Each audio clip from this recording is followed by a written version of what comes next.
Alright. You guys hear me? Sounds okay? Music okay? Levels okay? Any issues? Or things like decent? Sounds good? Okay.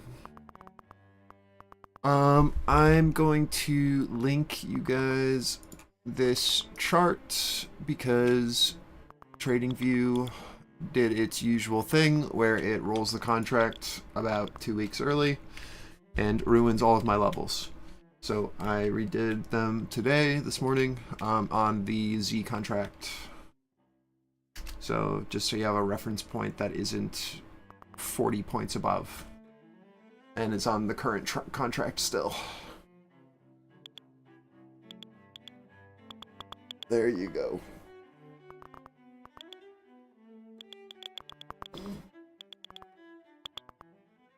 So the kind of just oscillating in a range, right? We need to break out of here above 92s on the Z contract. Our pivot on the day, our mid pivot of this range that we're trading in is this like 76 to 79 area below us on ES, with our target being this 92 to like 97 above.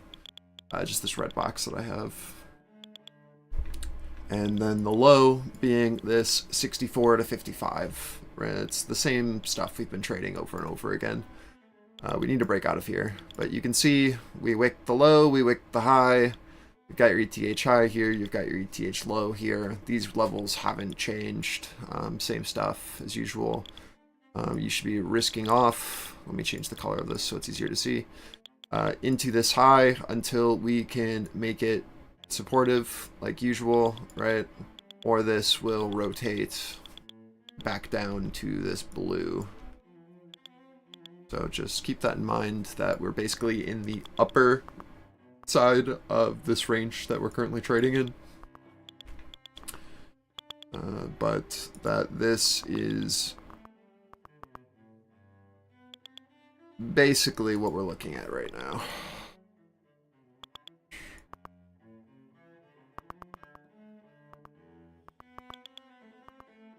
Until proven otherwise.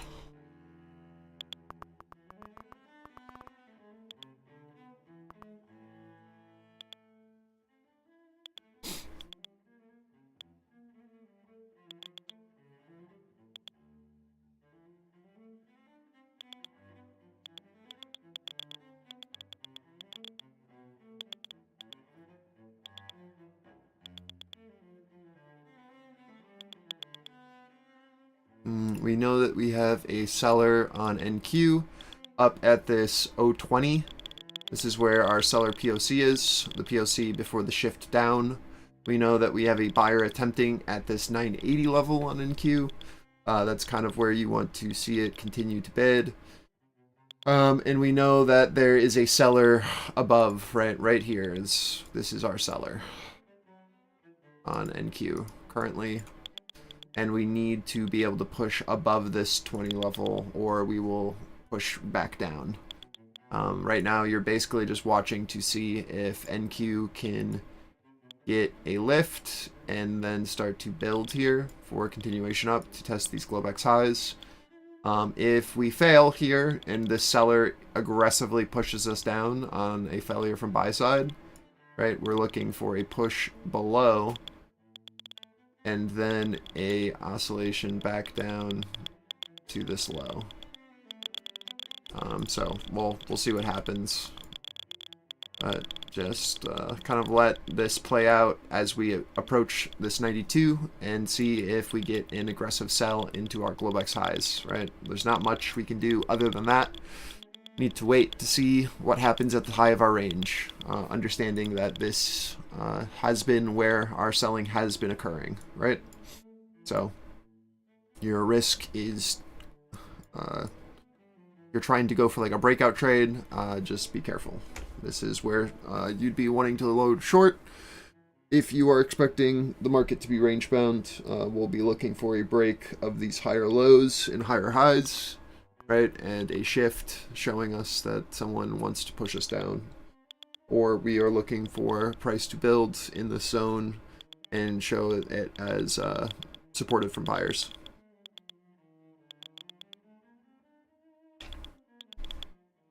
Morning, Kevin. There's really not much to say for the Russell other than it bounced opening range low day open and then held VWAP as supportive and is now pushing into Globex high and our ADR above, right? So that'll be our target to let us know if we get any sort of breakout continuation. We are testing that node edge that I was just talking about on NQ, so let's see if that seller steps in or if we are able to maintain that 005 on NQ. Again, this is kind of the range high of what we are expecting on the day until this becomes supportive above us. This 97 has been a very major level. You want to see on a look below if this can now hold, right, this 005, or if this becomes our offer again, we look for pushback down to VWAP to fill this. So we really want this 005 to become our buying level and for this to hold, because if we see an aggressive push below this, you can probably play this back down again to this node here. So let's just watch and see.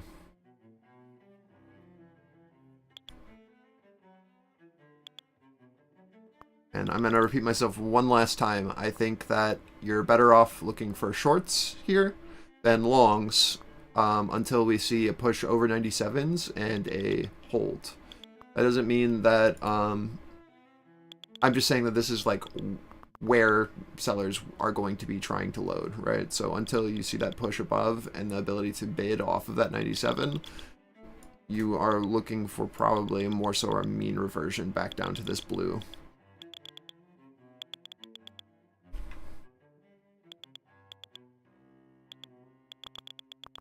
Acting Labour Secretary Julie Su says overall job growth has been faster than expected. So, again, the most major thing, watching what happens as we approach this Globex high and ADR high on the Russell.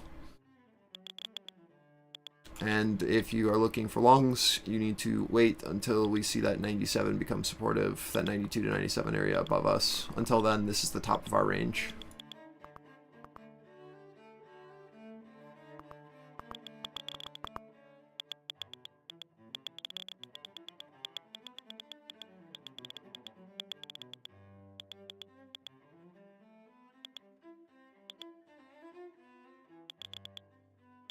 And Sue says strong job growth has been across numerous industries.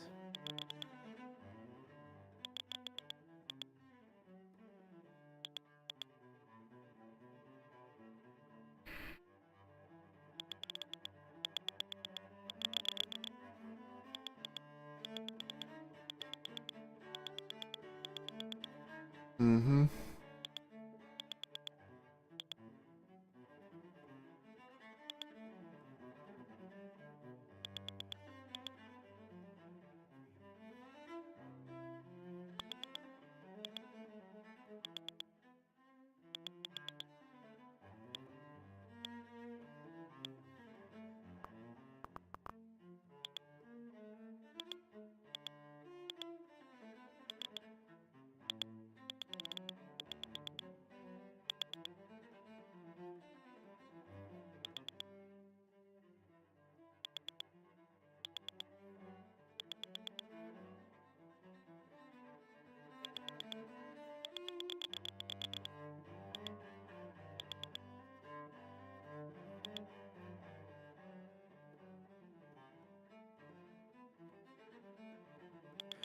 Just looking at some analyst notes after the non-farm payrolls data, Treasury yields climbed after a hotter-than-expected US jobs report, bolstered speculation that bets on Federal Reserve rate cuts next year may have gone too far.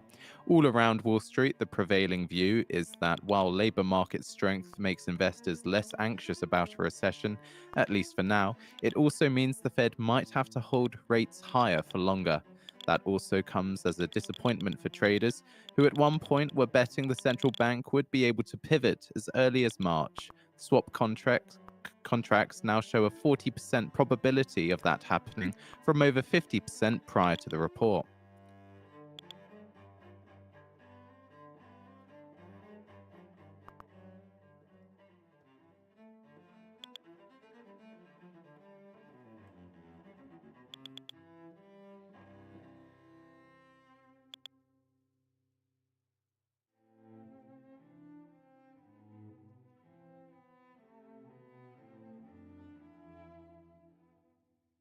Biden says its top economic priority is lowering costs. At 10 a.m. Eastern Time, we get UMich data, sentiment prelim, forecast 62 on the prior 61 spot 3, with a range of 64 to 60 spot 8. 1 year inflation prelim, forecast 4 spot 3% on the prior 4 spot 5%. 5 year inflation prelim, forecast 3 spot 1% on the prior 3 spot 2%. Conditions prelim, forecast 68 spot 5 on the prior 68 spot 3. And expectations prelim, forecast 57 on the prior 56 spot 8.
Morning, Tradegator. Current idea is until we breach over 92 to 97 on ES, this is the top of our range. Russell is at ADR high and Globex high, so you don't really can't expect any more until we see a push and see acceptance above our Globex high. The risk is people looking for breakout, right, and failure, and then a rotation back down to our mean in the middle of our range. So, yeah, that's basically it. Called out this ADR in Globex high on RTY, called out the 92 pivot on ES, and called out the 20 pivot and the 005 pivot on NQ. Now playing that down into VWAP, hopefully. Risking off some now into our 992 on NQ, and then looking for a secondary target into VWAP at 980.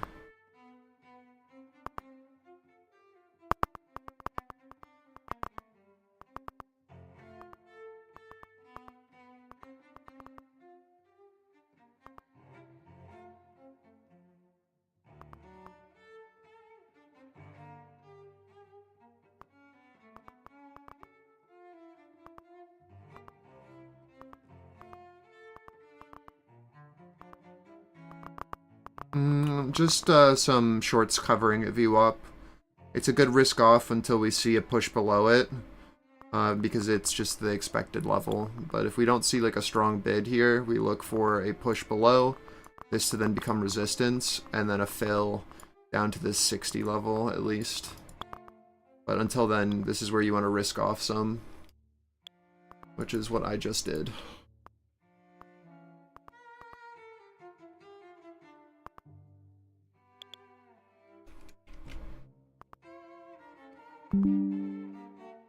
I have 2 left.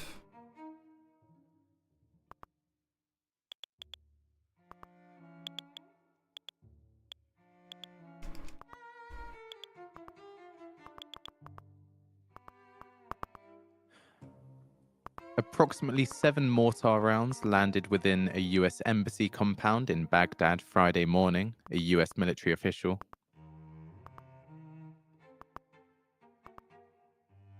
The way that I have these charts And set up according right to that now, official, I'm gonna it's let this guy possible more talk. projectiles were fired but did not land inside an embassy compound.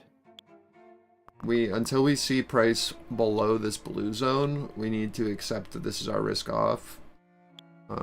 What you're looking for is price to push below, and then sellers At to 10 a.m. defend Eastern it time, we get UMITCH data, sentiment prelim, resistance for forecast continuation 62 down. on the prior 61 spot 3, with a range of 64 to 60 spot 8. 1 year inflation prelim forecast 4 spot 3% on the prior 4 spot 5%. 5 year inflation prelim forecast 3 spot 1% on the prior 3 spot 2%.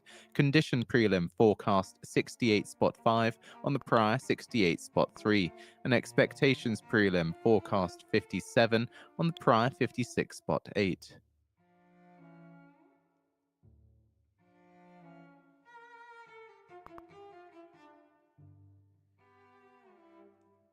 Great job, Cass.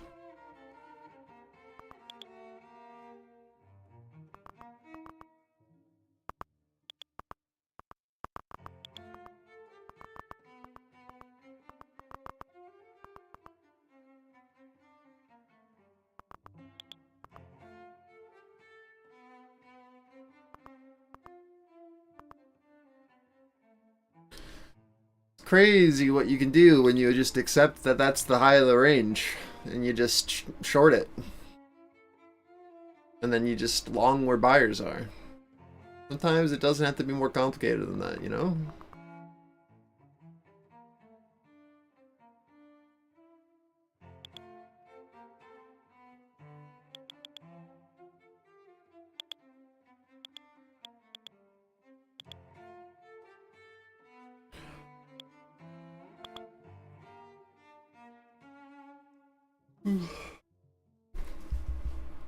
I don't know if I'm gonna stream the whole day today, guys.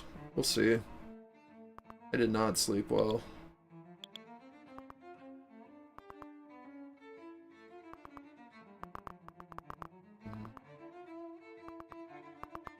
It depends on what the market does. If we, like, the last half of the day move in a 5-point range, like, that, I'm out.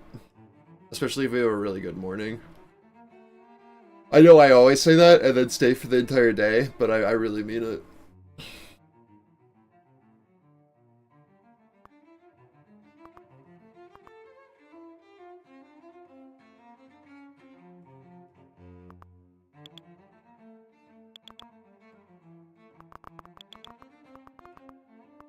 I'll wait until at least Mario gets on.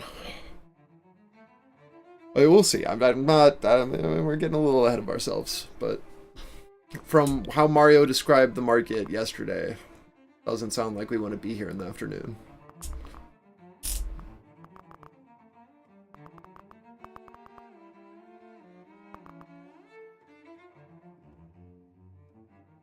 This is our first little look below here at this 980 level on NQ. Very important in my book.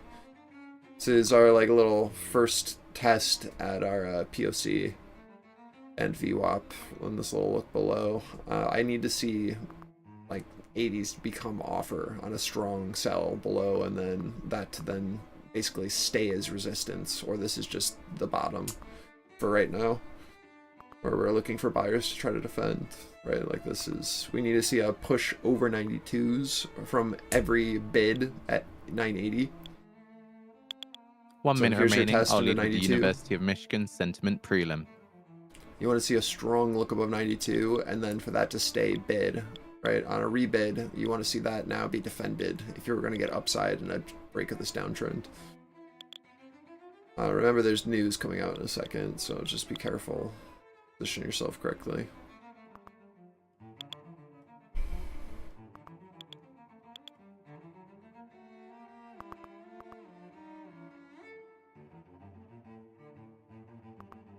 You want the lotto scanner? Yeah, let's see what I can do. It's Friday. I'll put it up.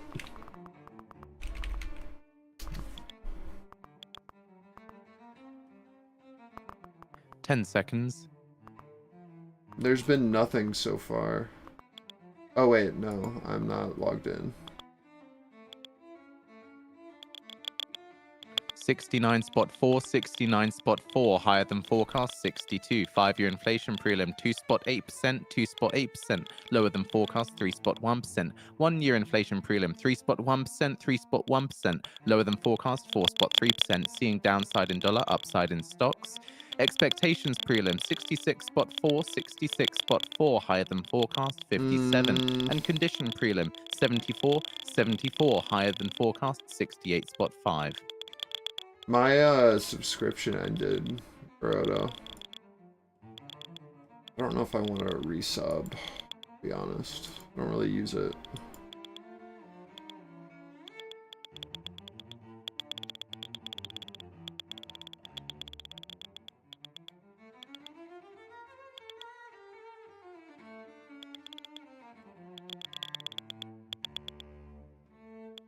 I didn't realize it ended, but I guess it must have ended on Black Friday. Just to reiterate, University of Michigan 1-year inflation prelim 3.1% on the forecast of 4.3%.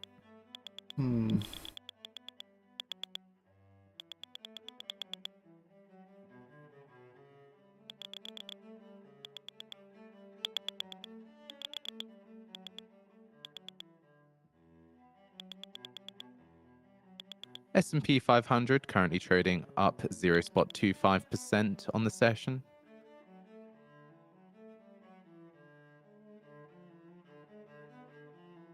Hopefully you see what I mean, Tradegator, where like that's just like where you risk off until we see acceptance below. There's just nothing here unless you're like buying this edge or buying this edge or selling this edge, sorry. And this is your first like attempt to look above, so if this fails, just expect this to get fully retraced. We're at our 035 to 045 pivot on NQ as we test Globex high. You need to see a really strong bid and like objectively like Treasuries hold really losses after mixed University of Michigan sentiment readings. Attempt to defend this squeeze up, or this again will just get fully retraced back down to the low of it. So here's your attempt. You don't want this to go farther down than the middle of this squeeze candle, or again it'll go fully retrace. So look for a bid here if buyers are going to defend.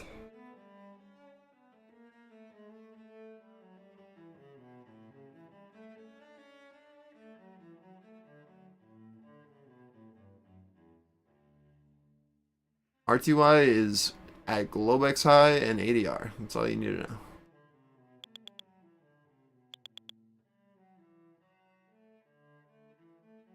You need to see acceptance above, or this is the top.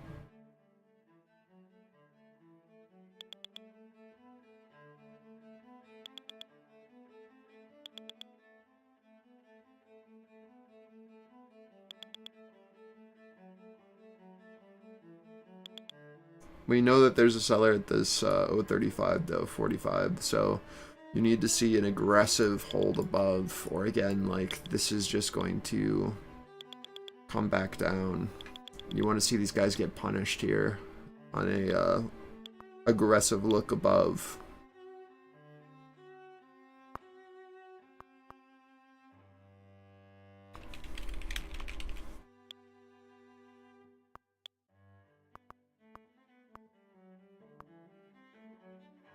See if that bid can step in or if they fail.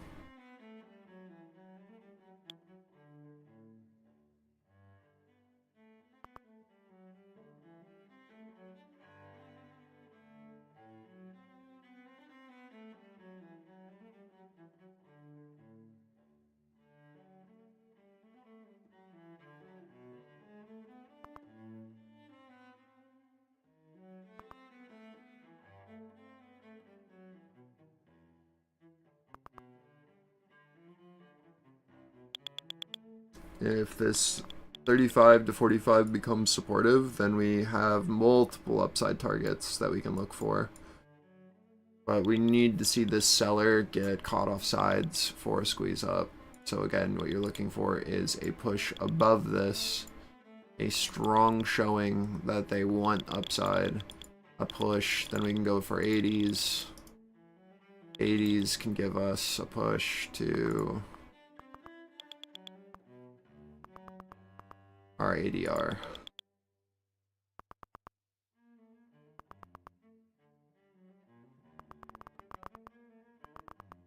Failure here results in We have these buyers posted the getting University of punished, Michigan Sentiment December prelim report on the feed for all those interested. and a at least retest back down to VWAP, where we will decide where we're going from there. According to a statement, the US Department of Energy issues solicitation for up to 3 million barrels of oil for the Strategic Petroleum Reserve in March 2024.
I was just playing off of that 20 node, because we saw that it's a lower high, so we were expecting that on a push below, if we like go to a higher time frame, just this like 5 for example, we can see that we saw a seller in control here, and then we saw a push below, and then basically a failure at this edge, this node. So all I was looking for is on this look below it, for this to then hold, because we've had all this volume traded here, and I had a really nice node to play off of, so we're just playing this value low of this like distribution, right? Like this node, looking for any sort of look into it to show a sign of a failure, and then a push back down to at least VWAP. It's like if we get above it, like I know that I'm wrong. Where we see like acceptance above and then a push, which is what we're trying to do now. But like, because we know that there's a seller who's in control of this, like until I see that push above, I have a pretty clean level to play off of for a lower high. Especially with like the Russell coming up into a pivot. Just like made sense for at least a push back down to VWAP.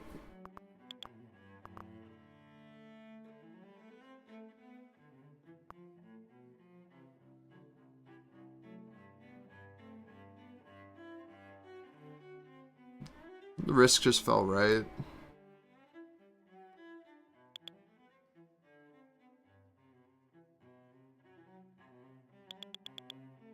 Yeah, I know, I get it. With like ES also being at that 92, it just made sense for me. Like everything was at resistance. So like unless a buyer like really pushed us above like they just did here, there wasn't really much for me to think that we were going to go up.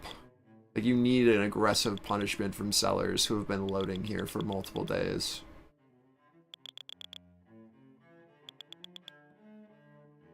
And now you've got a battle for this 80 level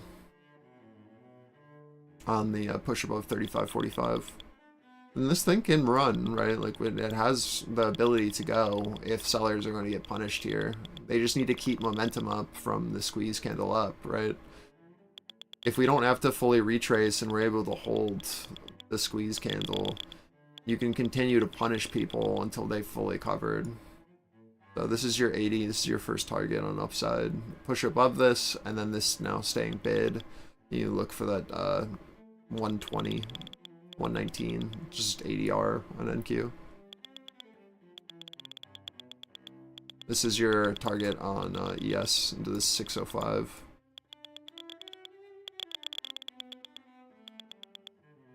Like, if they can keep up this action for the next, like, 30 or so minutes, and they can hold that push up from the news candle, again, like, there's a lot of sellers that can be punished, and you can just get, like, trend, especially if the Russell can show that it wants to hold above ADR as supportive.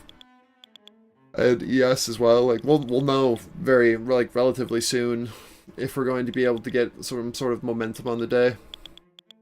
Right, all we're looking for, so it's very simple, it's just, are we breaking our average daily range? And are we then holding that range as supportive? Like, don't overthink it. If that is the case, then we should be looking for trend continuation until we push below this again and then look to rotate back down.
Ooh, nice, Adrian.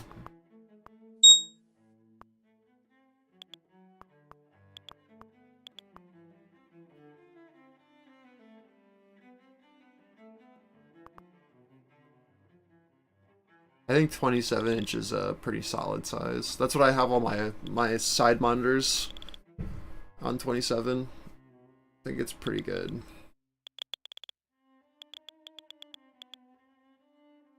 Pretty good.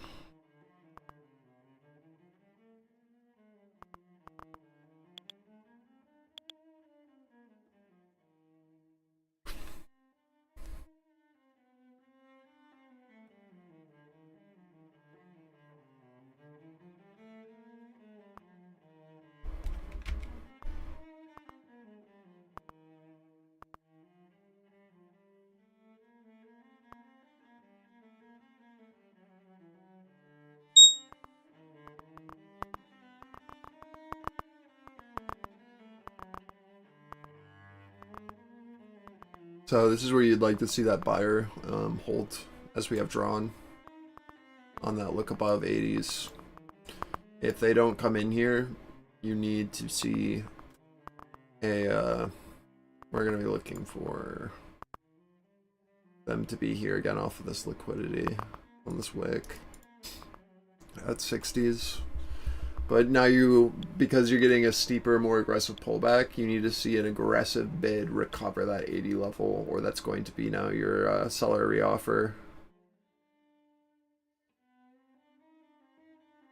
So I'm just watching basically this box for a seller to try to defend for continuation down. You need to get back over 80s and then bid off of it for more upside. But we did get the pullback. Now you just need to see price build here. It's fine. But just understand, like, again, that 605, it's just ADR NES. Expect some choppy kind of garbage until we are above it, or do a deeper retrace.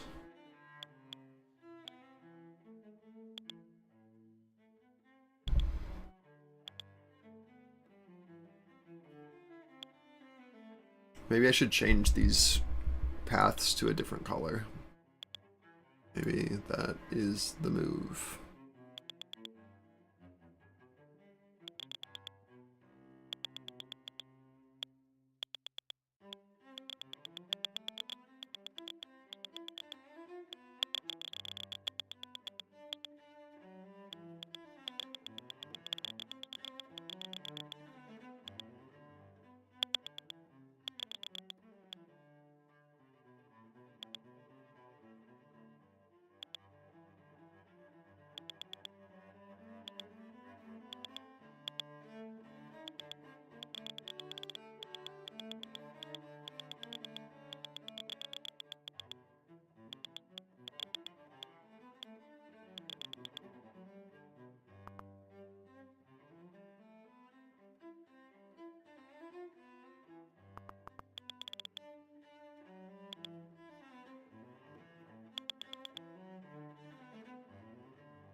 So seller's just getting punished from that 35 on NQ or 35.40 hold of Globex highs, and we're just punishing off of the news candle, just short. We're getting that squeeze continuation, so just I think you probably play this up to 120 on NQ and then look to risk off there. There's not much else to say. Just see how we build here. Until we break the higher lows and higher highs, right? Like, you just have trend continuation and you just have momentum on the day. We either need to see acceptance back in the previous range or a push up into our target at that 120 level on NQ. Again, if like the Russell and ES and NQ all push above our average daily range and show that as supportive, Just then taking we a look just at the Fear and Greed for, Index, 67 out of 100 equaling greed, and the Crypto Fear and Greed this as Index, a trend day. 72 out of 100, also equaling greed. And looking at the VIX, currently at 12.82.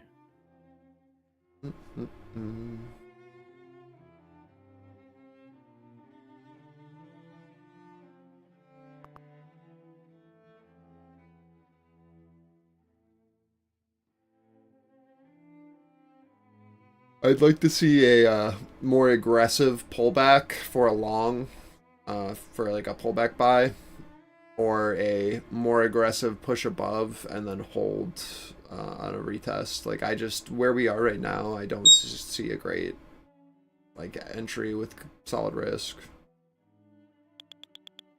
to reward. You can play like the scalps, but I don't know, man.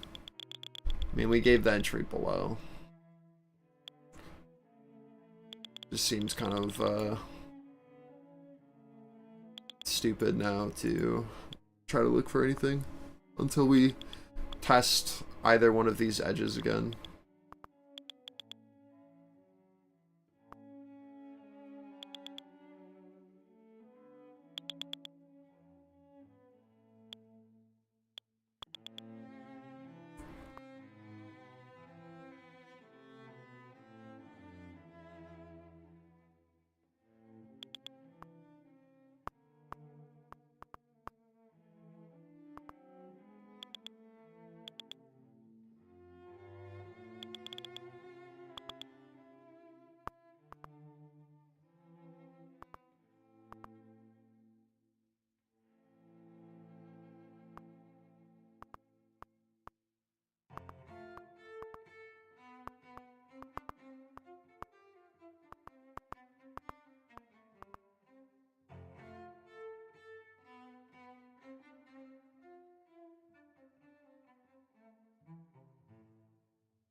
S&P 500 energy sector up 1%, tracking higher oil prices.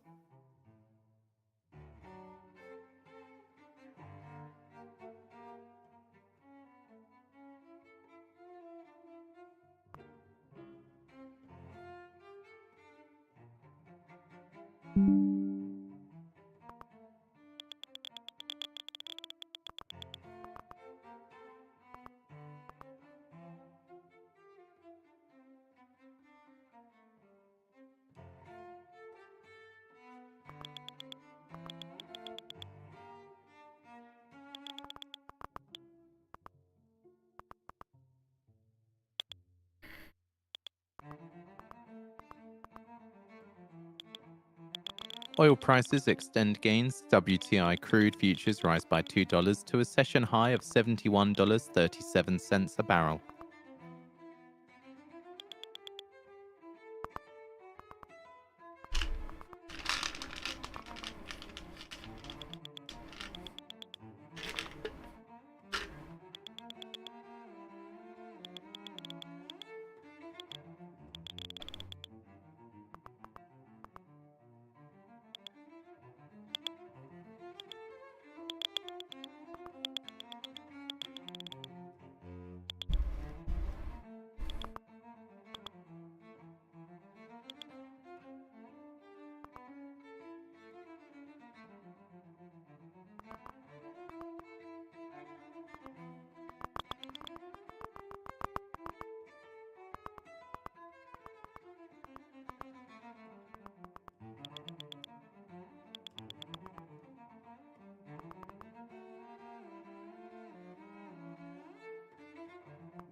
This 90 to 80 is ideally where you want to see a strong bid on NQ.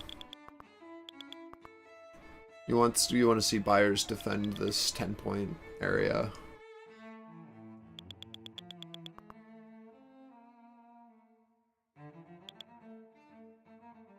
And we can just move this over so you can see what I'm talking about. Let me take this off too. I hate that. Why do we care about this area? Why do buyers care? Well, it's our LVN fill from this last move up. So you want to see this kind of now hold. And you don't want to see a push below, right? We have a node here. And we have a node here.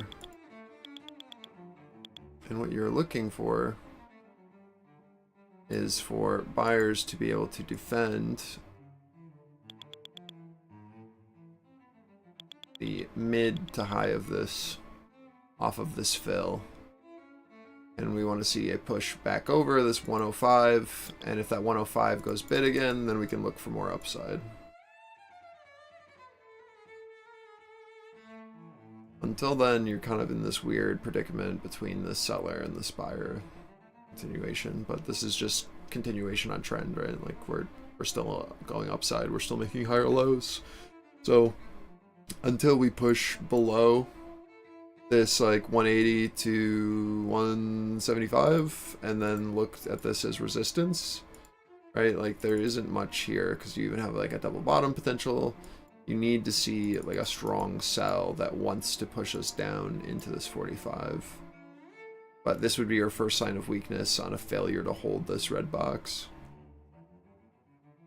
Until then, right, like this is what it is. It's just a pullback. Fix this LVN structure that we just created, showing us that we don't need a deep retrace to fix structure. We're just fixing the short-term stuff that we just made, right? This LVN came right back down to our breakout level, right on this node, bounced. Now you're looking for acceptance above that 105 that I was just talking about. We know that this is going to be our like short-term pivot.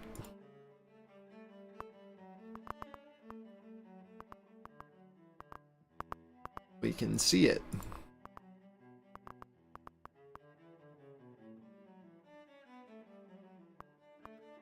So on a look above, you want that to then bid and be able to hold, because we can see that this is a selling level and it's also the edge of our node. So when we see that actually be able to hold above, right, that'll be very important for upside.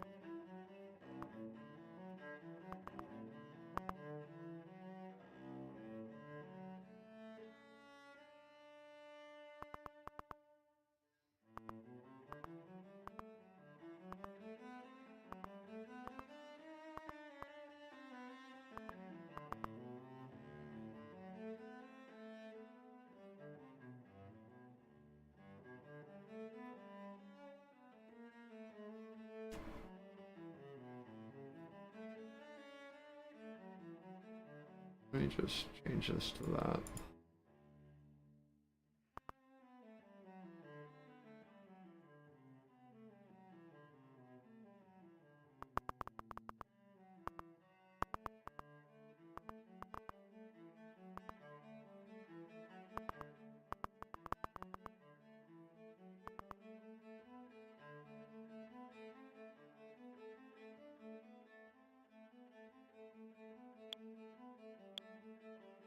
Move this over. Nothing's changed.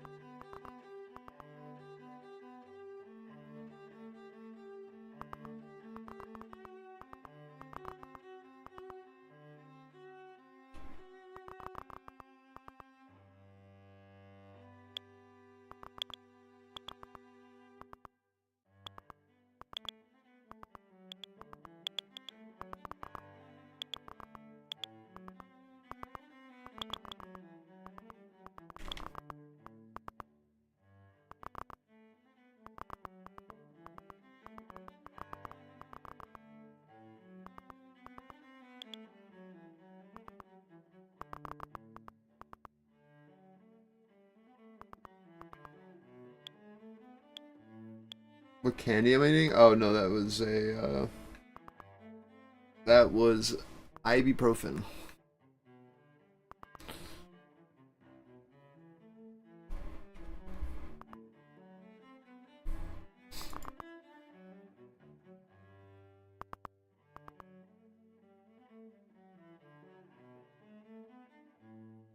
So again, we're just bouncing between these two nodes. You need to see acceptance below it or acceptance above it for this to matter.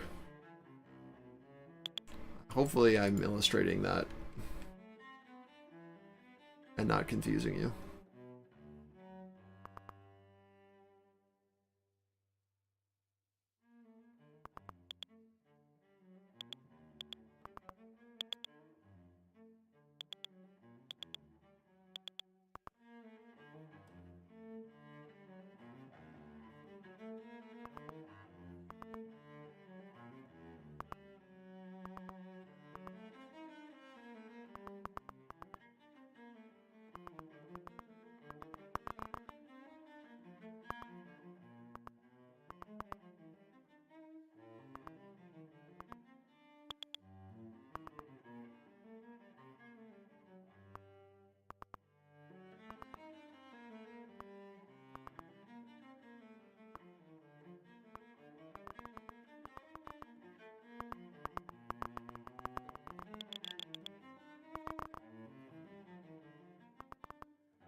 If you're short, your first risk off is into this like 60, 65 area on NQ. Just for the potential double bottom, right? We're looking for this node to now show as seller acceptance, just as we have pathed out, where we now are able to hold below 80s. But understand that we've had buy-side liquidity present here, right? So you just want to be careful for a potential short close. Ideal target is still a retest of this 45 to 35, but you're wanting to probably risk off some just in case we do rotate back up to this node here.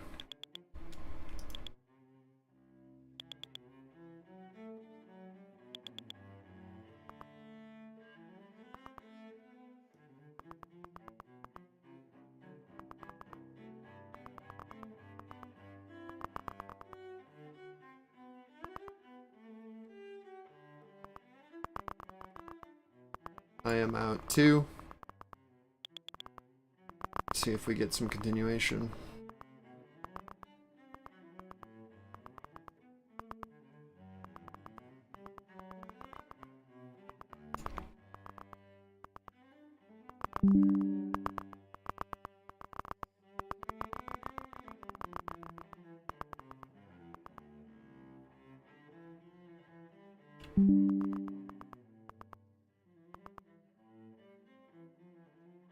Out one more here, looking for 45 to 35.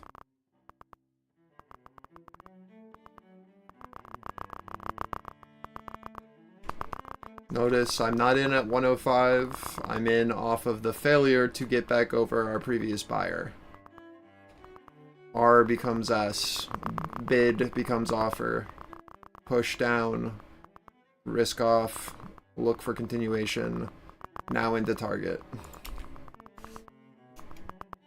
2 contracts left, now we're into target, risking off 1 here into Globex high, 1 runner left.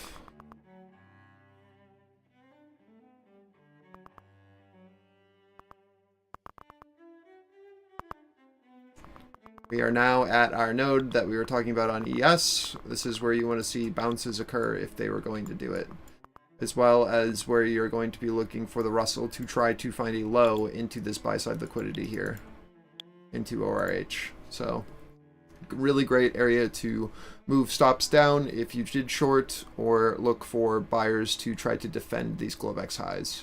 Until we get below them, this is where you are going to be looking for buyers to defend, right? For continuation down, you want to see a push below these Globex highs and below this 35, and for this to then become offer, and then we can look for a push back down into VWAP.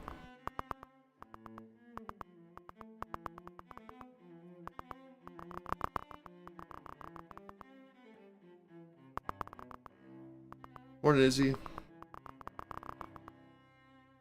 So again, 92, this area, just being runners at this point, guys. Please. Please, please, please. And then we'll see if we get a full rotation back down.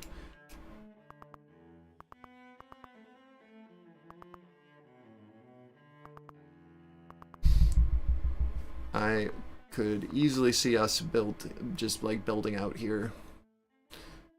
Remember what just happened, right? Like, we got a squeeze up, and now we're coming back down and trying to now hold this node, right? That is where we are currently trading, is here.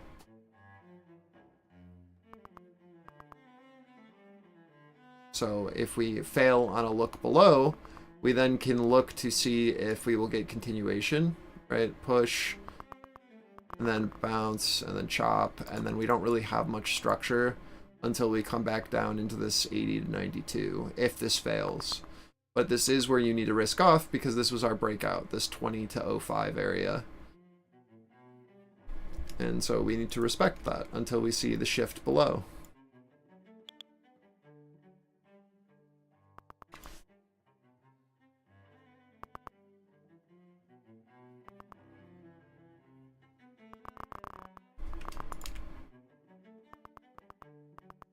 I'm gonna delete the pathing now that it's played out, just so that the chart isn't too confusing. We got the upside pathing, we got the downside pathing. Now we're just waiting to see which way we go for continuation.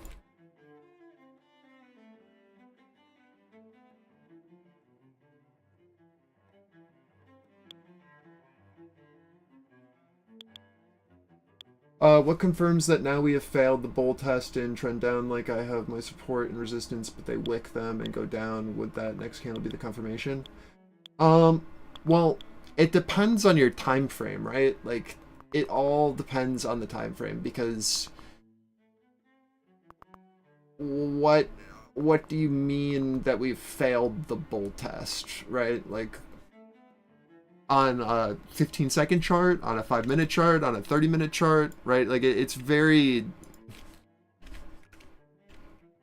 like, who are you playing with is the question I always ask the people in our room. Is like, are you bullish based off of this buyer who's been defending this low, right? Are you bullish off of the buyer who's here?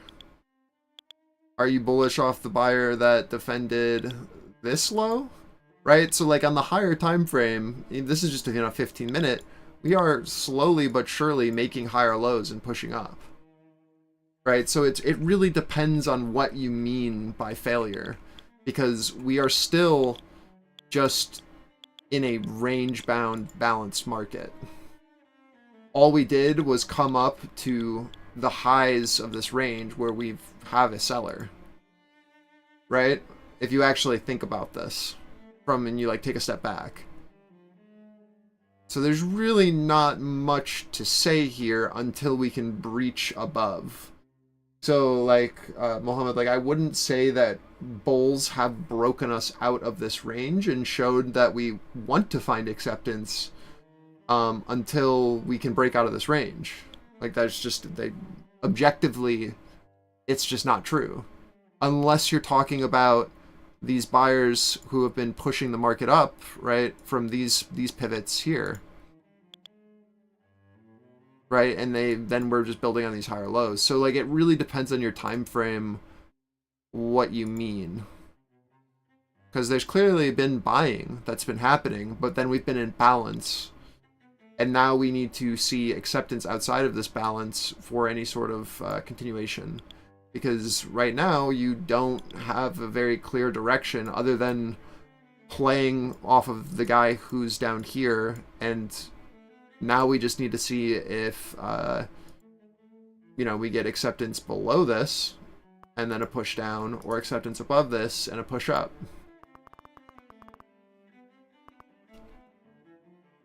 Do you get what I mean? All I'm doing is playing the range that's been given and playing under the parameters that until I see us push out of this area, I'm going to respect that area, right? I'm not going to look for more than what is being given to me and what is being shown to me. I'm going to take educated bets, right? Bets that have higher probabilities until those probabilities change, until we see something that shifts in the market structure to tell me that we want more. So until I see a break out of that balance, I don't have an idea, or there's no clear confirmation that we're going to get more. So why am I giving back profits looking for more upside instead of just accepting and compounding my gains? You know? And like we can leave a runner and then we can look for continuation and then we can add on to that bet if we do get the breakout, and then we can average up into our trade from our lower, but like I'm never going to not take guaranteed profits into known selling zones. Like you'll just never like that. It's just, yeah, that's such a common mistake or a common theme from newer traders where they're looking for the bigger move with their full position without taking any off and securing profits.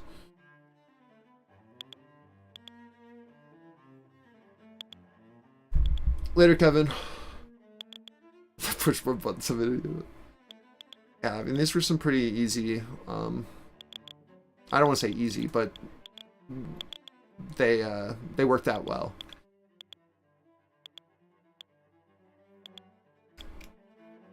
And now we just wait. Because what are we doing? We're seeing if the Russell can bottom here, right? Russell is our bottoming signal. If it finds the buy-side liquidity we need and we can get back over Globex high on this retest, then we can look for a push back up and a bit of a retrace.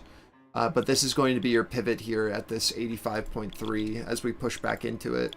You're either looking for rejection, right, and hit our head on this node that we have above us, and then a push below, or a deeper fill into this FEG that we have here. Or we'll be looking for acceptance, right, above this node and the ability to build and then retest these highs.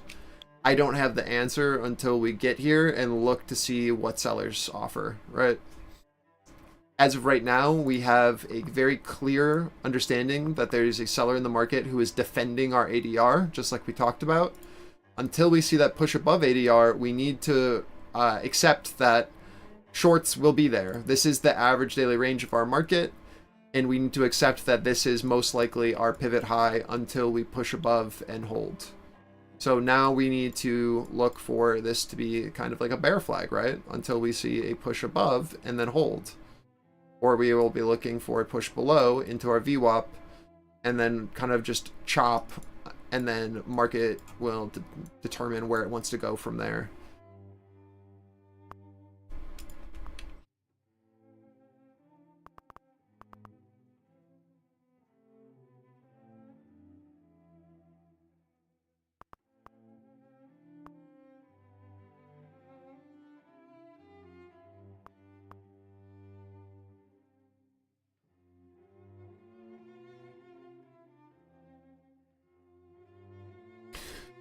My biggest problem is balancing the risk to reward. What's your one advice to improve that? Always take profit early without hitting my loss. If I can improve, I'm sure there will be change. I think it's just all about having a plan, man. Like, I really do. I'm a big believer in like having both your invalidation as well as your price target and understanding why you're in a trade, right? And what it means if things start to no longer follow your narrative of what's happening, right? Like if we start to see a slowdown, or if we start to see some levels that you thought were going to be supportive become resistance, some weakness in the market, then you might need to shift your bias a bit.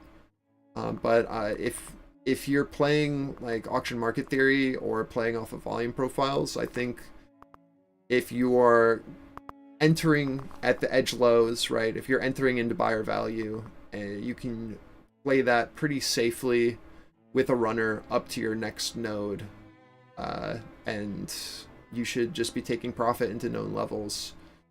Like, how we played this is we knew that this 105 was going to be our seller. We looked for this seller to be here again. We then looked for an aggressive sell into this 90 to 80 area where our previous buyer was, and we entered. I then exited half of my position at 60s, right? Because we knew that there was a buyer here. Bank of America keeps first quarter view of yen at 155 per dollar after the Bank of Japan hike talk. The yen will weaken to 155 per dollar in the first quarter before strengthening to 142 by the end of 2024, Bank of America strategists said. They reiterated their yen view after the currency briefly traded close to 141 on speculation the Bank of Japan may start raising interest rates as soon as this month. So we shorted here on the failure and the aggressive push down after we already saw a seller step in and then show that they wanted a lower high, and then a loss of our buyer level, a loss of our bid, and that becoming our offer. That's when we loaded the boat and pushed down. We then exited part of our position into our known buying level, because I don't know if this is going to continue. All I know is that there was a buyer here previously, and I need to risk off some in just in case that when we do push into this, we could shoot back up. I didn't see enough of a buy for me to warrant exiting my full position, but to just risk off. We then risked off into our next level because there's a buyer here again, right? Like, we don't need to capture the full move. We just need to realize where buyer value was and then take off some into those levels. Like, we can't predict the future, but we can just look left and see where people have been buying previously and where value was. And, like, if value shifts, right, then we can stay in our trade. If we continue to see lower highs being put in and sellers aggressively pushing price down, then we can leave a runner. Gold fell as much as 1.3% after hotter than expected US jobs report diminished hopes for rapid monetary easing by the Federal Reserve next year. It's really just all about having a plan and then just sticking to your plan, your narrative, right, until something changes. If nothing changes and, like, you're then in from one of the edges, then you can pretty much leave a runner and just let it be risk-free, right, with a break-even stop. Like, with no real downside. Like, you've already made the trade free at this point.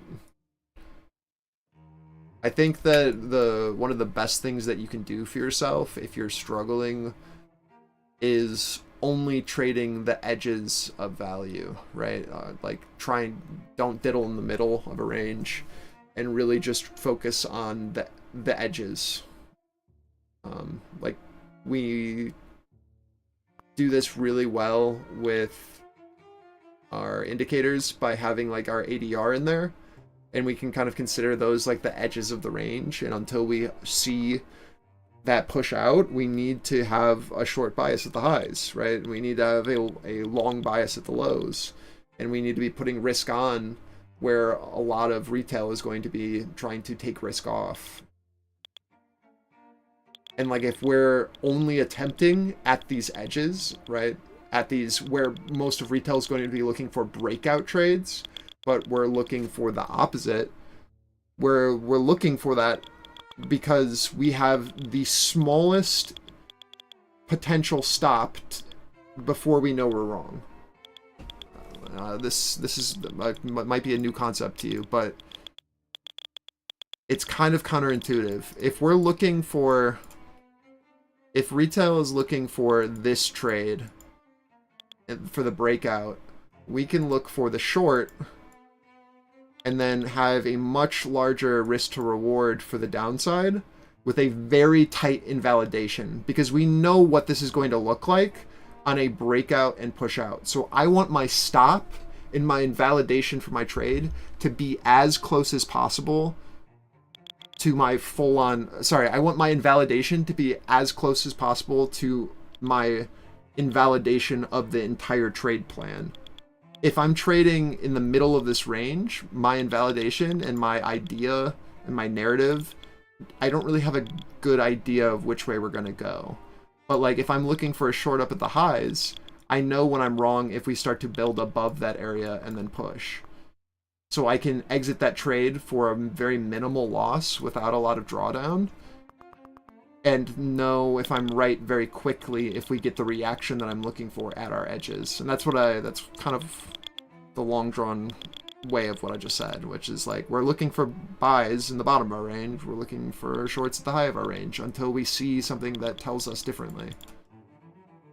And then the most important part is, like, understanding that, like, where we're wrong, right? That's how you build solid risk to reward, is just understanding your trade plan and understanding where price wants to go.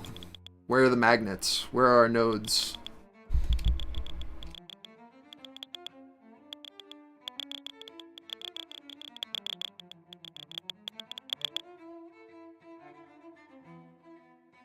So, like, all we're doing right now is re-offering our seller. You want to see if sellers will now defend the 605. And on NQ, you're looking for sellers to defend this, like, 100 to 105.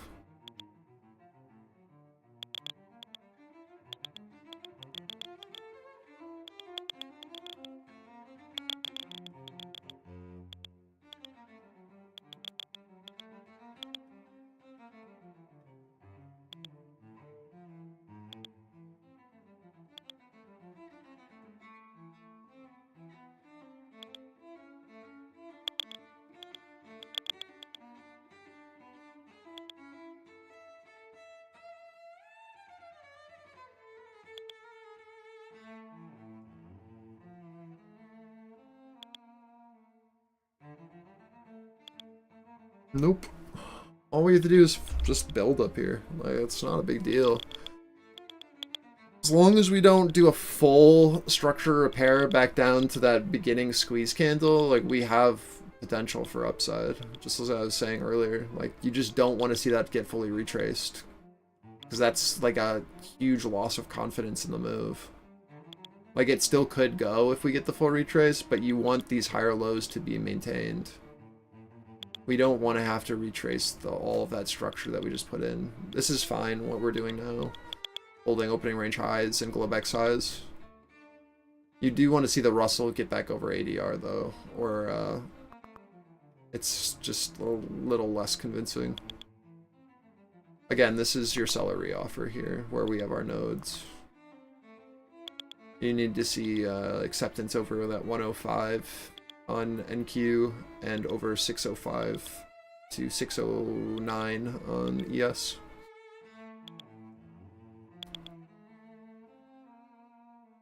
I'm flat.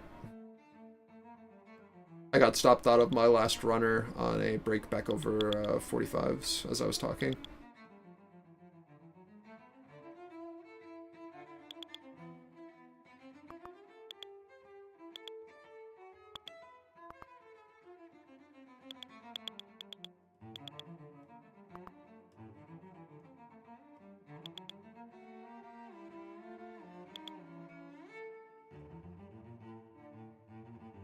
Yeah, there's a 30% discount right now.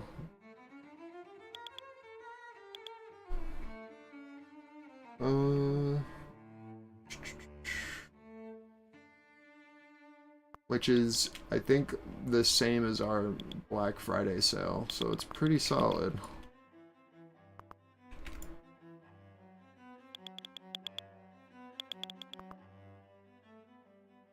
Here's the code and the link.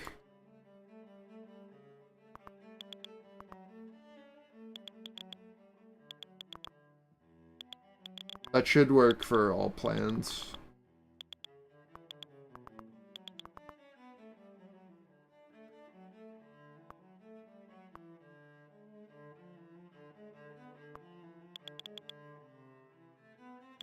Great job, what do you do?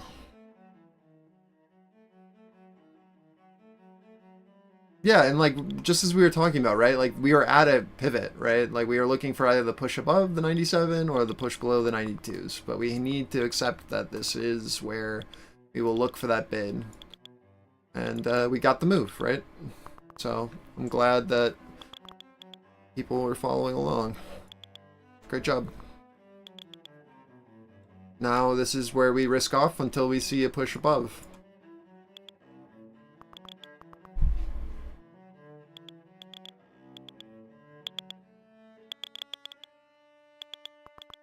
I'm just deleting lines now that this is played out. There is no reason to keep my crayon drawings on here. Oops. We'll see.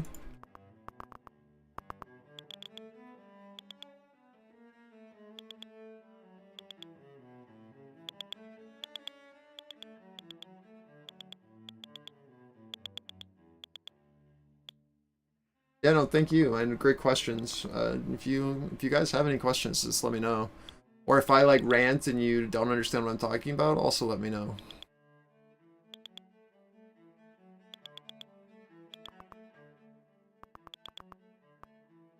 I'm pretty sleep deprived today, so you're gonna get some rants from me.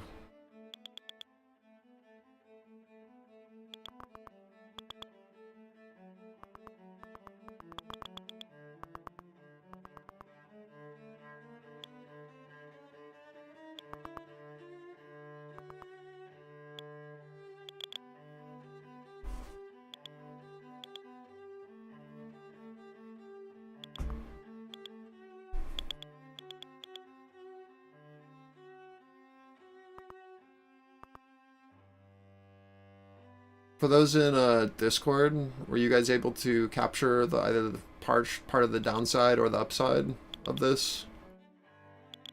How are we feeling?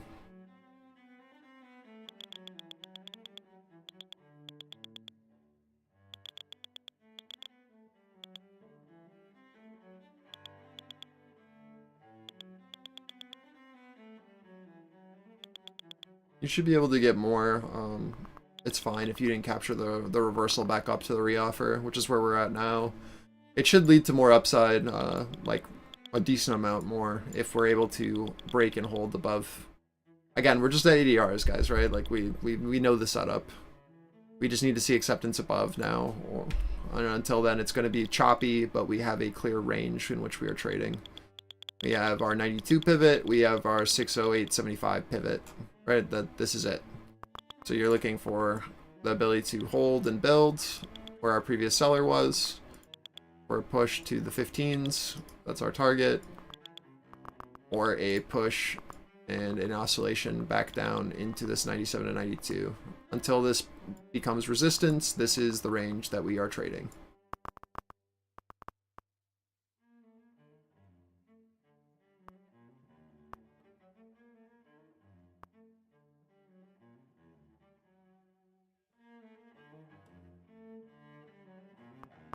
If the Russell continues to have weakness, you just need to be very careful. We are seeing it fail to breach. If it pushes back down, you are going to be looking for VWAP, I think, before we see a clear understanding of if this is going to bounce or not on ES and Q. So just watch for this to find a low.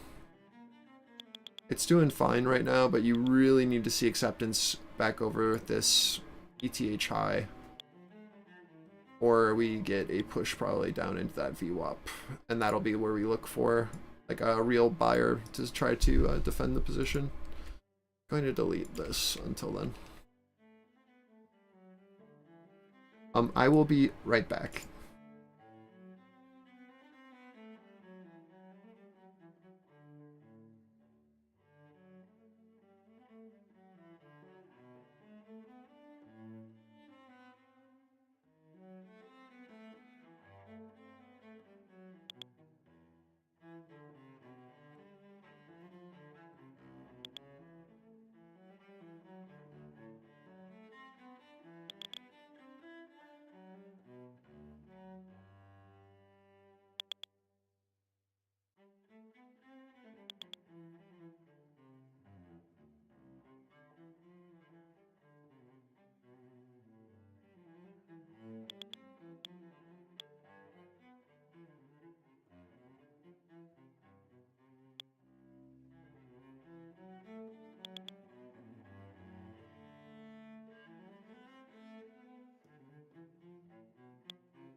Cinto, what do you what's can you go into a little bit more depth about what you're struggling with? When, like, what's the mentality when you're at these pivot points?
Later,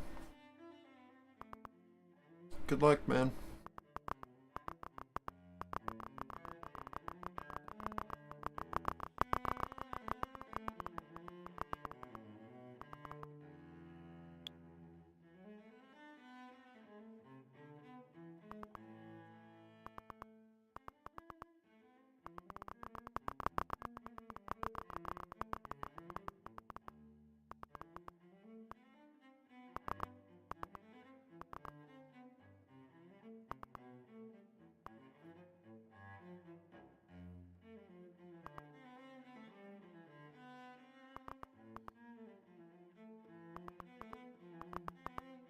Again, you're looking for a Russell VWAP and your risk off into this like 97, 98 area on ES from the short from 605.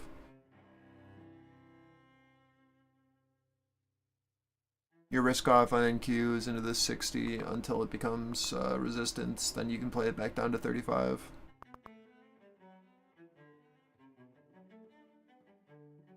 Yeah, exactly, Adrian. Again, like we went over it. I don't know if people like don't understand what I mean when I talk like OPEC this. urges members to reject targeting Or of fossil what? fuels at the COP28. I thought that maybe me drawing the path and understanding that we're oscillating until we see acceptance above or below would do it, but maybe not.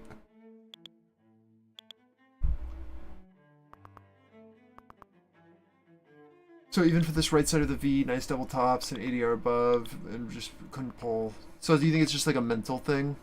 I mean, it's clearly, but like, why are you practicing on paper and watching these things play out? Are you reviewing your trades? Are you just uncomfortable with the risk? Do you think maybe you're trading too much size? Where you're unwilling to even like try with a bullet?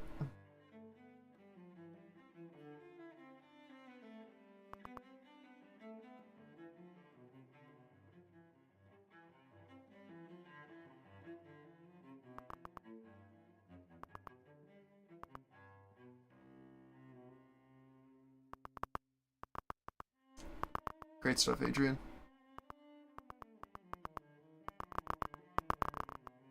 There's your PT into 97 on ES and into our 60s on NQ, and the Russell coming down into our VWAP. So just move stops as we come into this, as we can get an aggressive buyer at these levels if buyers want to hold a higher low in the overall trend.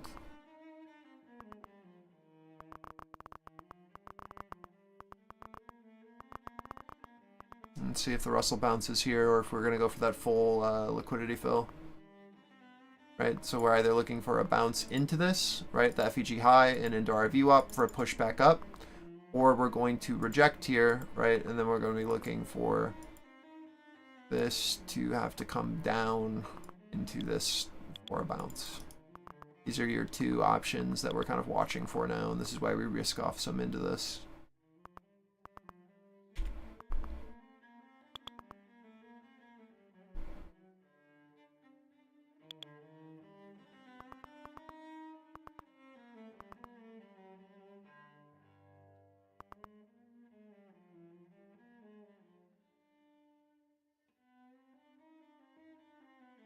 Yeah, I mean, it seems like you're taking some emotional losses, and then you're now, like, mentally scarred from bad trades, and then when good trades present themselves, you're too scared to actually take the shot, right? So I think this is where, like, journaling would really help you, if you're not currently doing it, because you need to know why you're taking bad trades, right? And like the mentality going into them, what your idea was, or if there was no idea, you need to know like what FOMO looks like, and you need to be able to spot it before it happens. Or when you do, you do take a FOMO trade, you need to know, okay, I need to cut my losses earlier and accept when I'm wrong and be willing to miss a rotation and wait for a better setup, right? But you have to be willing to take the trades that have solid RR And you're gonna have to maybe do some journaling work until you are comfortable. You know, you're in a better spot emotionally, because this needs to become methodical, right? And so we can work on it in DMs if you want, but that's like the first step is really going to be just being honest with yourself and journaling it out, and like actually looking through some of your bad trades and being like, okay, yeah, there was no setup, I had no plan, or I had a plan, but then when my validation hit, I didn't exit, right? And it's like, okay, well, why didn't I exit? What was I looking for? What did I tell myself? And then it's all about reminding yourself about those situations so that when it happens again, you don't do it again. You can catch yourself before you make a horrible mistake, so that you have the mental and monetary capital left for when solid trades do come up. Super important. See if this continues to hold a strong bid here. This is your first attempt. We can't see any slowdown, or this will be seller continuation. We need to see buyers really aggressively push us here if they're going to do it. You want to see a rebid over 97s. So what you're looking for is an aggressive push up here, and then the ability to hold and then pop. Or this is going to come down into this 92 on ES if 97s can't hold the bid and this slips offer. If you bought this blue zone that we labeled out, you are looking to risk off back into this 80, or this invalidates below and a push below 60s, and then we look for this move down into the 35. There's really not much here. This is just a area where you expect shorts to be risking off. OPEC Secretary General urgent letter Again, dated December 6th until to OPEC members Russell finds a urges low, OPEC countries to there is proactively no, reject any COP28 deal text like, or formula that targets long, fossil fuels rather than just emissions. scalps.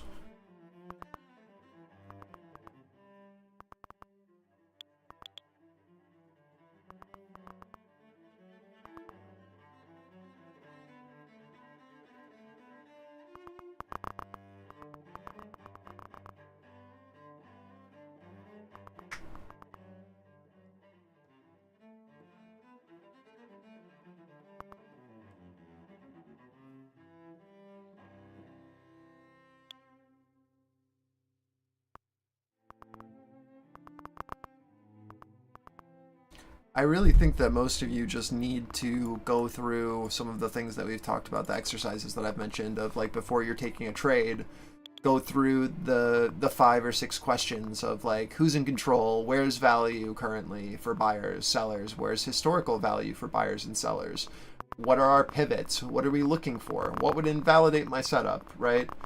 What am I looking for to be for buyers to take control? What are we looking for sellers to continue to maintain control? Right? Like, you need to be able to ask yourself those questions and be able to answer them. Because if you can't, then you're just blindly looking for momentum following trades, which can work sometimes, but when you're wrong, you're going to be very wrong, and you're not going to know when to cut it, and then you're going to blow up an account. Right? Like, you need to understand why you're in a position. And you have to understand when you should be taking profit into a position, right? And that all starts with understanding where value is being found. It's your first step. Because without that, you don't have a trade plan.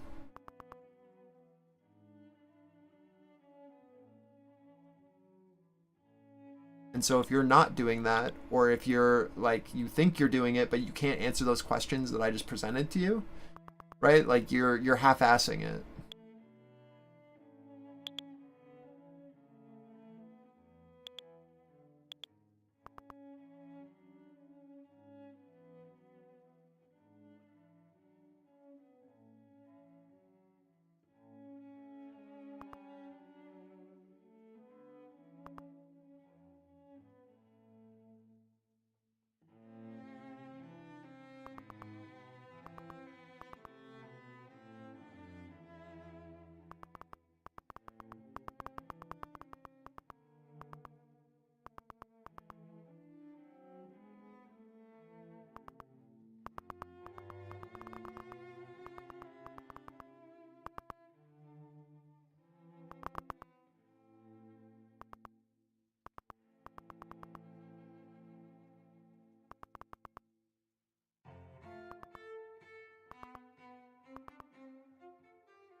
there's like only one way to gain confidence.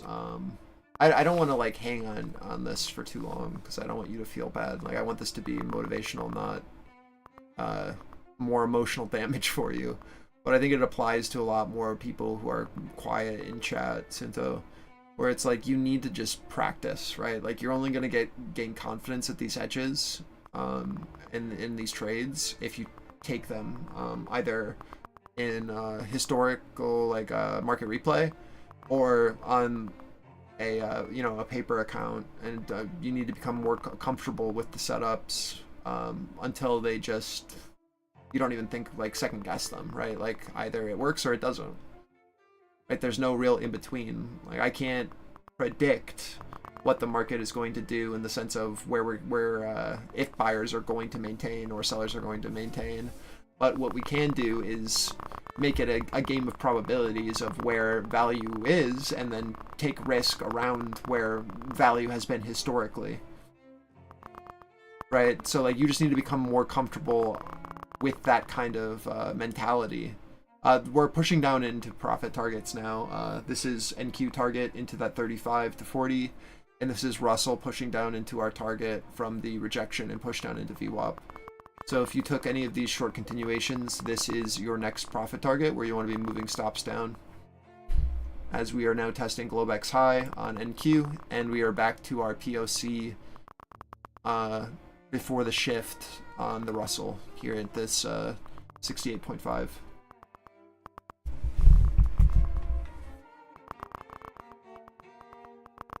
So this is now your next pivot. See what happens.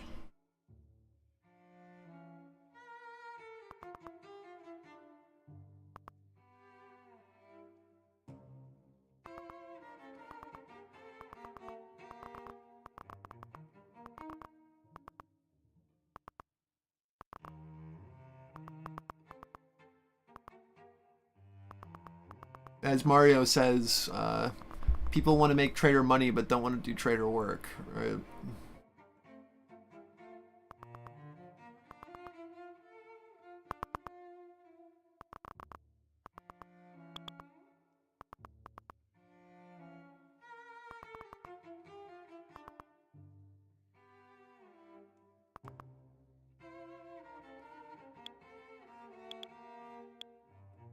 Again, this is your risk off and where we're looking for buyers to attempt the bid.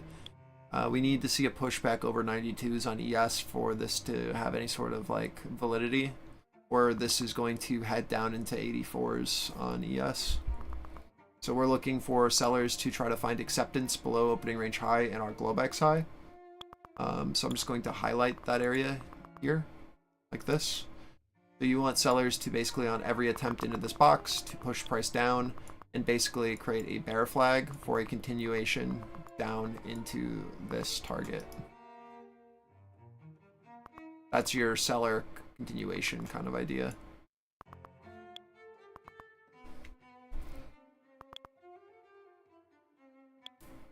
For a real bottom to kind of show itself, you need to see the Russell break this downtrend and start to build higher lows, and for Delta to even start to show it as well.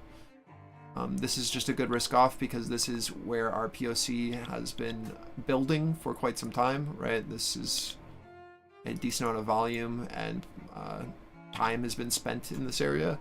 So until we push below, this is kind of your risk off for RTY. And so if this is our risk off, we should be expecting price to kind of chill for a bit, right? Selling should chill, and we should be able to potentially build out. Until we see a push below this, I don't really have much to say.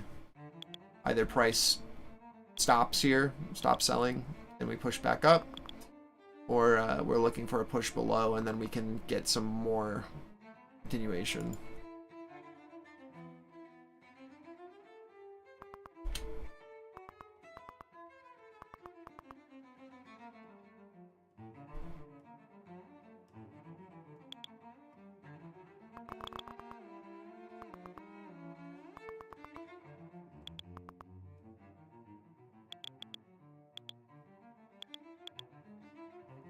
cleaning up these crayons.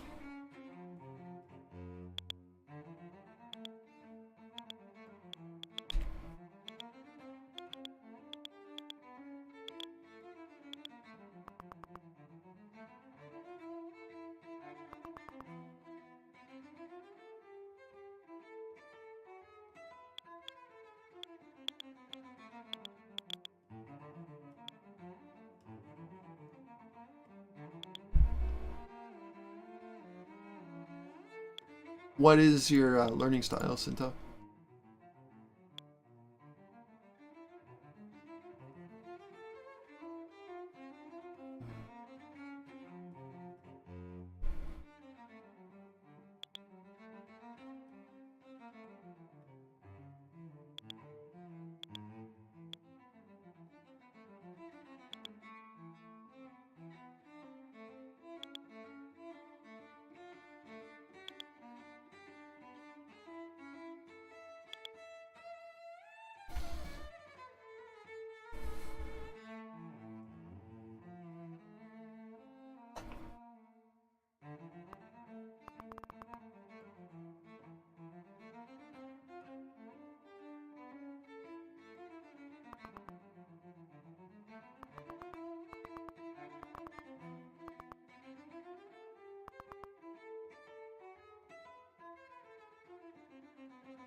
You're looking for 35s to be defended again, right? Like that's the idea here, just as before.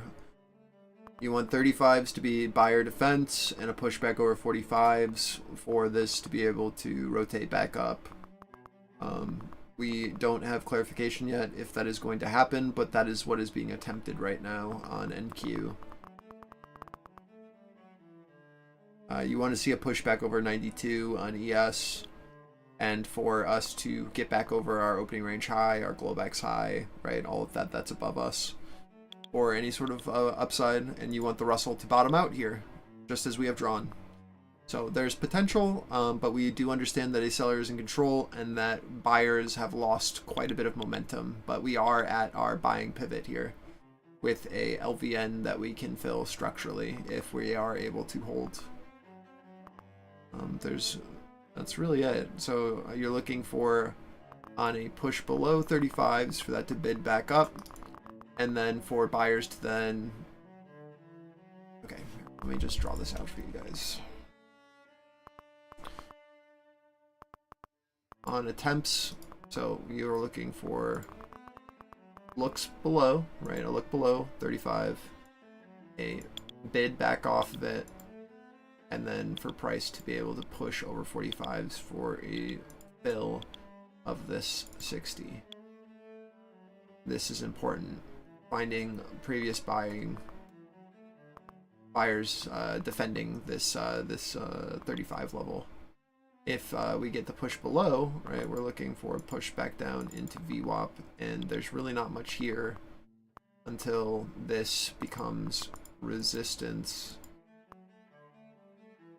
So this is really only a buy until we see this 20 become resistance. There's not much here. This is just kind of where buyers are going to try to defend.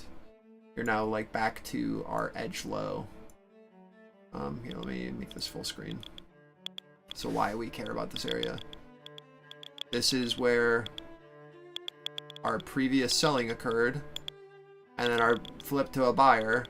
It then was then retested as our buyer, and now we are retesting it again as a higher low. So we've built out quite a node here. So until this node shows as resistance, you need to respect this as our low, right? And then this trades back up to fill this low volume node back up to this structure above, which is what we're doing now, which we just drew out. Remember like where value is, and until we break below value and show that we want to break the current auction and traverse back down, right? Like this is it. I think a good way to look at this is just like look at our nodes, right? Like we are going to have a market in motion in our LVNs, in our low volume nodes, and we are going to have a market at rest at our high volume nodes, right? This is where we expect chop or a bottoming to occur, and we look for buyers to defend at the mid to high, and we look for sellers to defend at the mid to low on a push below or a push above. That is what happens.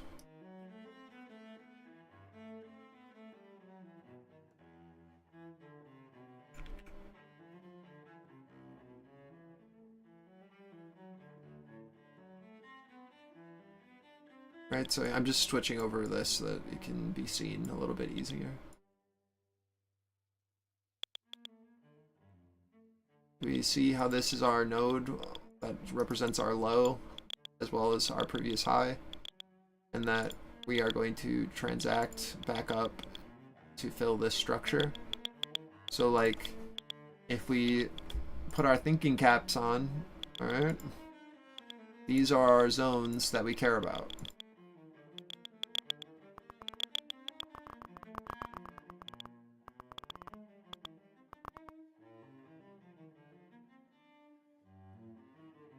And then it's like, okay, well, if we're here, we're looking for buyers to transact up until here to fill this node. We're looking for this to be a buy side until we get a push below, and then this then is defended and re-offered, right, as sell side for a push down to then fill this structure.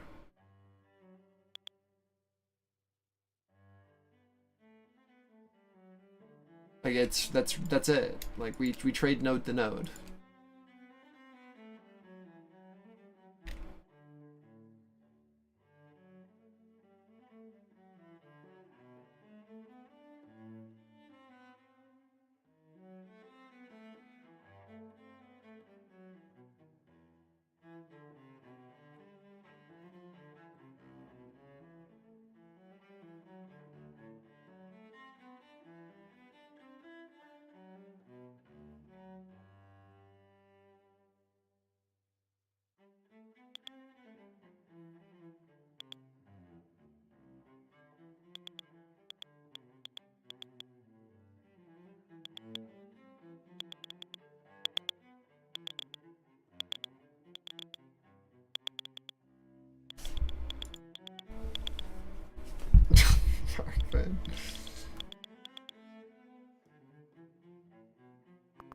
Yes, Sinto. Yes, that is key.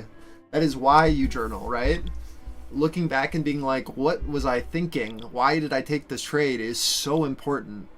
If all you do is look at your winners and you never look at your losers and be like, why I'm a clown, right? And then create a system to to catch yourself when you're in those trades or to prevent yourself from taking those trades, you are going to have a horrible time.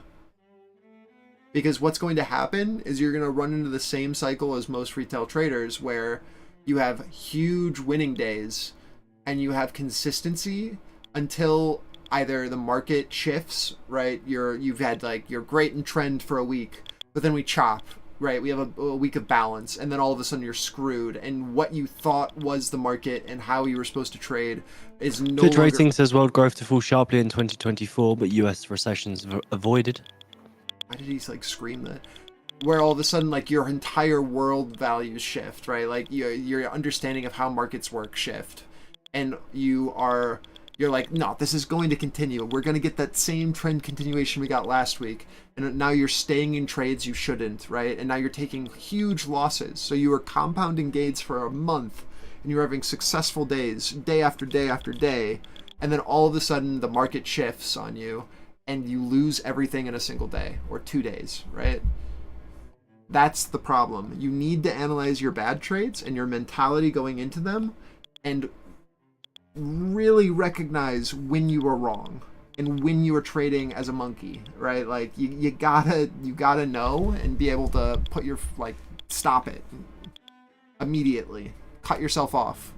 And if you can't recognize that, or if you don't know, like, even when that is, or what you're doing right, or what you were doing wrong at the time, right? Like, you're gonna have a really hard time preventing those huge losers. Fitch on global economic outlook says the 2023's reopening boost in China will not be repeated, and growth is forecast to slow to 4.6% in 2024. Having like a systematic trade plan and setups and rules are going to keep you profitable and are gonna keep you compounding your gains. You'd see it all the time in when we were like trading options a lot, where people would have these like great winning streaks, and then all of a sudden they would take like one over leveraged trade with their gains, and then they would give it all back. And like, you should never be in a position where you are consistently profitable for a month and then 2 days ruin you. That should never happen. You shouldn't allow it to happen. Like, your risk to reward should never be that skewed. That doesn't make any sense. Like, you're just emotionally trading. And if that is you need to go back and analyze what you're doing.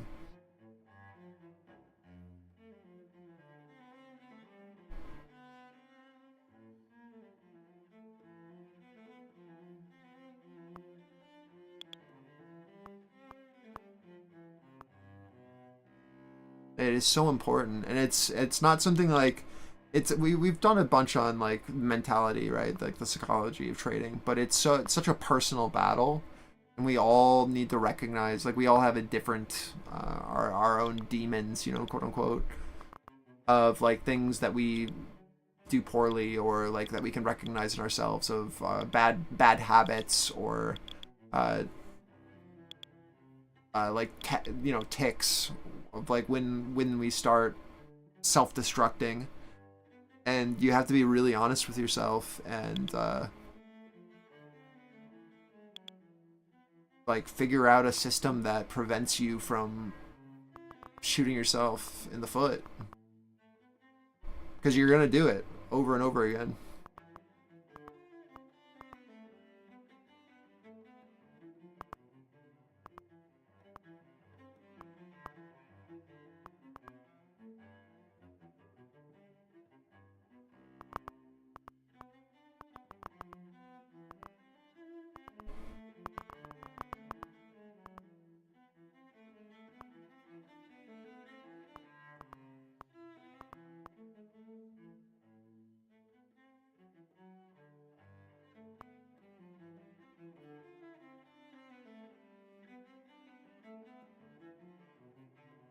Yeah, and like, I was having a conversation with someone in DMs last week where, like, you do need screen time, right? Like, it's important to get your hours in and to practice. So Fitch Ratings says world growth is expected to fall sharply to 2.1% in 2024.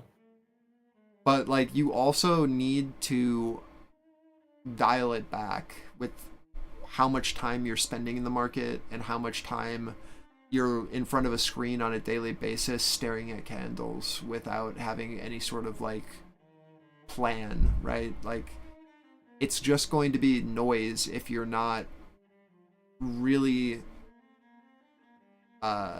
focusing in on a single trade setup or a single variable, right? Like, you're not, like, these candles are just going to be green, red, up, down. Like, you're going to have no understanding of what you're looking at or where you should be looking to like what you should be paying attention to, right? It's like staring at the DOM without having any like knowledge, right? It's just noise. It's just going to be a complete waste of your time. And so I think that like dialing it back and doing some like very focused sessions where you're only looking for one trade, one plan, and you're focusing on that one plan a day, and if the plan doesn't show up, then you don't trade that day, right? Like, being very, very particular with what you're looking to practice. You need to do stuff like that so that you can keep your head in the game and keep focused. Like, there will forever be a tradable market where you can make money, and so you never need to feel like you need to FOMO, because every day we find setups that garner money, right? So you need to get that mentality out of your head and make it about learning and trying to grow into a consistent trader. If you always feel like you have to be here and trade every day, or you're going to miss, you know, the mother of all moves, you're going to have a bad time, and it's going to be very hard for you to learn and grow, because you're always going to be trying to chase that. Raise their near-term oil 2024 and 2026 European gas assumptions.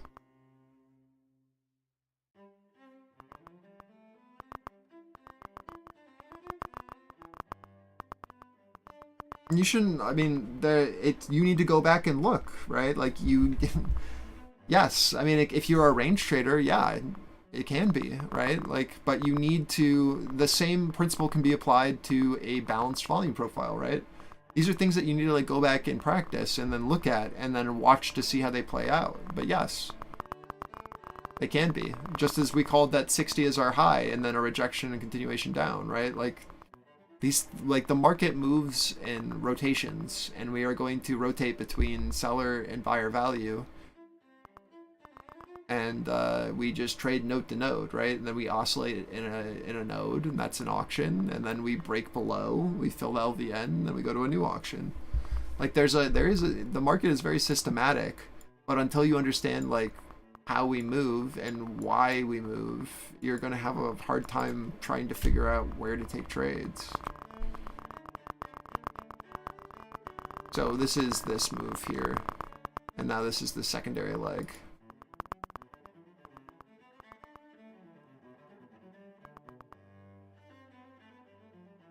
Like, you have to put in the work. I can't be more direct with you than that. Like, yes, there's lots of things can be trades, but like, you have to go back and backtest it and see how you would play it, right? Is there a pattern that's recognizable when we get into trading ranges like this? Is there an ideal way that you trade a range, right? Is there a clear area where that range idea where you were looking to buy or sell invalidates, right? Like, these are the things that you need to understand before you attempt it. Just like with anything else, like, you have to understand the rules if you're going to play a video game, right? You need to understand how the game works.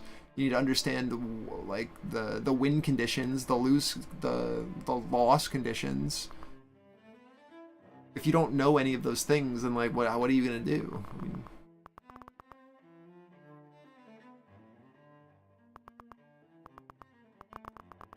this is why we preach about having a journal to review trades, having a document with screenshots describing trades that you like, right? Setups, A+, B+, right? You write them out, the variables that you want to see, what you're looking for, the setups that have worked for you in the past, the time periods that you are most successful when you trade, the time periods where you are the least successful, where you should be avoiding the market. These are all things that you need to know about yourself. if you want to like actually have long-term growth. If you know that you lose money consistently midday, then you need to go eat lunch and F off, right? Like that's something that you need to know.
I'm fully out of my position, Robert. I'm looking to see if we hold here.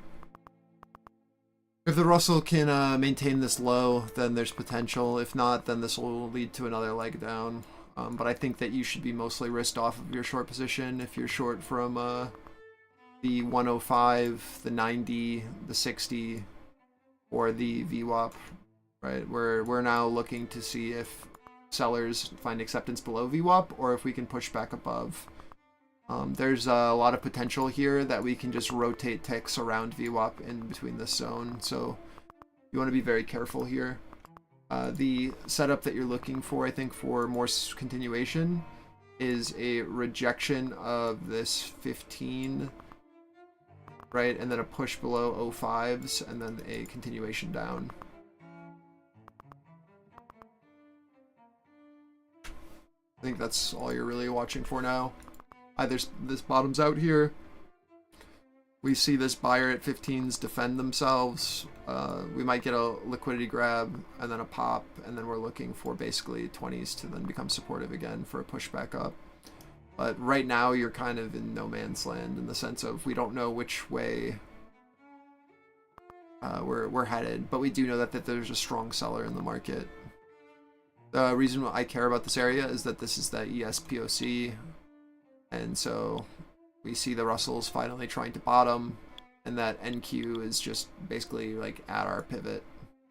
So again, just watching this 15 to 20, seeing if we can catch a bid here, and if that bid can hold. If we push below, then I would say that you can get another leg short, but that this is probably a buy, at least for a scalp.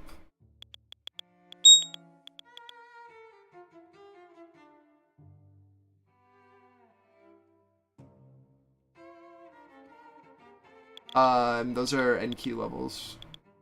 I just wrote them out and drew it on my chart.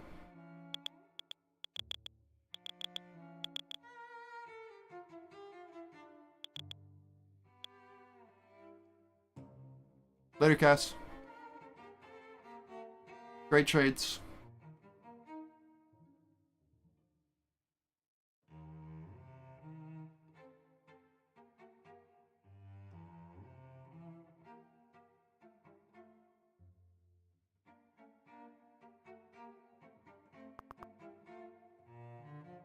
This is where we are currently positioned, right? This is what the market looks like structurally. So until we push back over this node, you're going to have a hard time looking for longs until this becomes supportive, right? Right now you have basically just a buyer attempting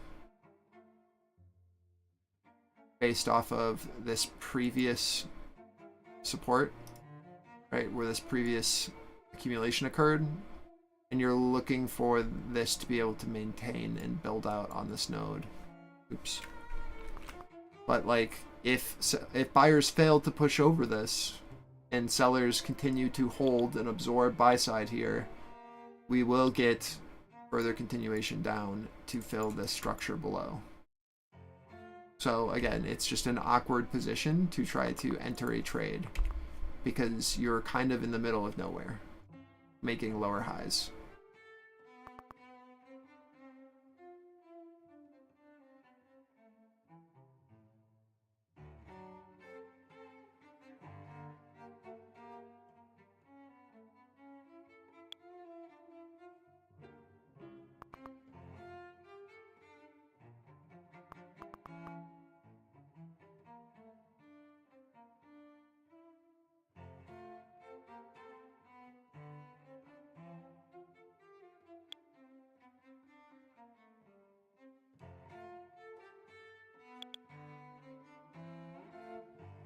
Did that clarify for you, Robert?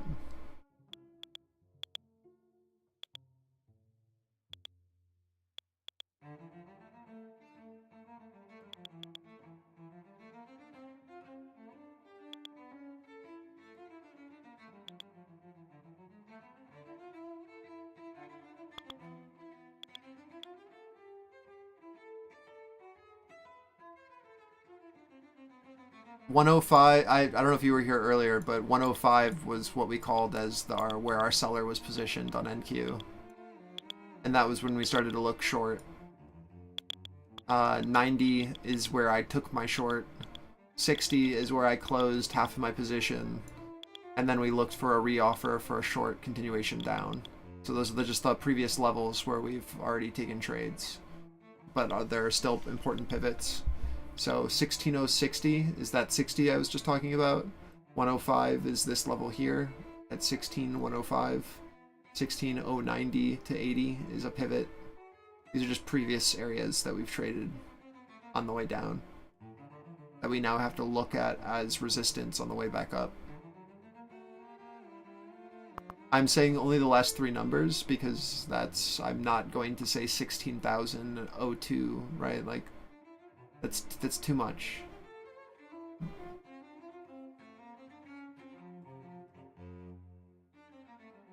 I talk about ES in 2-digit numbers. I talk about NQ in 3-digit numbers. It's trying to base here, yeah, at VWAP.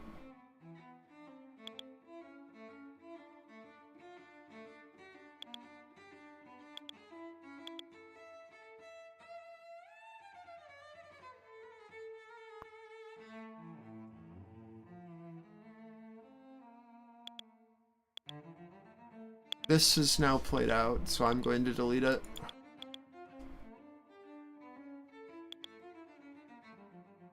Again, for buyers to have any sort of validity, they need to push over this blue, right, and make VWAP supportive again. Same trade as before if you want, like, any sort of continuation. We need to see a push over 97s. Or this will just be the range high, and this is the range low for right now.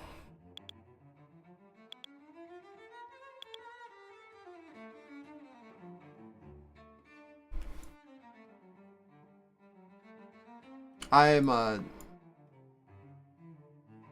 just like not really trading anymore. I have one lot on NQ here. Just trading this range back and forth as we're talking. But I'm not trading size, as like I'm actually talking quite a bit today about like mentality and other stuff, so I'm a little sidetracked. But like plans have been given in advance and pathing has been drawn. Just like an FYI, just looking to see what happens at this 35. Trading off of the 20 node, at 20 on NQ.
This is the first time I've ever made money.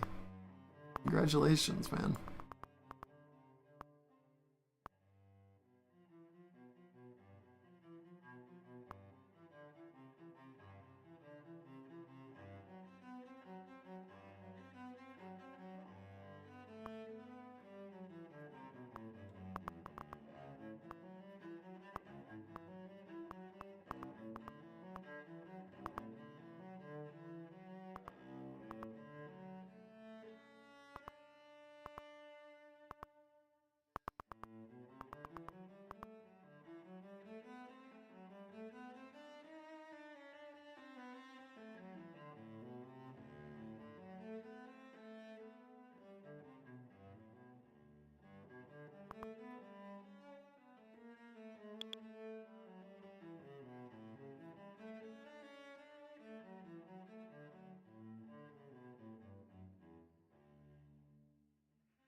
Oh, boy. So far, the 20 buy on NQ is holding, but we need to see a push over POC here.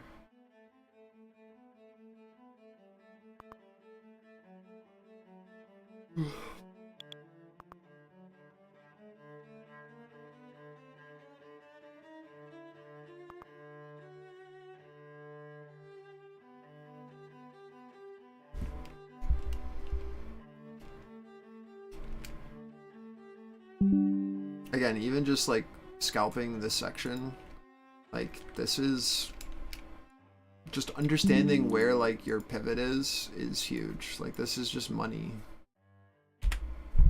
Like until it becomes resistance, we look for bids here where bids have been. Right, this is clearly a pivot. This was sellers. This is then when it's flipped to buyers, and then there was defended buy side, and now we're looking for this as just our auction pivot.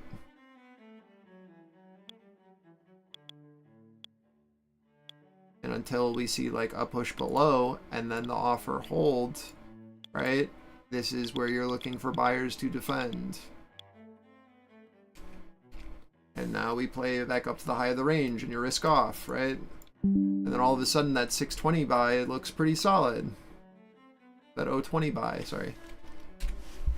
And then you risk off, and then you look for a pushback over 35s, and it's the same thing.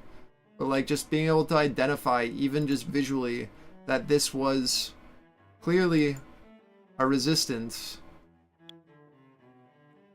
that a seller was sitting there, and then it flipped to our buyer, and then it was defended on our buyer, and then we made a higher low where buyers were then willing to push price. And then we were able to then look and test our highs. Now what do we want to see? Well, we want to see a look above, and then this to then hold on a supportive test. Then you get continuation up, right? Now all of a sudden, that little scalp with our runners is up $500, right? Just playing the auction. Playing our zones that we said we wanted to hold.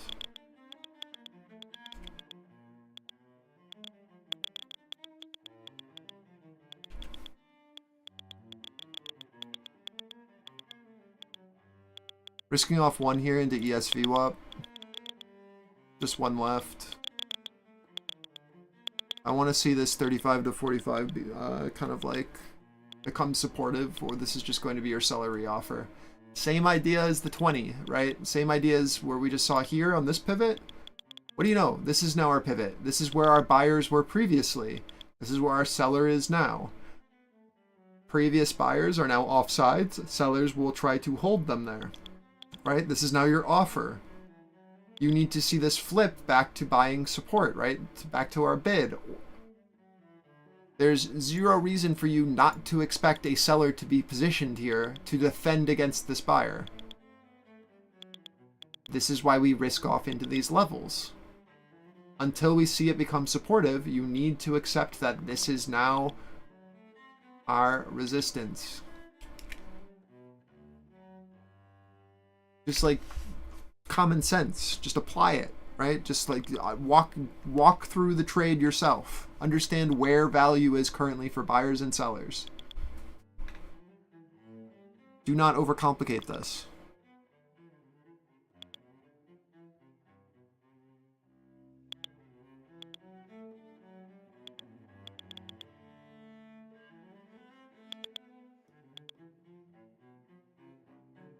Why do we risk off on a push back into VWAP from a look below?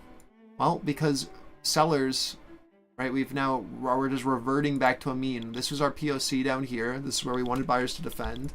We now need to look for a push above. If this is now a selling market, we are looking for sellers to show acceptance below VWAP, and this is where they are going to be putting risk on, right, short-wise for a continuation down. Until we can find acceptance above, we need to be risking off here. What else is this? Well, this is also our Globex high on NQ, and where our previous buyers were trying to generate support for this move up. They failed. These guys are now all offsides, and so this is now our pivot. So until we can push back above this, this is where you sell. Don't be dumb.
Russia's deputy Prime Minister Novak says we will analyze oil market situation and will take corresponding decisions if required. And oil market situation requires joint actions. I think it's this one. I don't know if it really matters, but yeah, I think it's this one. Just anyone that isn't Hikanashi. Hikanashi candles should be banned.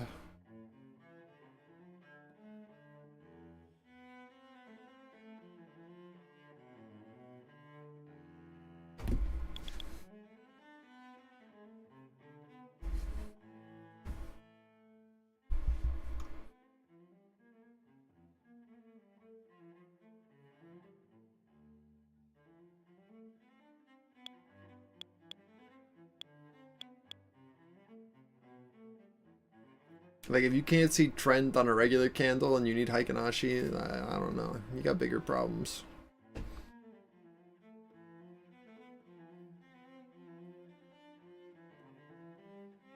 Yeah, we're holding fine. You need to see, like, buyers really step on the gas here, though, in a second, or they're going to see, like, a buy-side failure, and then you'll get an aggressive move down. But as long as we're basing here, you know, things are fine. We don't have a clear direction yet until we get Europe above Stock VWAP. 600 closes the highest level since February 2022. Basically just going to oscillate in these ranges that I've highlighted until hide all indicators. These ranges that I've highlighted. And until you see acceptance above or below these blue boxes. This is it.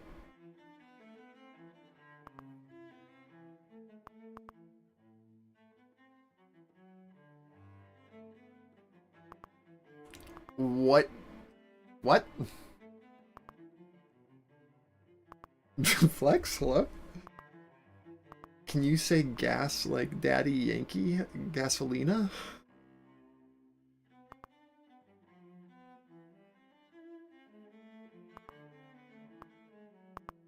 What?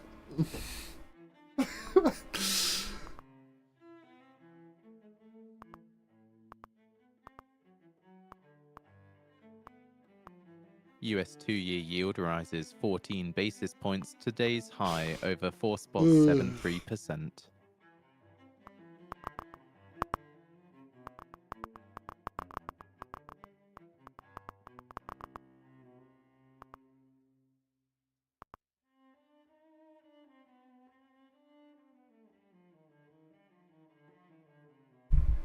So buyers still willing to hold this 15 to 20 on NQ.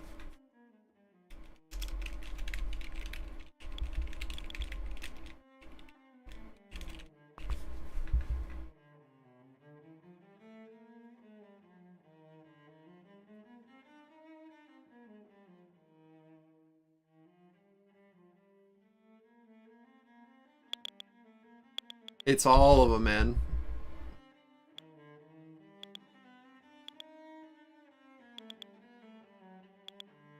You can see whatever is like green is what's that sound's coming from, or red. Those are the aggressive moves. So I've got like the sectors as well as futures. The clicking is just the speed of tape, basically. Large orders, aggressively pushing, selling, kind of the way you can think about it. Just pressure. Yeah, it's the sound. Usually you don't hear it because I don't have sound on the Discord stream, but you actually have my full sound. I'm just streaming everything audio-wise from my PC on YouTube.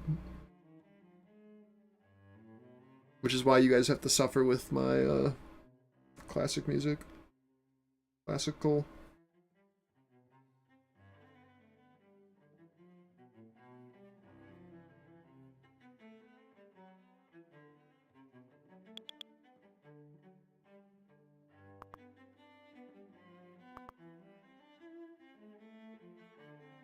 Yeah, you thought I just was going crazy with the mouse clicks.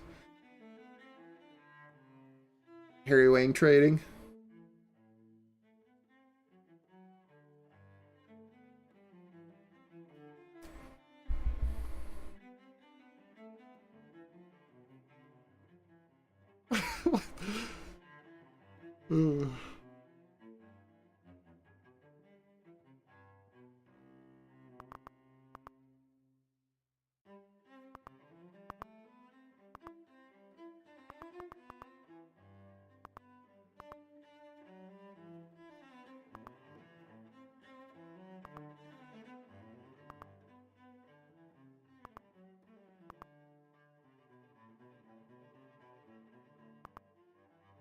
Probably expecting these guys to know what Osu is just such a stretch.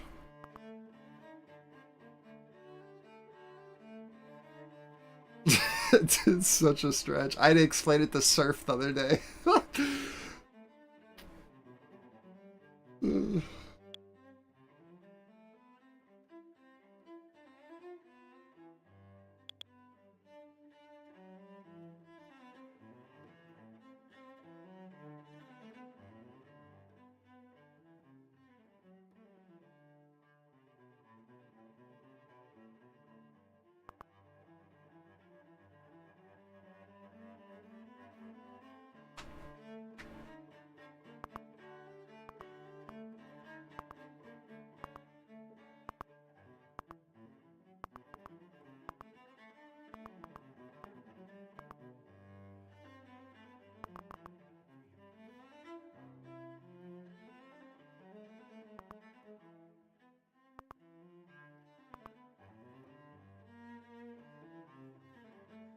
Yeah, you get them into OSU early, right? You're never gonna have a problem with drugs or alcohol or drunk driving, right? You're securing just like peak hand-eye coordination, him being a complete nerd, and just financial security for the rest of his life.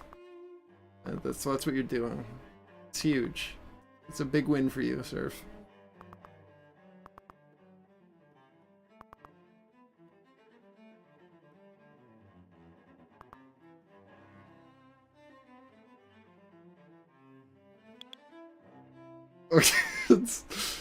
Oh man, he's gonna be either a pro gamer or like a doctor, you know. He's gonna have the hand-eye coordination of a surgeon at like 15.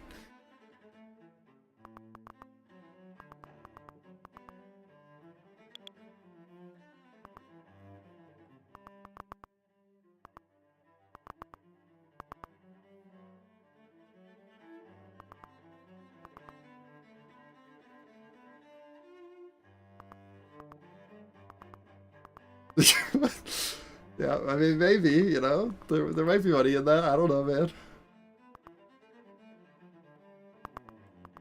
man. Careful, guys, with Russell leading down. We might need to see a push down into this 70 before we see any more upside. Just wait for the Russell to bottom out again. NQ, ES are just dropping around in this range, but you need the Russell and NQ to be moving together or any sort of break out of this area. Delta still looks fine for upside, but I just don't want you to get wicked out of anything. Waiting for like a larger breakout. Later, Izzy. Surely, Adrian.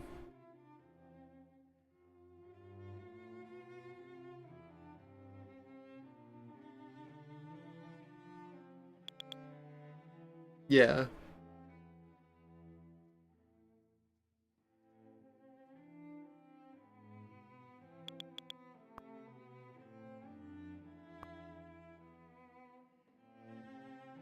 That's Soup Queen.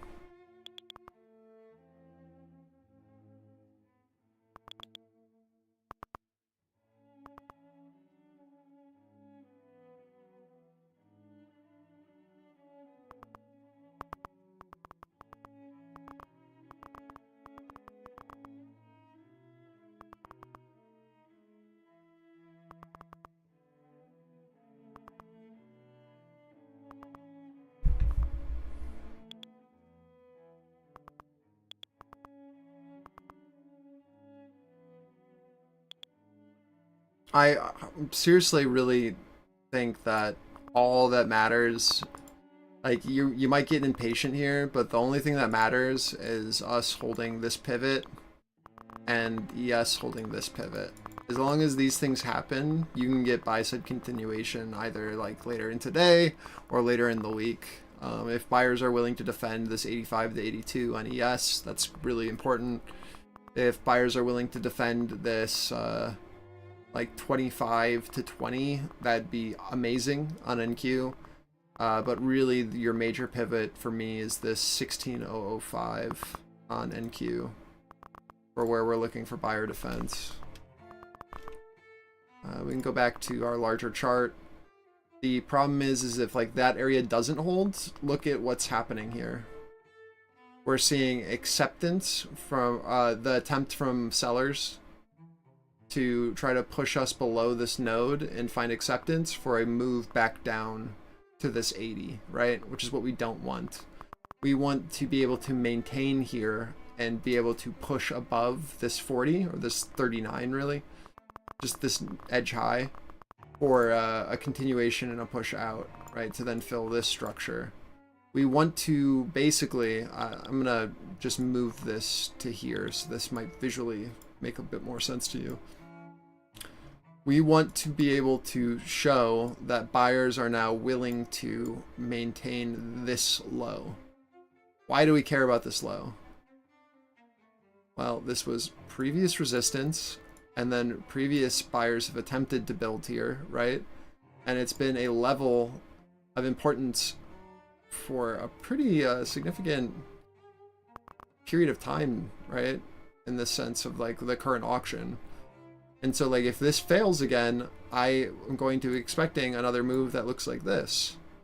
So I really want to see buyers defend this area as supportive to show that they're willing to kind of push price back up, and that bid holds from the news this morning. Just like node wise, that's really all I'm watching for. I want to see this kind of fill out a bit and this become like the low of this distribution, right? We just want to fill out some of the structure at this low and then start to build up at this high. But if it fails, right, then we can fully come back down, which is what you don't want to see. This is kind of like your last, not last chance, but the most... this area makes the most sense for buyers to try to defend. Because if we go lower, like, sure, we can bounce from here, right? But then we have the chance to then oscillate in between this zone again, right? Which we don't want. We want more confidence. And if buyers are willing to hold here, that gives me a lot more confidence that we would get upside, or if we don't have to fully repair this structure. But it's fine. It is what it is. We just need to be patient and wait for it with the understanding of where we can go on either side, you know?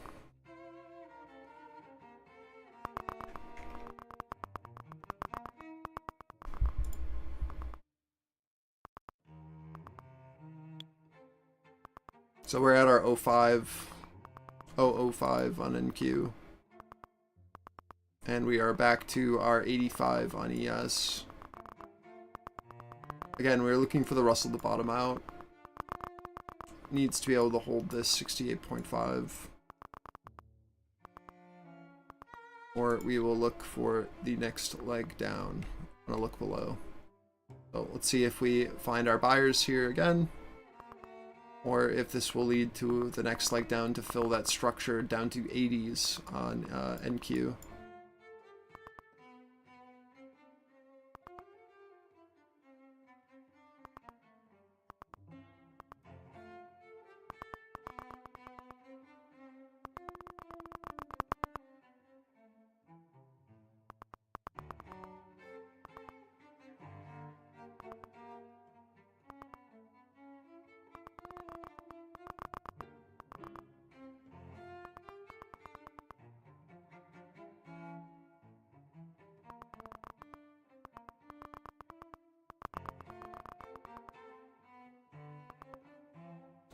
So if you're not in a short, I think you're waiting on two things.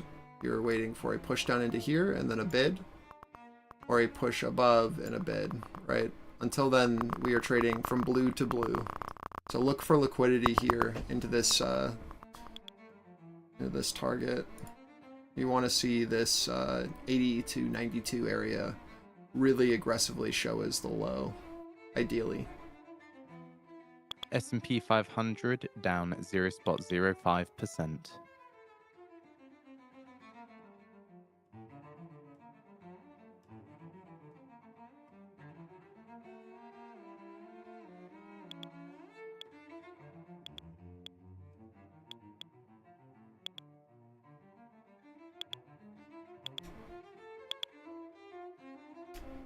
I only got filled on one, but just following my plan.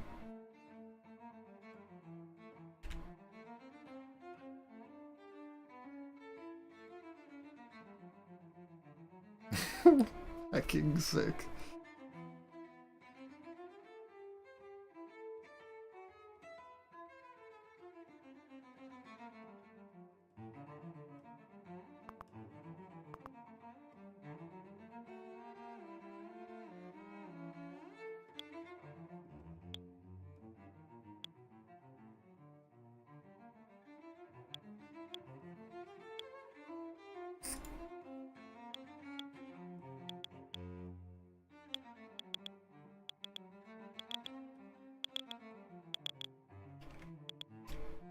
Do you see how having a plan is important and understanding like where value is?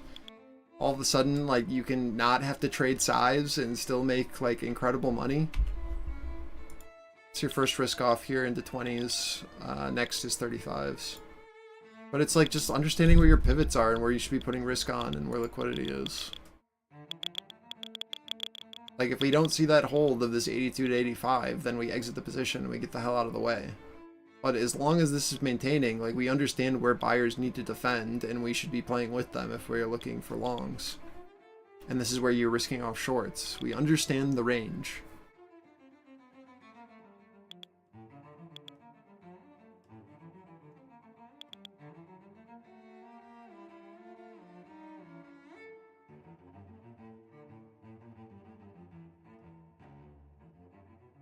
And we're still just oscillating this node.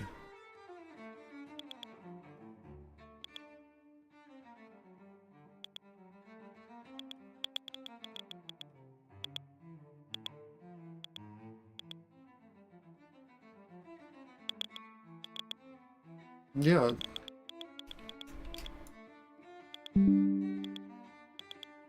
Just, that's it, right? Like, now you're back to your 35s. This is where you risk off, move stops.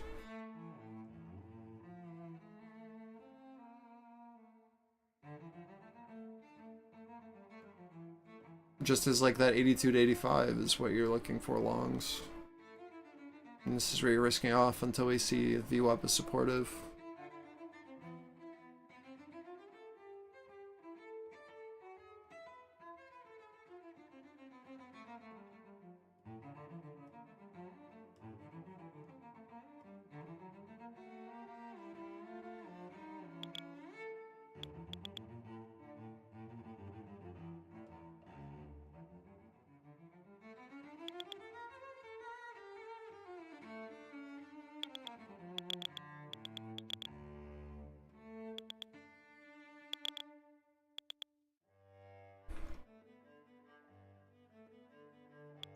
I'm trying to, like, for those that like aren't listening to me on stream voice-wise, like, I'm writing these things out now as well, so that even if you come in late, like, the plan is there.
Fog?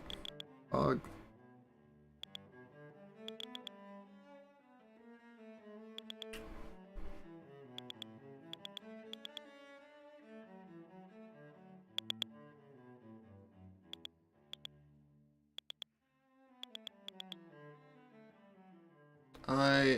I'm out. We can get continuation, but I'll get another entry if this 35 to 45 holds.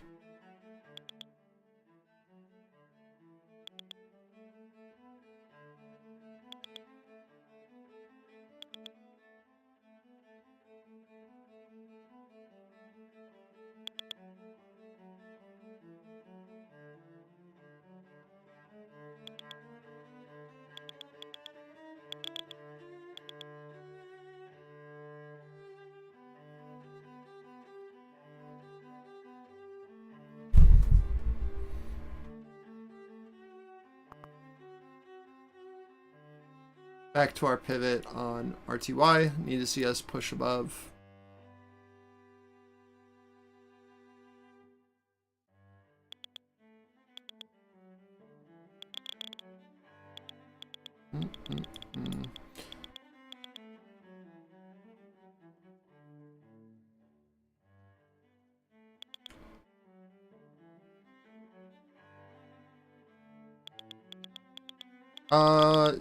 We should be able to get continuation. That was a nice little liquidity grab, but yeah. You want to see this Globex high now hold as supportive, and us to be able to push over this on ES.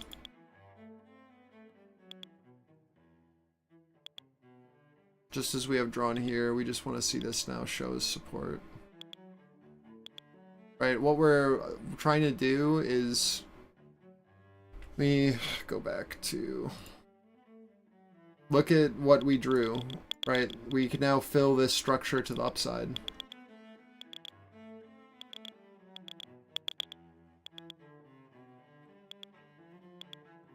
We want to see this now hold, right? This upper edge of our node.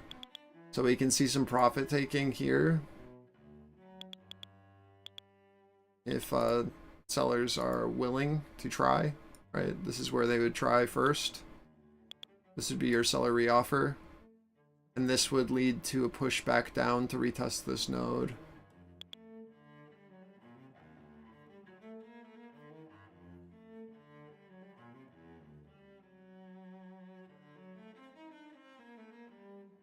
So you're looking for basically support to build to your buyers willing to push. Hold of this, recovery, and then we get a deciding move after that.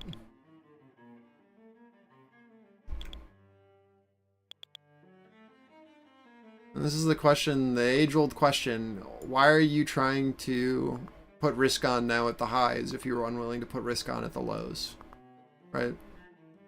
You need to confront yourself about that. Is like, I'm more than willing to try to buy this low because I know I'm wrong immediately if I don't get the move that I was expecting.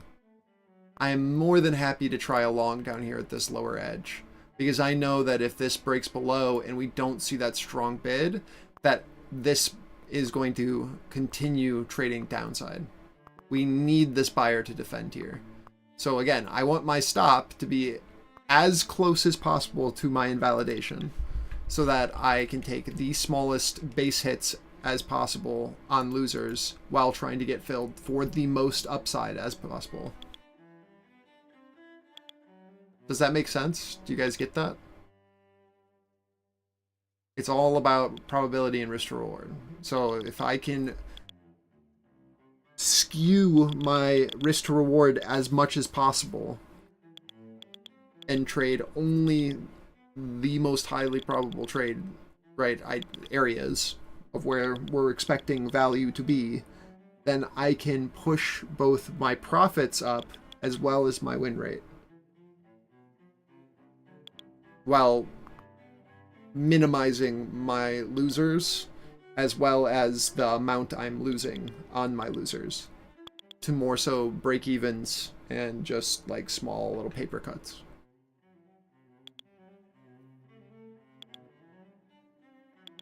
Right, so that's that, Mohammed, what you just said is what most retail do, is they look for the breakdown at the lows and they look for the breakout at the highs. Whereas if you, it's a little counterintuitive to how you usually trade, but until we see a break in that auction, that is the bottom, right? Like, you need to accept that. We need to see the look below and then the seller to step in to show that they don't want to trade within this range any longer.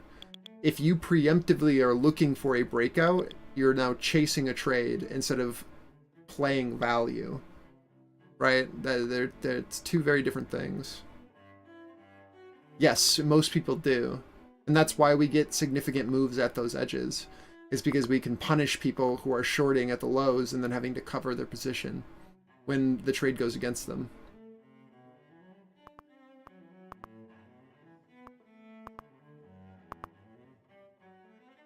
Yeah, it takes time, but it'll be like one of the biggest things one of like the most worthwhile adjustments you can make to your mentality. And that's the way that you're gonna go about it, is just going back to your bad trades and reviewing them, right? Just going back to our journaling conversation. And like, oh, what actually happened here? What would have confirmed that we were going to break down? What could I have seen differently? What could I have been looking for, right? And then trying to like kind of change your mentality and like being like, okay, well, I should only be taking these breakdown continuation trades once we've seen a push and showing that like this is no longer value. It's a weird adjustment, but it's one that's like super worthwhile to make.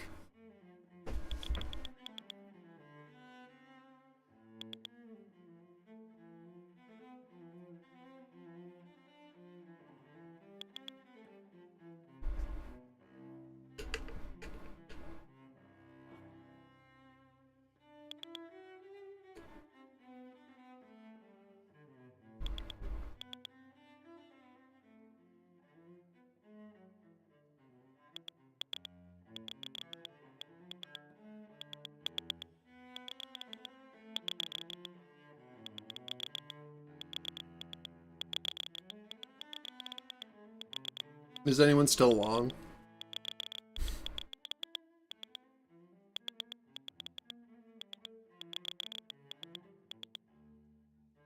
$97 isn't a short. It's where we have a known pivot. There's a difference, right? So we don't short a level just because it's a level. We watch to see what the reaction is inside of it, right? A pivot is just that. It's a pivot. We understand that that is an area where historically people have been taking profit, but we don't just buy or sell a level because it is a level. We watch to see how participants react once we get there and trade around it. So if we see, for example, a push into this 97 and a strong sell, we then watch to see where the previous buyer was, and then either look for a lower high and a seller to step in to defend that lower high for a push down, or a loss of this higher buyer, right, at this 92, and then a push below that, and then a continuation down. You don't have to try to short an edge high. We watch to see the reaction there and then to play off of that. Because what we are doing as retail traders, as smaller time frame traders and as smaller sized traders, is we are trading with people who are moving the market. And so we need to see them position first before we can position to trade with them, right? So if we know this is where buyers are, we need to be looking for that trade to the upside. And then we watch to see what the reaction is in this area, and we clearly see that buy and the strong momentum that it carries with it. And now at this high, we should be risking off our long, right? Closing some of our long into this level. But it's not a short, it's a risk off your long. Because this is an area where potentially shorts will be loading up and where profit takers will be presenting themselves. That's the mentality. We don't look for continuation until we see either a push over this 97 and the ability to hold, right? Or a push below our Globex high and then a continuation down.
Great job, Manly, and welcome. Welcome to the Discord.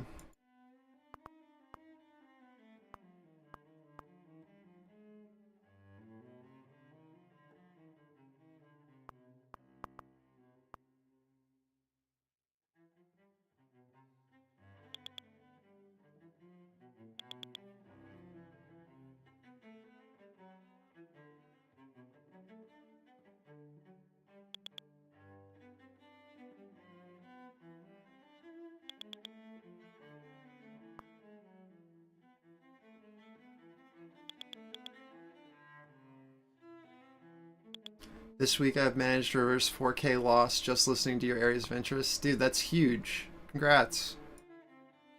Now just compound, right?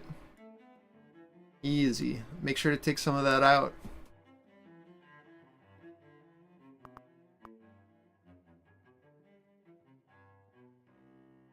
It's not real until you take it out.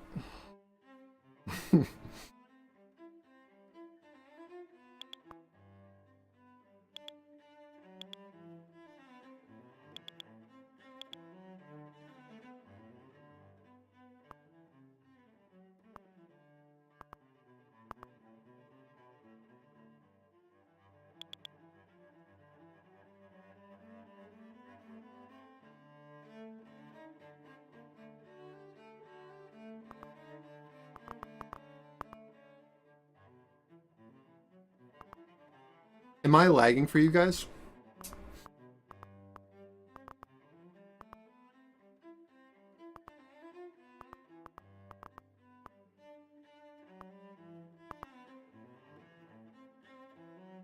Someone in a chat just said that my voice is breaking up.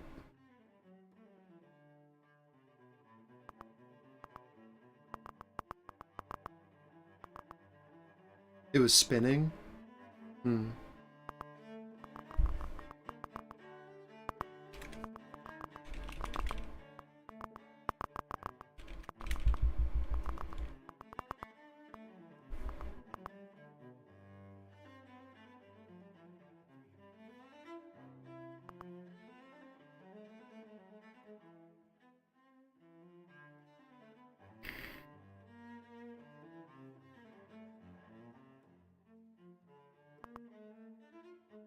The blue boxes I'm drawing live as we talk.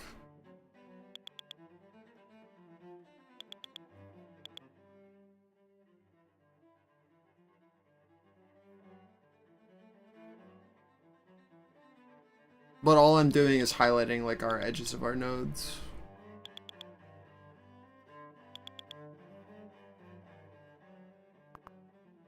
That's one of the perks to being a premium member on our Discord is that you just get my chart books. So like as I draw on my charts, your charts will also update live because they're my charts.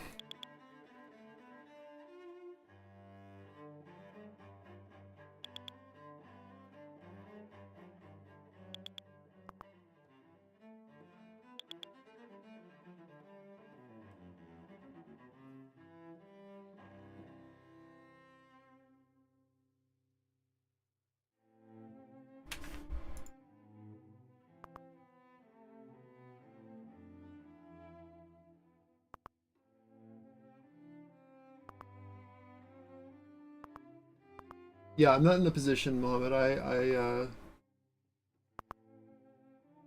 I will let you know areas I'm interested in, but I do not do call-outs. I'll tell you what to look for. But yeah, I'll let you know if I'm in a trade, of course.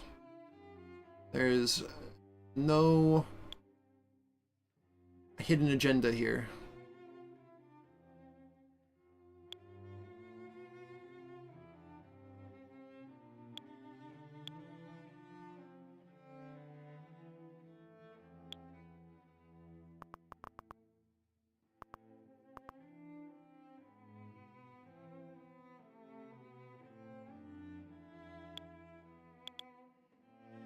Everything looks fine still for continuation. Deltas look fine. We're just trying to build out on a higher low. You'd need to see a seller be able to push us back below 35s and then re-offer. What I mean by that is you would want to see a seller push us below and then a strong sell to come in for any sort of like continuation down. Or this is where we're looking for buyers to try to base us. right? We're looking for buyers to try to hold this 35 to 45.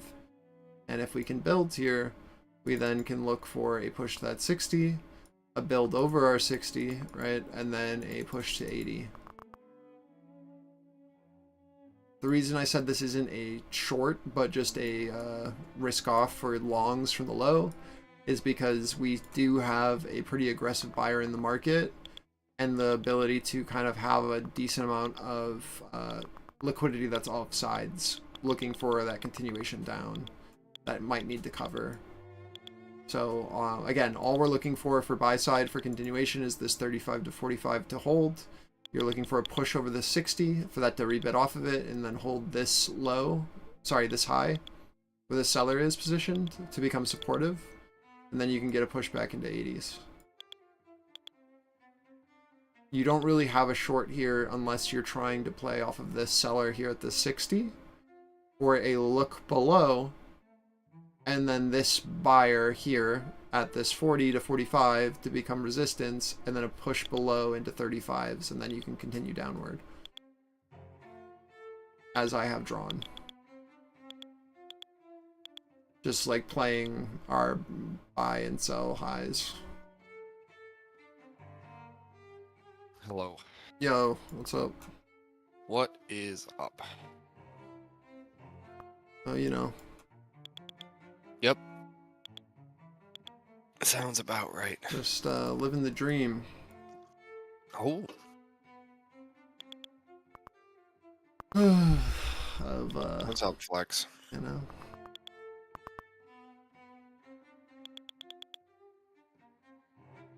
Oh, Mario. I am the Mario, it's true.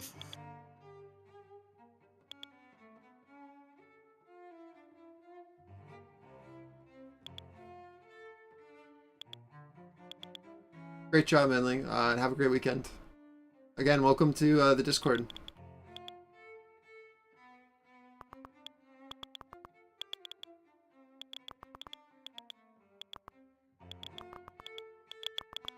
Welcome to the community.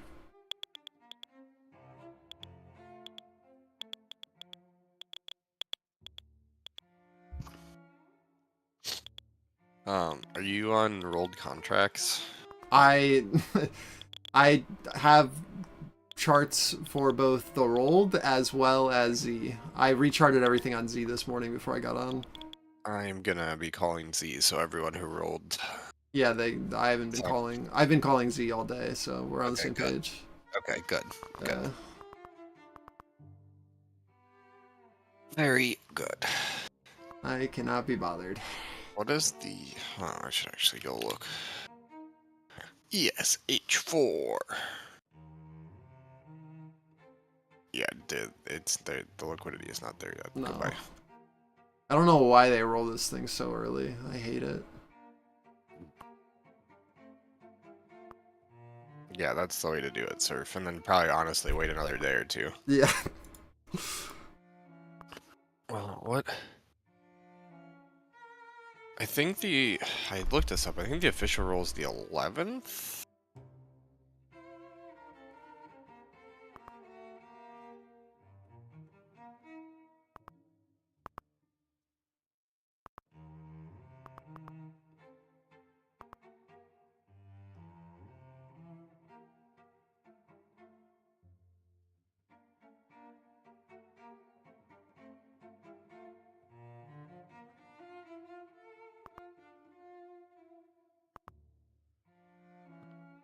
Hello, Sauce.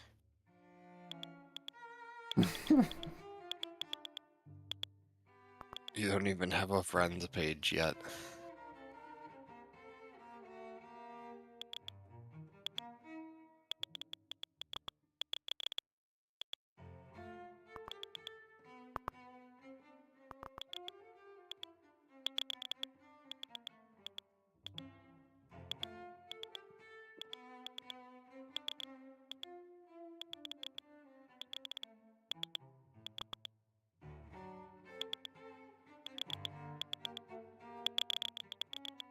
I think if you're going to be looking for any sort of short attempt, it'll be the Russell into this VWAP, but I would be very careful with shorts as we got that liquidity grab and that was a pretty good sign with the higher low.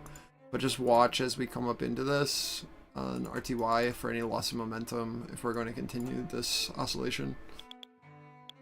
You'd expect the seller to be right here in this red box that I just posted. We know that we need to get over this 97 on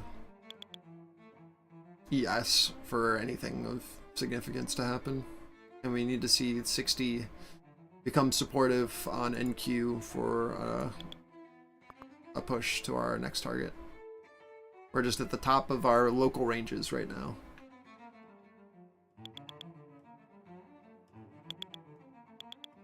I think 82 to 85, if you did buy there, is probably a really solid low position. If we break 97, you can probably hang on to that for quite some time.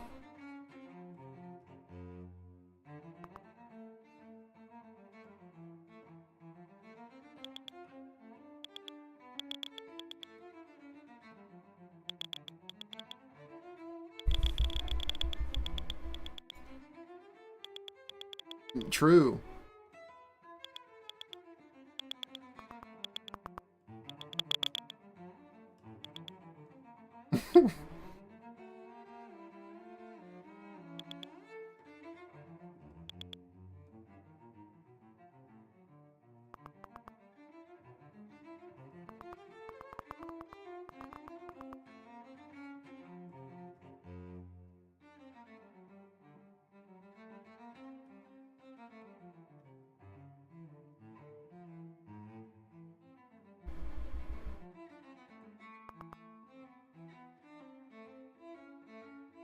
Oh, Apple finally bid today too.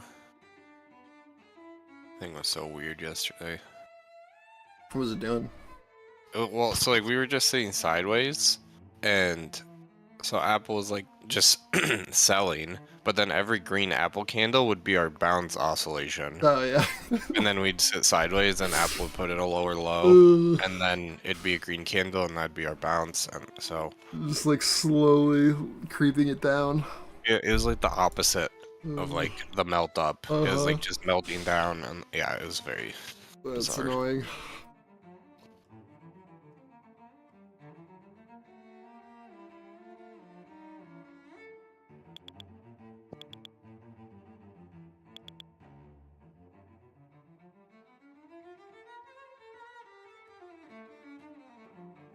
But for people watching it, you still have this gap fill through 95 half. Once that gets filled,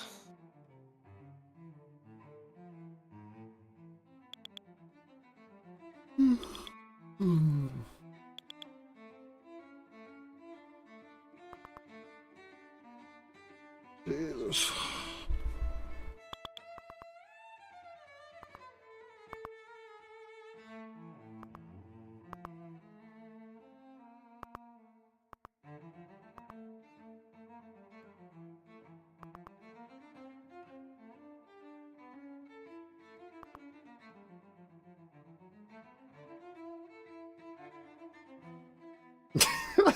he sings that to me before I go to bed every night. Flex, don't worry about it.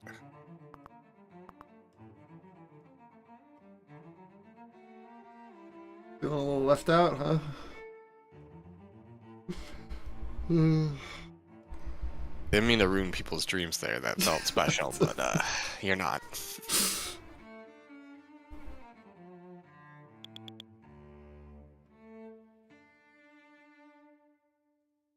That's actually, yeah. We just level music.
Actually, yes. But I wouldn't.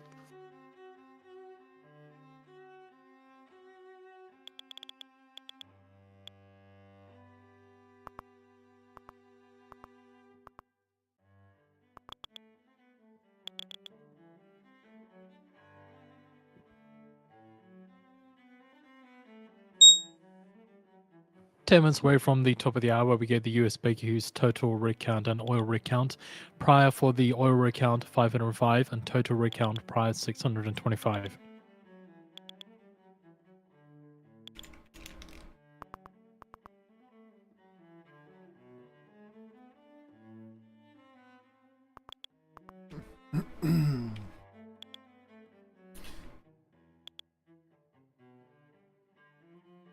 Is this Fat Cat's alt?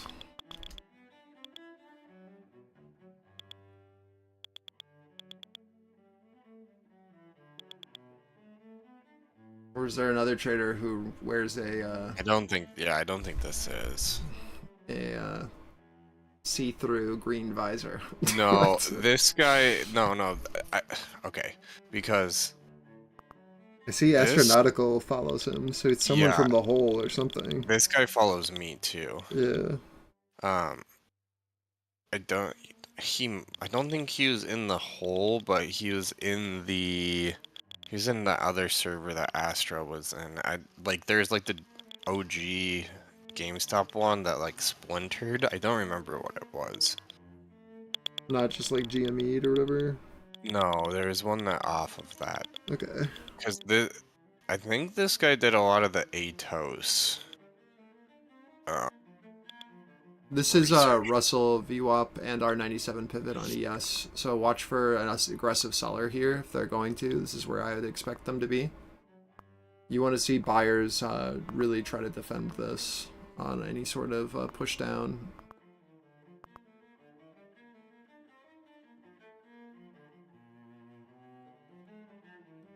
We're looking for buy side acceptance here at this 60 on NQ.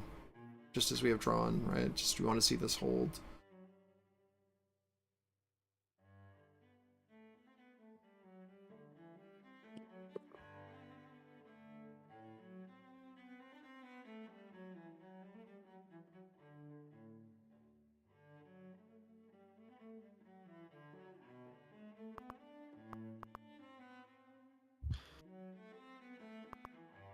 Yes, has some more liquidity stacking back into this halfway back area.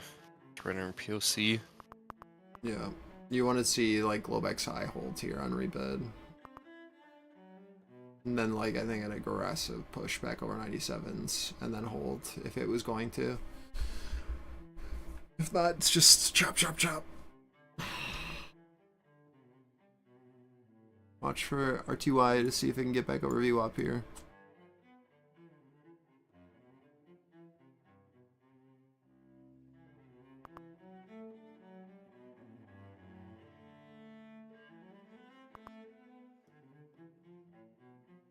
That's OG Fortnite sauce. That's what Fortnite was at the beginning.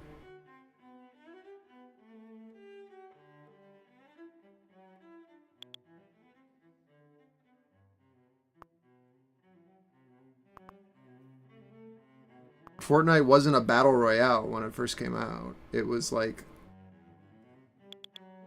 no.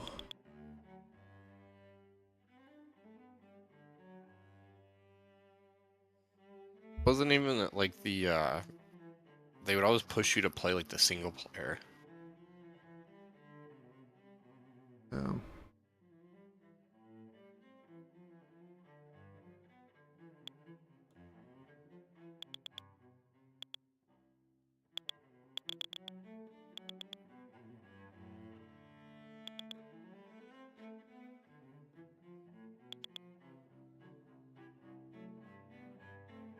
Yeah, no one cared about the game when it was like the survival wave survival building thing, and then they changed the model to BR with the same like fundamentals of like building and shooting and all that, and switched over to BR, and then it got super popular because The children loved it. But yeah, that's like the only time I've ever played Fortnite was when it was like that, when it was in beta. And I have not touched it since.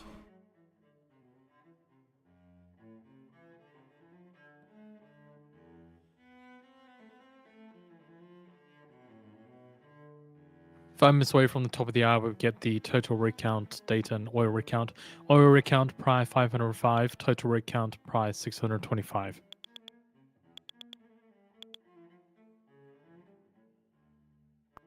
That we know.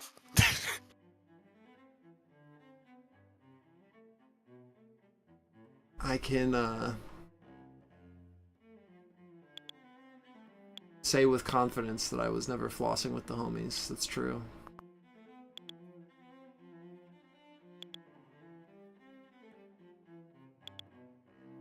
Like, so we were all in the planking era. No flossing.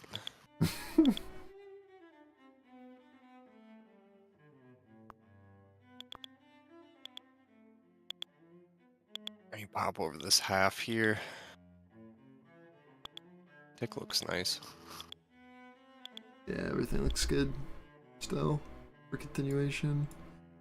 Just needed Russell review up. I mean, I guess we don't technically. You can just oscillate between these two nodes, but I mean, it'd be nice if we got over the 97 and Russell got a pop. What is the time? Is the gritty the do flossing? Holy.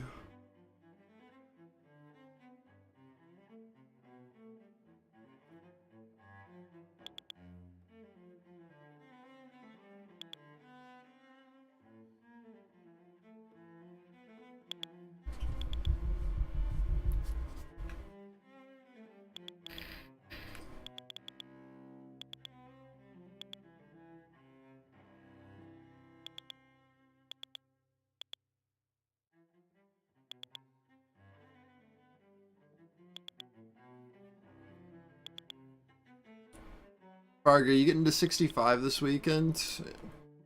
What's the deal, man?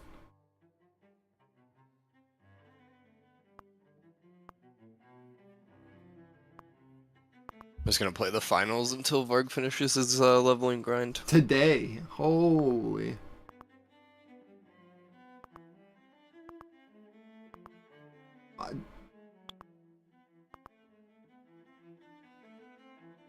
They released it last night, Survey, which was surprising.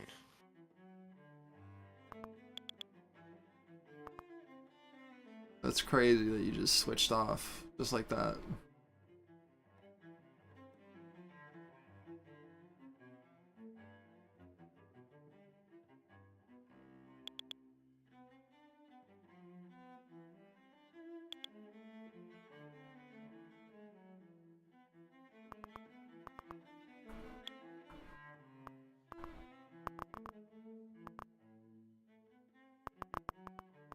Oh, what?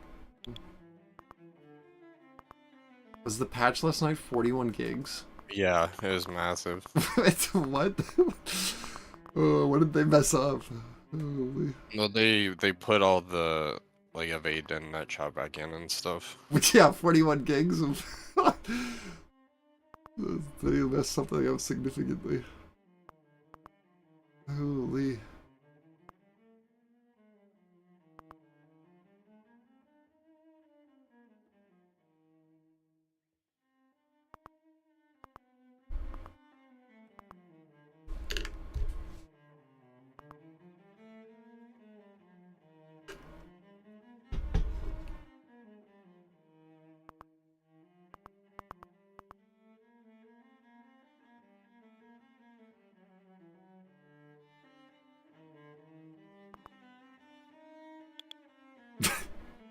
Surely expecting the oil rig count and total rig count data.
Mohammed, do you see why this is why we don't short 97 just because it's 97? You just would have gotten chopped up in a 2-point range as we try to figure out which way we go. So like, yes, it was a pivot, and yes, it still is a pivot, but it didn't present Just reminder, a we'll be great leaning trade. with the oil rig count data. As Still of waiting for yet. it to come through though. If we start to see a weakness here and then start to see these lower, some lower highs, right, and a pushback below 93, you might be able to get something, but like you don't want to get caught offsides in a position that you were been holding for 30 minutes waiting for a move, and then it goes against you. So it's like, yes, we understand it's a pivot, and that's why it's a risk off for profits from our low. But now you just are waiting to see if this is, if we can find acceptance above, or we look for acceptance below for continuation, right?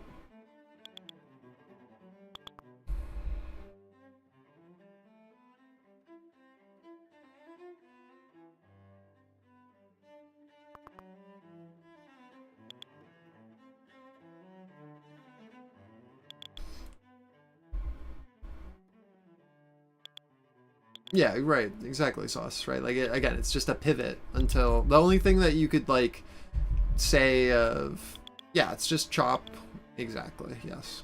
We need to see the Russell, as long as the Russell maintains momentum, you're good, though. Total rig count 626, 626. We'll see if these rig numbers do anything. But, like, we're still maintaining higher lows. RTY called the bottom once again, always has, bud, you know? Now it's just a waiting game.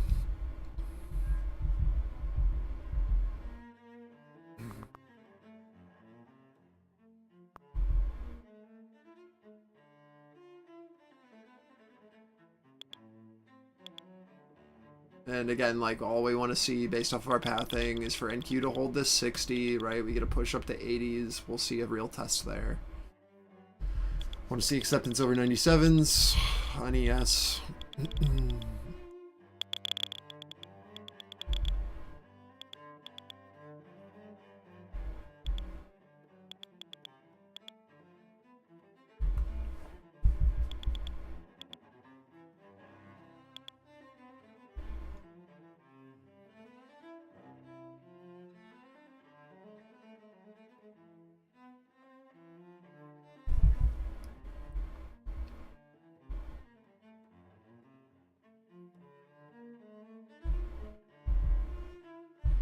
If you guys haven't and you're watching the YouTube stream and you're logged in, would you mind liking the live stream?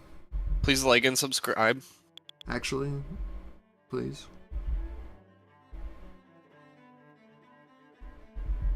It's the only time I'm gonna ask, but it would really help.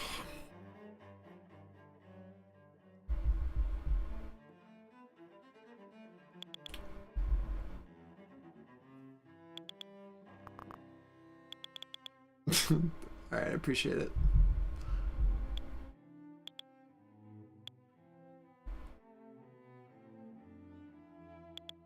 Let your mom know about the TFC future stream. Tell her it's really good.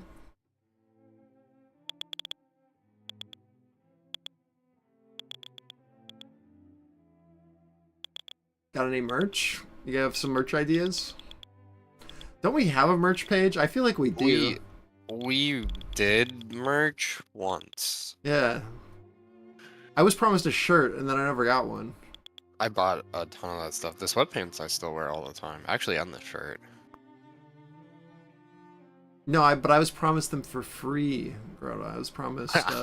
Wow, you should talk to the other board members. Alright. My response is ask Darian. Surf, true. I actually need another pair of sweatpants. More jeans today, Surf. Can you believe that? That's actually unbelievable. Wow, they're khakis, but I've never been more bearish. yeah. I know. I can't stay on top of my laundry.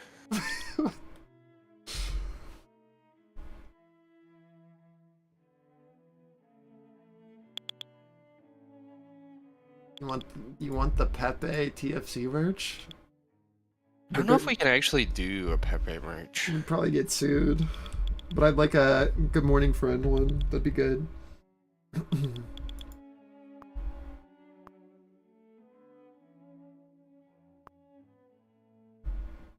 mean, we can do merch. I feel like the thing with it is we just need to like have enough people commit where it's like worth it.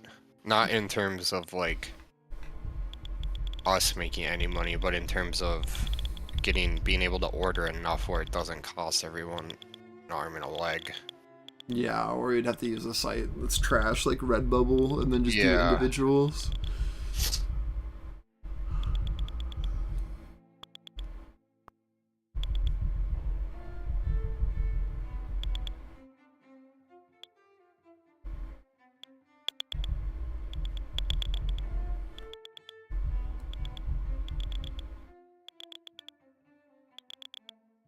Where can one sign up for TFC paid sub? On our website in the description of the live.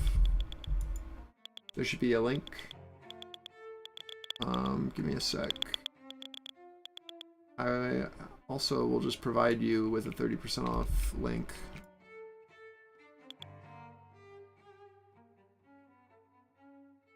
It should auto apply it, I believe, but if not, here's the code. Easy.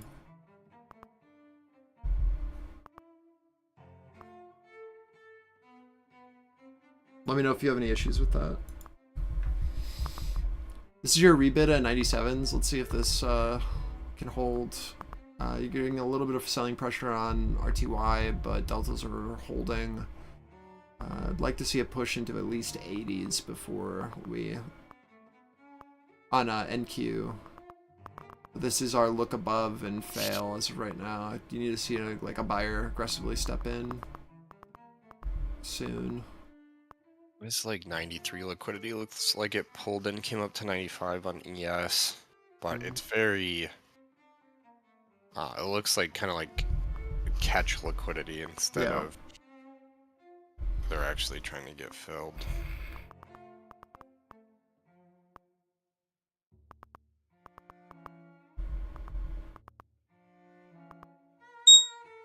God, these trading view alerts, they're so loud.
Nice bounce there.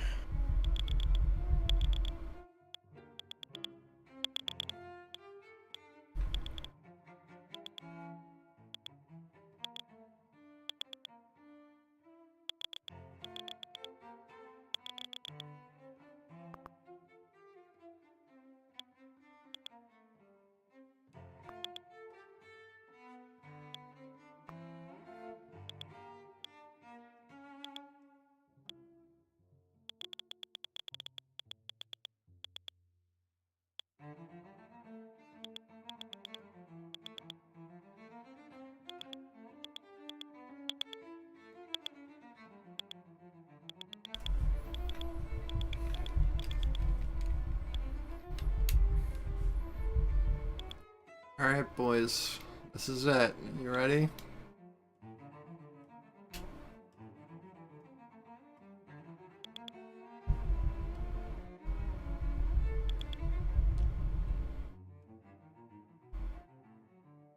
Who got it?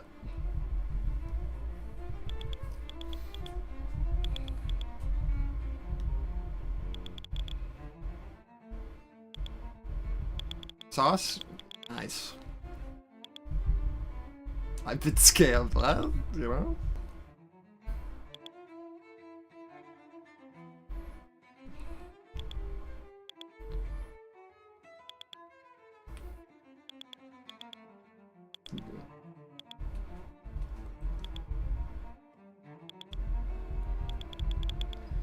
Those nitro subs are the real currency. You don't have the emotes. Are you... Jesus, this movie's so slow.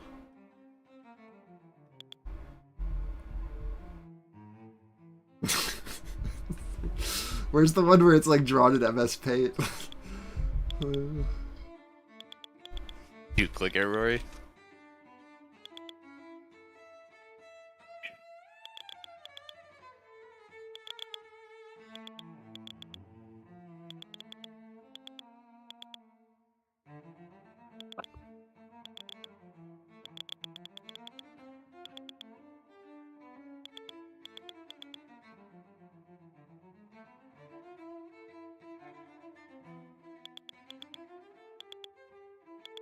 Oh, you high here? Yes. Last little look. Liquidity still at 4,600. Your like substantial kind of edges up into 0203, which is, I guess, NQ at like 92. Yeah, I just have like this 80 to 90 as a pivot. But yeah.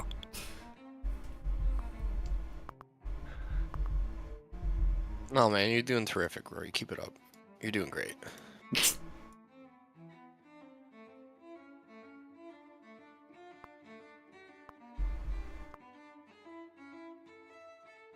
This is why I don't like trading this time of day. This one move that we drew out that should have looked like this is taking this many bars to play out. This test of hold of 60s to push to 80s. Like, nothing's invalidated about it. It's just the slowest crawl. It's been a bad lunch for the last, like, 2 weeks, honestly. Ever since Thanksgiving.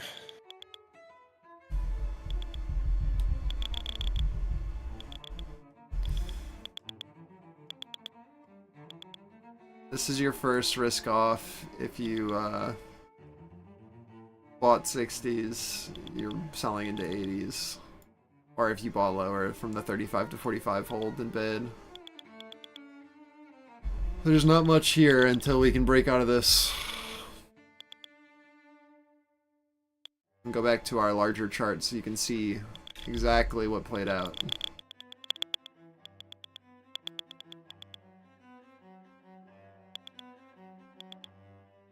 I didn't eat any turkey this Thanksgiving. Actually, I ate a tiny bit of turkey this Thanksgiving. Well, my main Thanksgiving did chicken. That's weird. But I appreciate it. This turkey is like usually pretty bad. Yeah, that was kind of the consensus. My dad was like sick of cooking them. Yeah. So he like smoked a brisket the day before and then just like made some like breaded chicken. Yeah, it was way better actually. Always. Yes, I agree, Sauce. We'll see what happens here.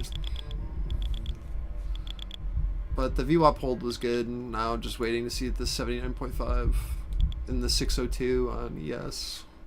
Had our 80 pivot on NQ. Let's just see if deltas hold up on push.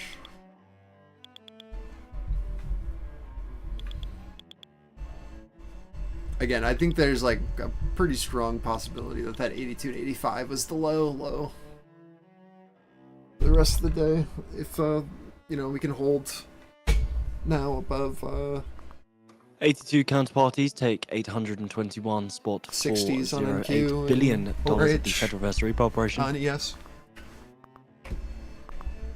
I will be right back. Gotta take a phone call.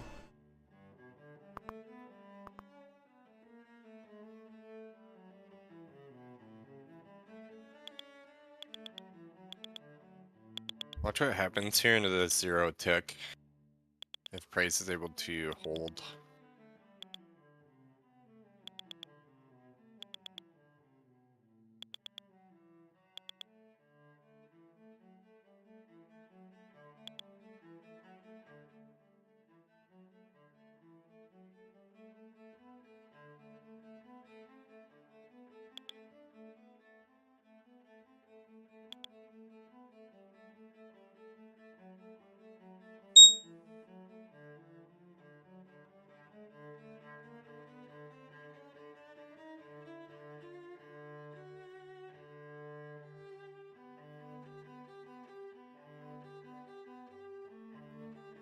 Yeah, man.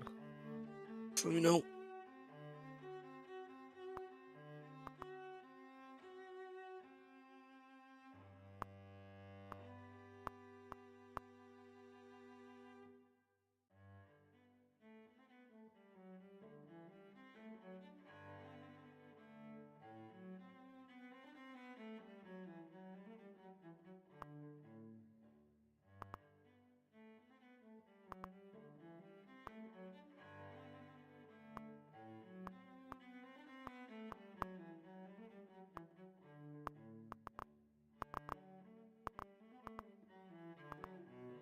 Halfway back retest. This is our 0 tick as well.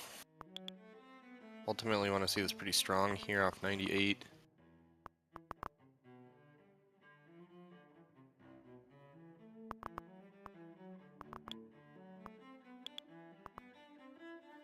NQ, basically same thing.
So just seeing the US is in talks with Gulf allies on military action against the Houthis.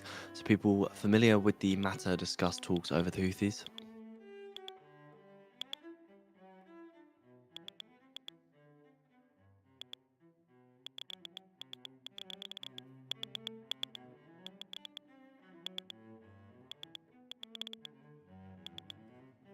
want to see this quarter try to stay bid. That absorption stays on side, and then push over that 46.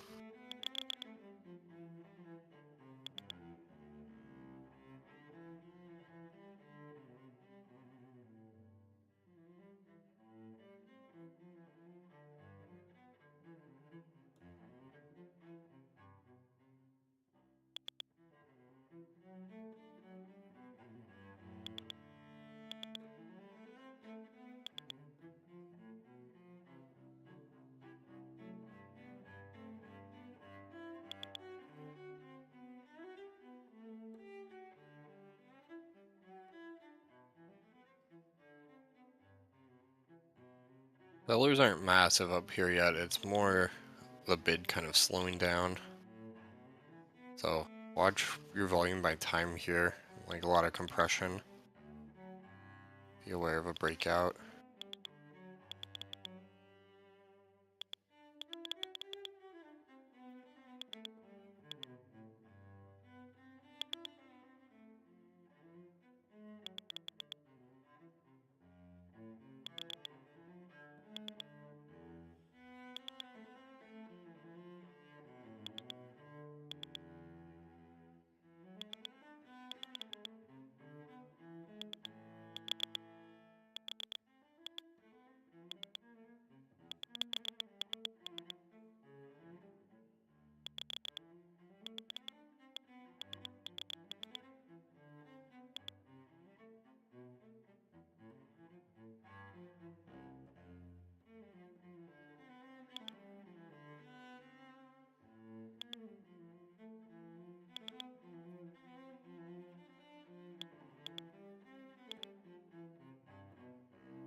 All right, sorry about that. The boxes in the corner are from a service called Tick Strike. Tick Strike.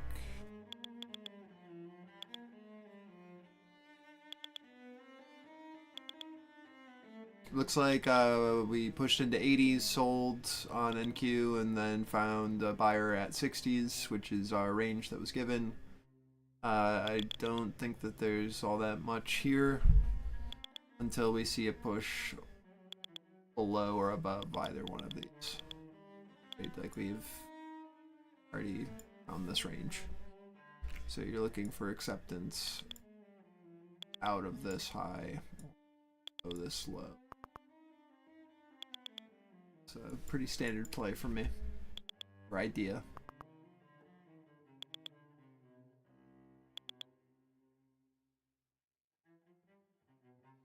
Let me know if you guys can hear construction outside. There's not much I can do about it other than mute, but there's quite a bit going on outside.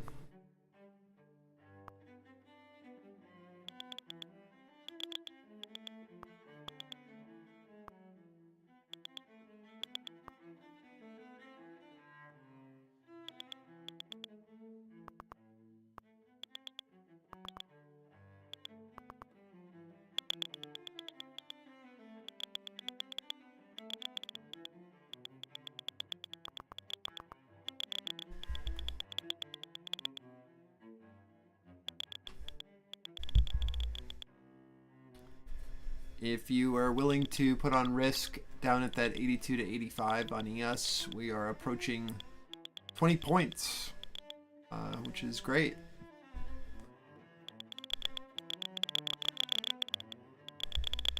There it is.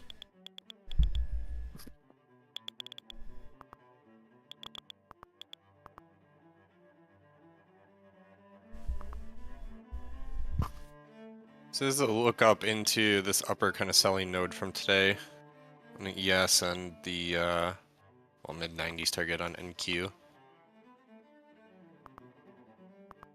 To your opening range high on R2Y and R602 on ES.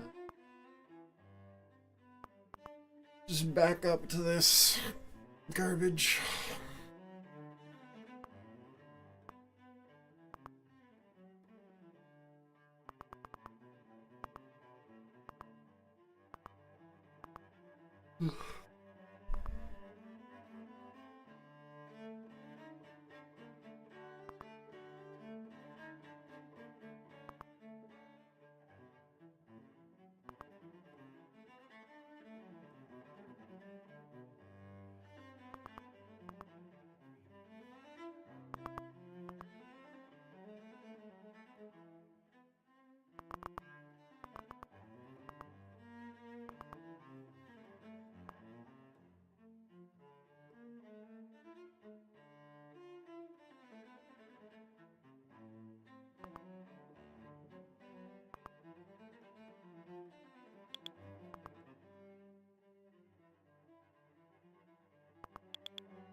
Your first signs of weakness on NQ specifically are going to be that 6850 that I marked. This is where you want this bid to continue to stay. Right, like you want to see buyers step in and then be able to push over 76 here and then kind of maintain for upside.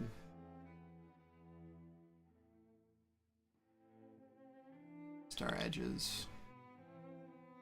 We want to see acceptance over the 75 to 80. We expect our seller to be here. Right. You want to see a push above.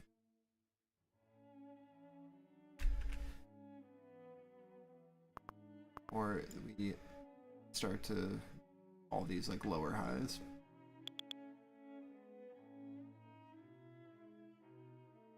As soon as we start to like show a weakness where we can't push above, and then we do something like that, that's when I get interested in the short.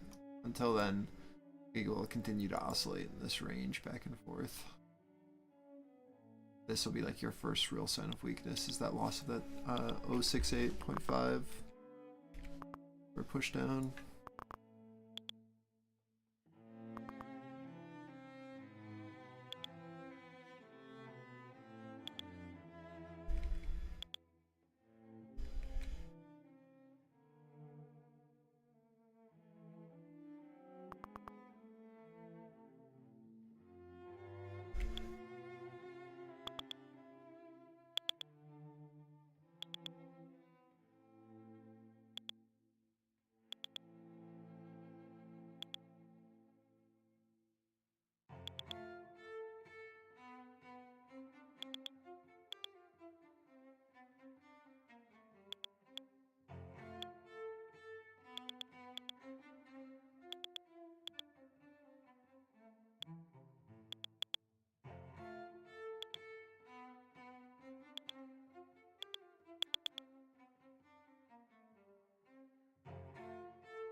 '80s test.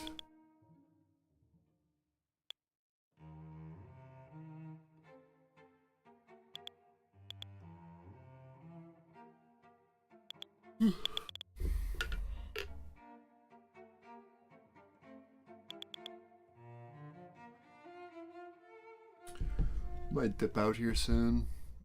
I am so tired. I'd like to get like one more trade if possible, but if it's this slow and we failed to break here, I might just call it.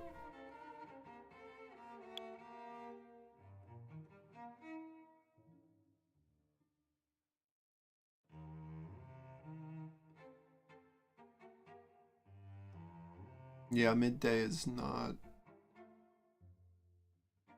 the move.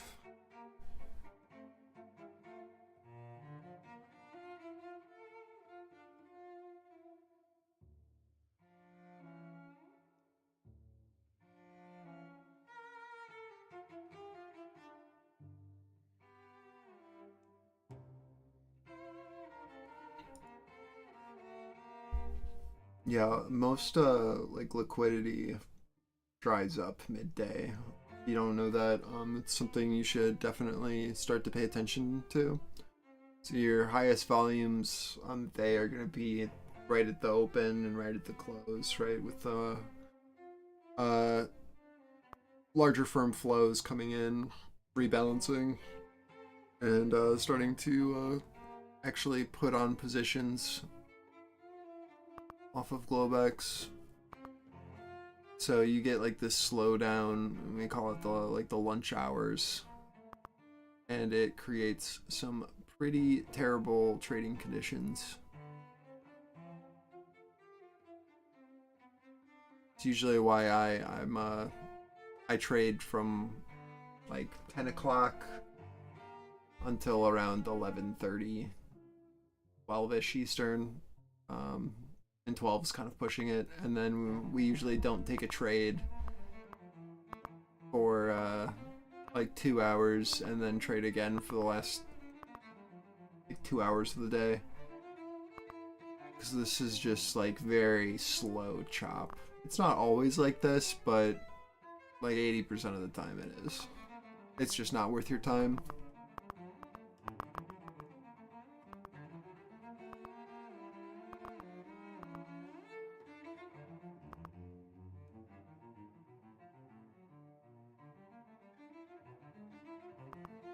Off that underlying check-in I did a little bit ago, Apple is higher high out of range, and Tesla's able to bid through VWAP.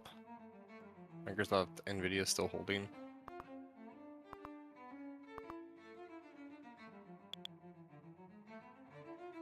A lot of liquidity on ES 602 now.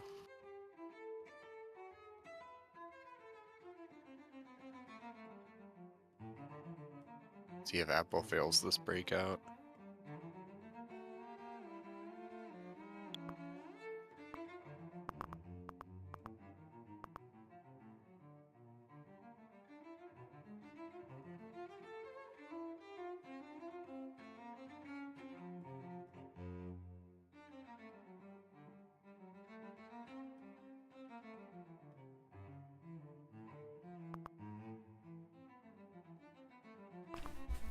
If you're there's nothing wrong with being break even on the day, right? You did your like your job is to be able to survive another day, right? Like that's it. So if you're not feeling it, or if you don't have a solid read on the market, just come back next session. Don't give it back, right? That's the most important part. Have ammo ready to go for the next trade, right? For the next great setup. Don't try to... Zero tick rejection there. First one in quite a while. Don't try to hit home runs on every trade, or you're going to blow up your account. Slowly compound. On bad days, try to be as close as possible to break even. So you're doing what you need to. Just don't now revenge trade trying to, you know, make up for it in the last hour. That's how you blow up.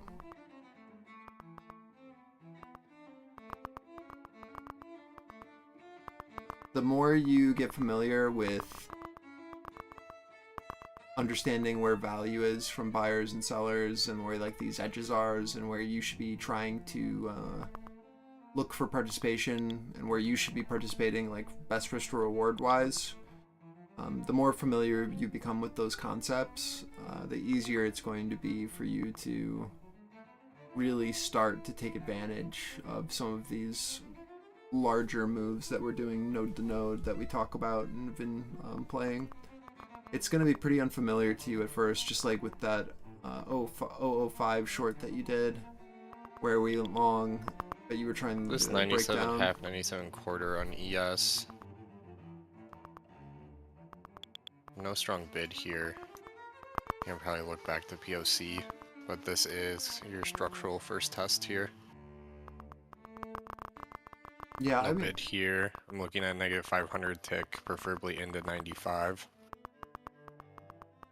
watch for a buy here in a second. If it's going to happen, you'd want it to happen to this like 60. We're waiting for the Russell to find a low and to view up. See if the 60 holds.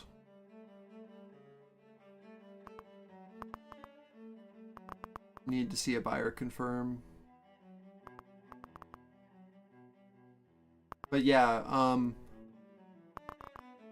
it shouldn't be about keeping it alive. It's just about taking quality trades, right? And finding quality setups and only taking those and not trying to grow the account too quickly or try to make up for bad emotional trades that you did.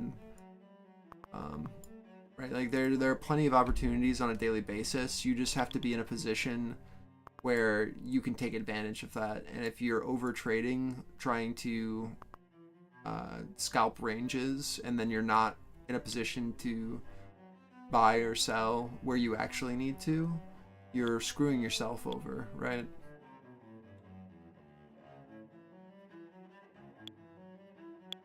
There you go. There's your buy off of your 60s.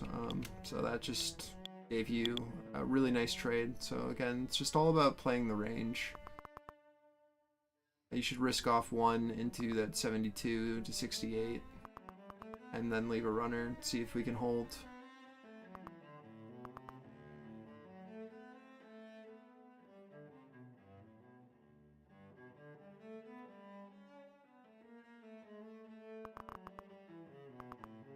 You're looking for sellers to defend the 68.50 on NQ off of the 60 bounce. Can you imagine that we traded from 80s to 60s? Then I immediately bounced and then pushed into our pivot? Crazy.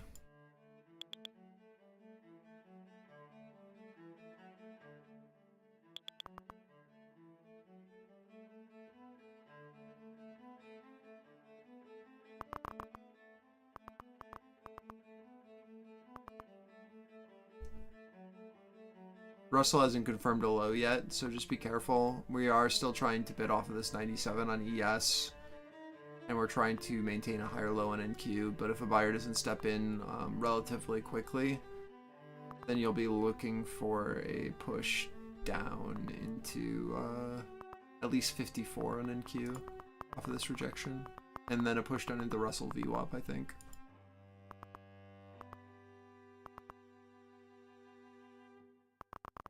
But until we see one of those extremes outside of the range that we've been given,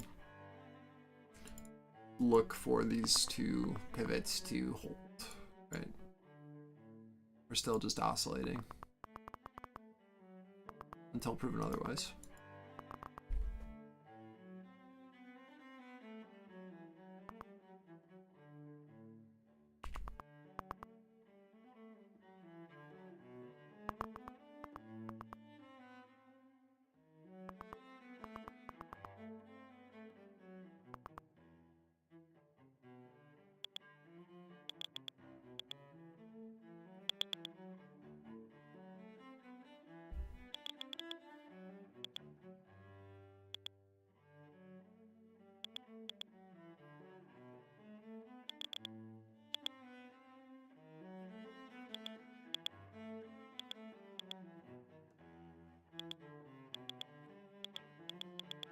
Maybe risking off one is we Russell tests this 79.5.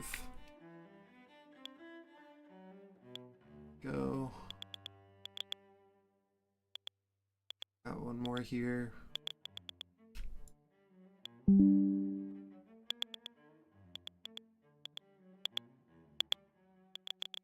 Here it is.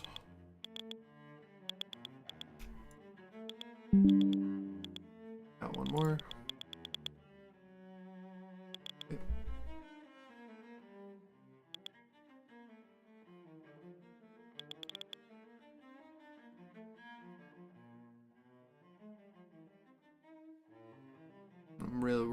watching this pivot on RTY here. We retest our halfway back off of the FEG bounce.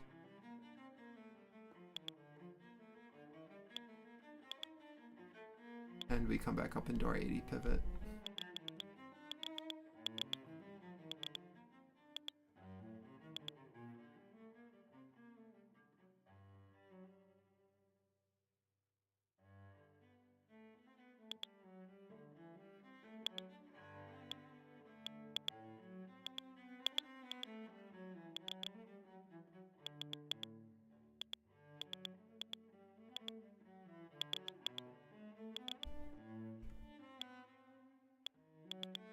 Now we are back to the top of the range. So you move stops up, leave runner, see if we can hold the low, and we look for a break over 80s and a bid from there for any sort of continuation if it's going to get it. But understand that we have now traded and oscillated this range twice.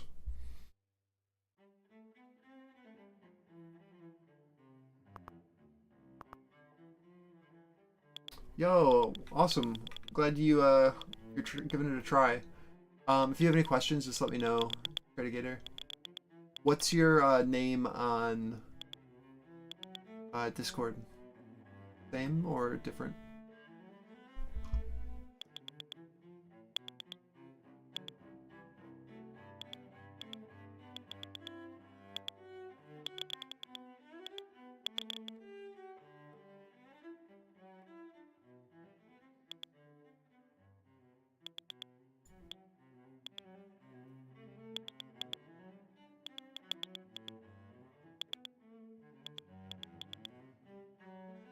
Awesome. Okay, cool. We're talking in the chat channel called Tendy Shop. That's where most of the intraday discussions are taking place. Intraday ideas is where we will be posting our major levels and like the overall plans and pivots.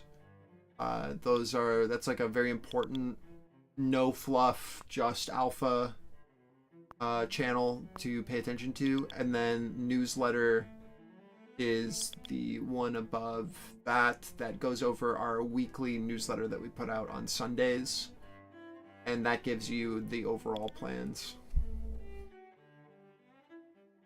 If you have any questions, just let me know.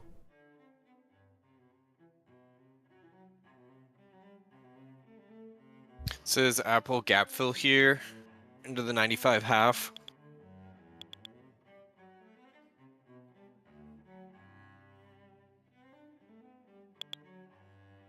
Full negative 500, 500.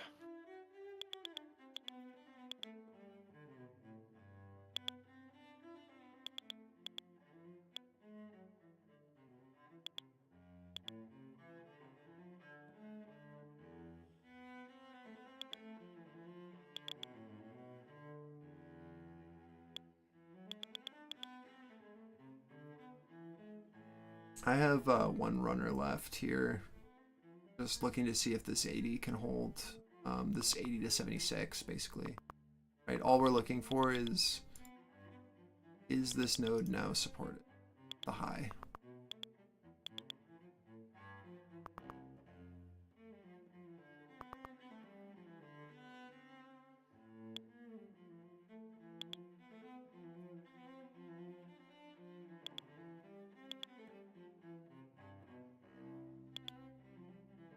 Delta on RTY is pretty weak, but if we can hold this higher low, that would be ideal.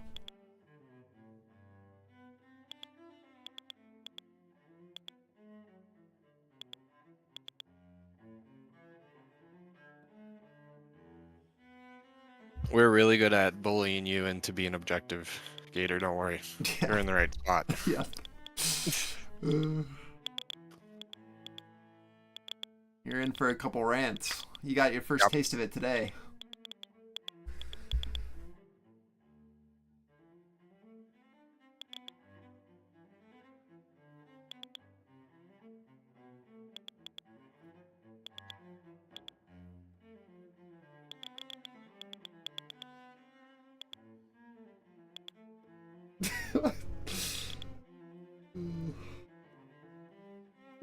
That's true.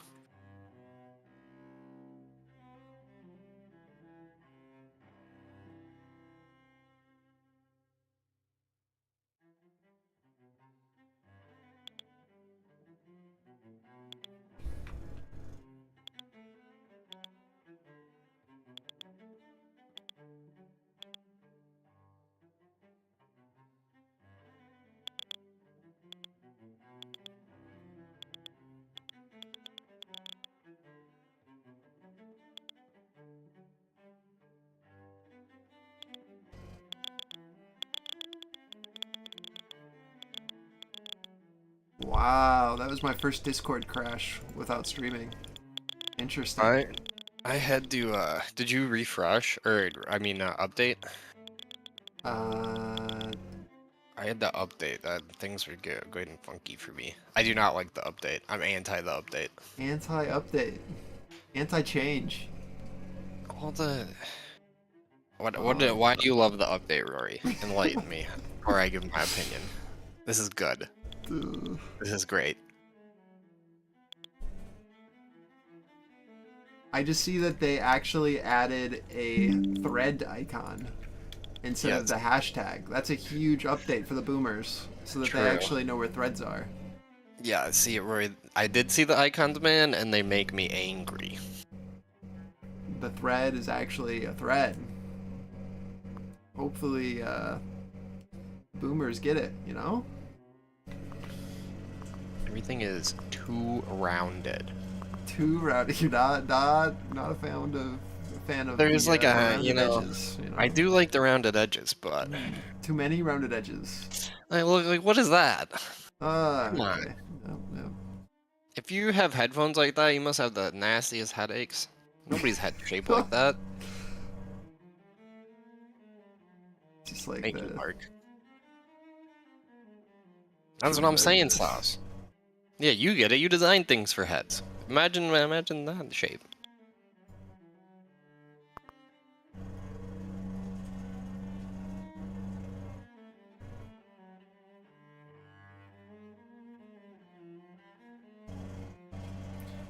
Oh my god, I can hear...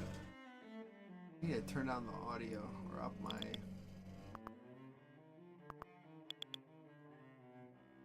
filtering so that this construction and like landscaping isn't coming through the mic. So much noise here right now.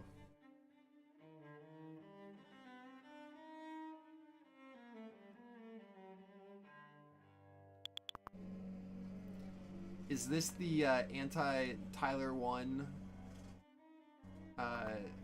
divot in the skull? Yes. That's the system to prevent the headset dent?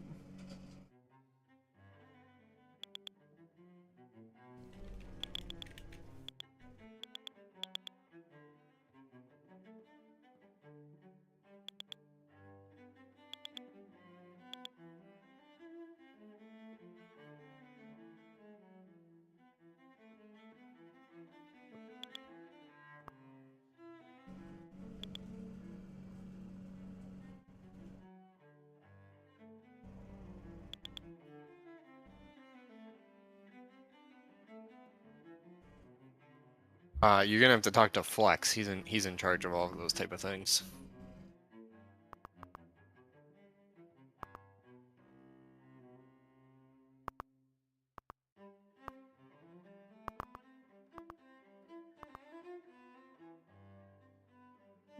It's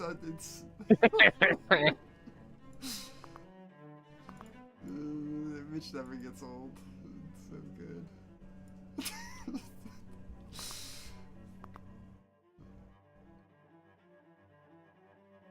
If only he had that high-tech blanket, you know?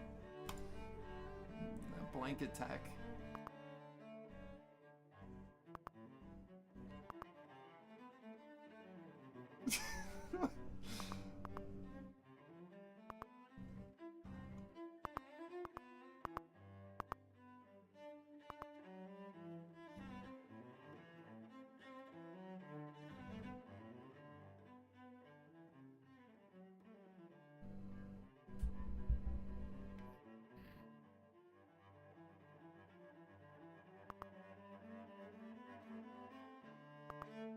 I'm still in a runner from 60s. I'm not seeing anything that's convincing me yet that this isn't going to hold. Russell looks fine, and ES looks fine. And Q's still bidding off 80s. I like a nice push zero to tick 90s. here. Yeah. We'll see. You need like a really aggressive seller to slap this thing down in the next couple minutes. It's gonna do it. And a failure to get back over 602.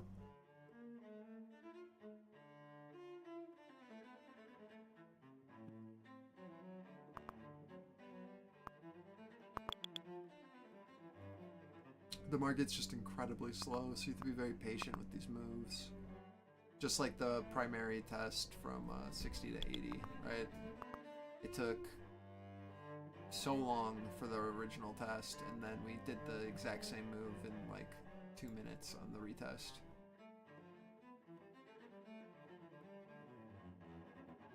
I had to turn down my audio a bit because of the construction. I'll turn myself back up. Sorry about that.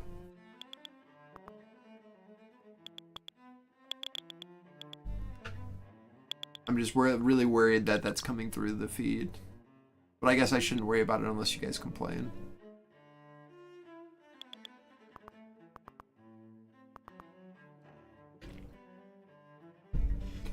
Yeah, the filtering is a bit better on Discord, so I just turned it down on YouTube.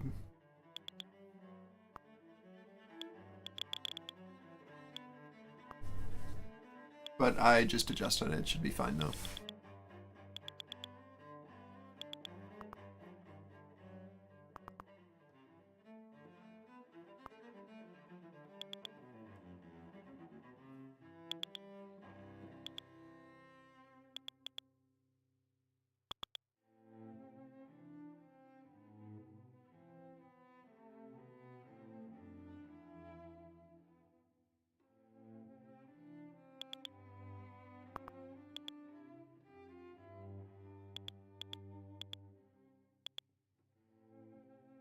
Tradegator, did you get access to the indicators? I don't know which plan you went with.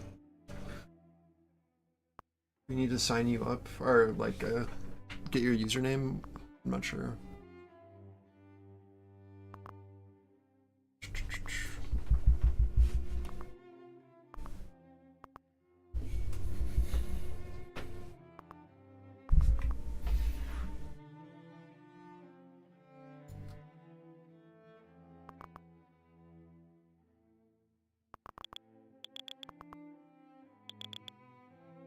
Huge move.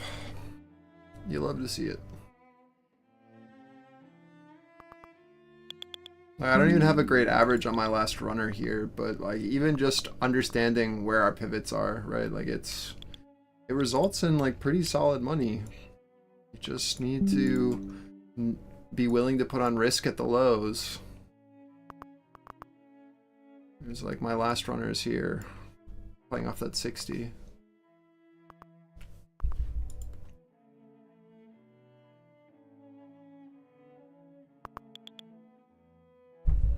And just from this like 60 up into 83 is like $400 to $600 depending on fill.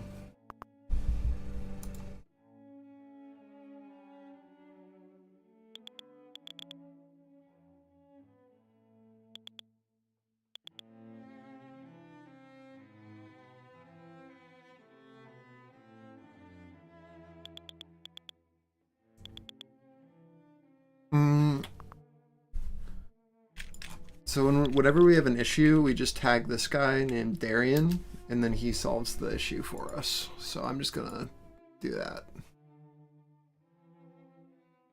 Then I can keep trading.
You get a big sweeper here, EOS through 602.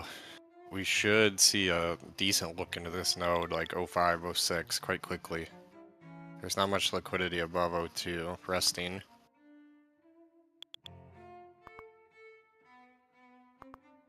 Hello, Gabriel.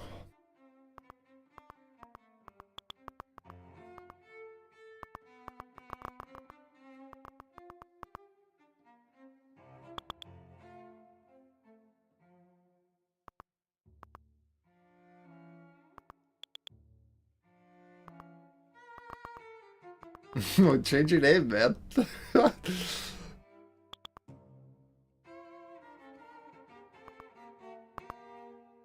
Not my fault. That's what you have it on YouTube. You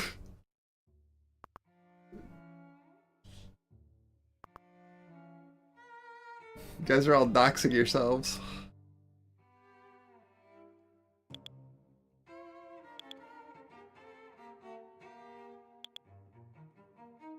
A man who LinkedIn stalked me with his real name. It's concerned about doxing.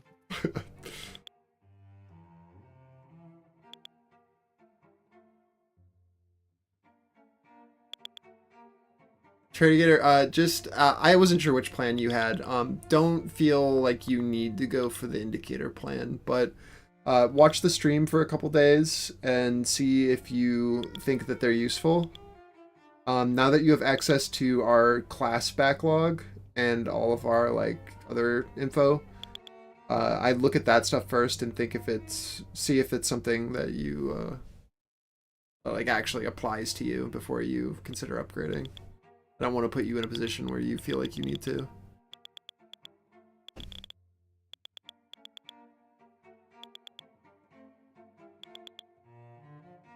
But they're good. I promise you that they're actually good. True. We use them ourselves.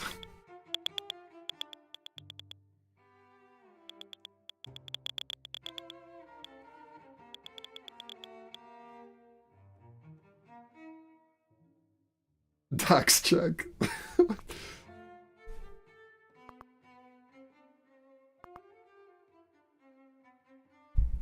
Appreciate it, Mohammed. I'm glad that you are enjoying the stream. I hope to see you in soon, man.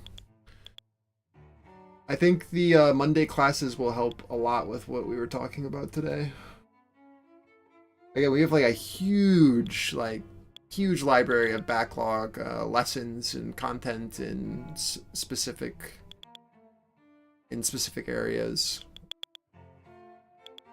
So, probably worthwhile. At least give it a shot, you know?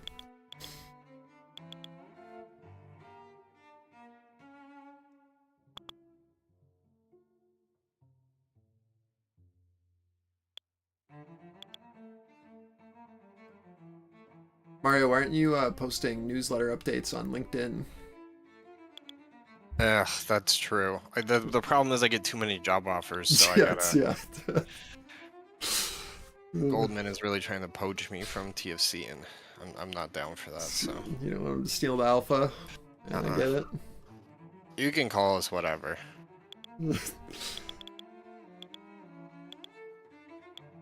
Mo? I'll probably still call you Gator. Gator! It's true.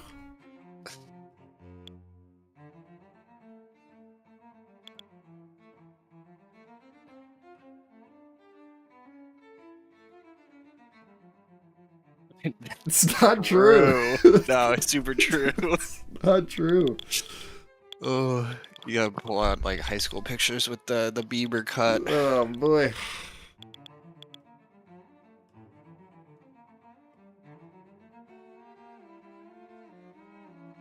But yeah, Gator, you can call me Mario, Dapper, that asshole, I don't care.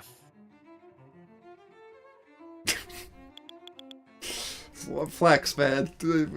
It's too soon. We're getting new people in. We don't need them to be scared off this early.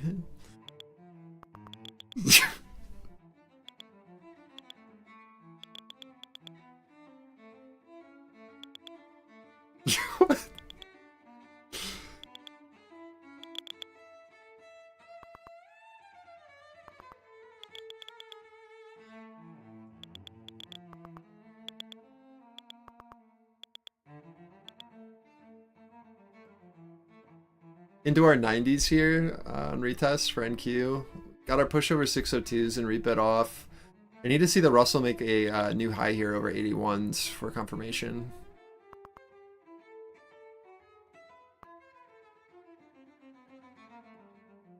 This chat's unhinged. Mods?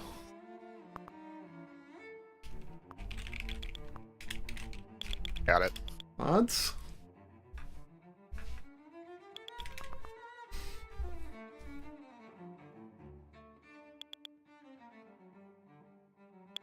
We need a Florida tag so we can just mass ban everyone from Florida when chat gets unhinged. Send them straight to the gulag. It is actually always the Florida guys too. It's always just the Florida people. Nikki, you don't. We've talked about this. Nikki, you don't apply. Even you're fine. We've talked about this. You're safe. Don't worry.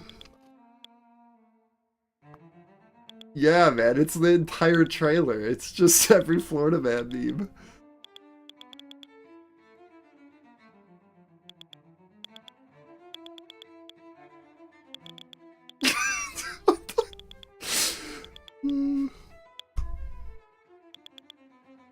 Jesus.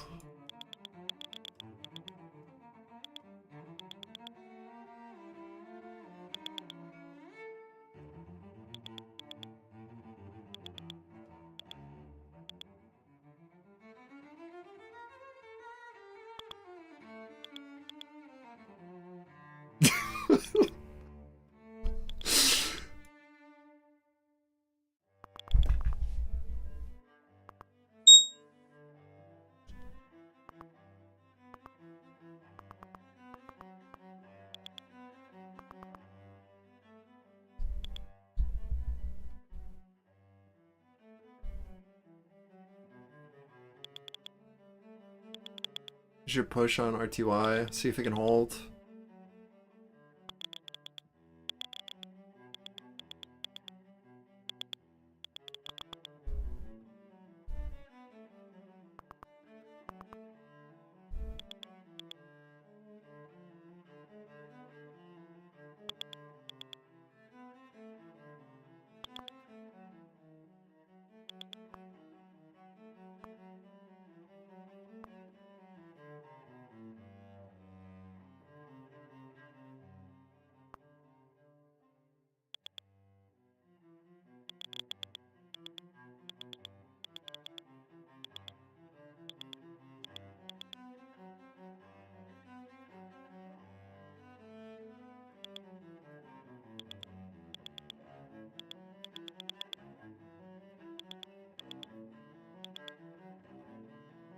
Oh no.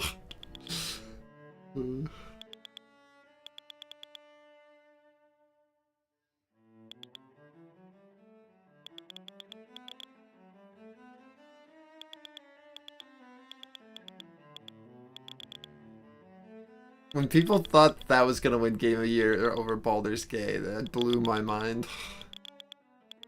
Absolutely blew my mind.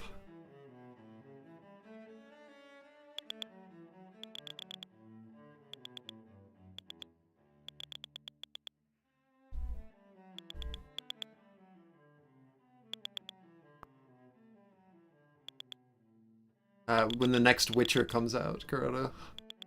Actually true.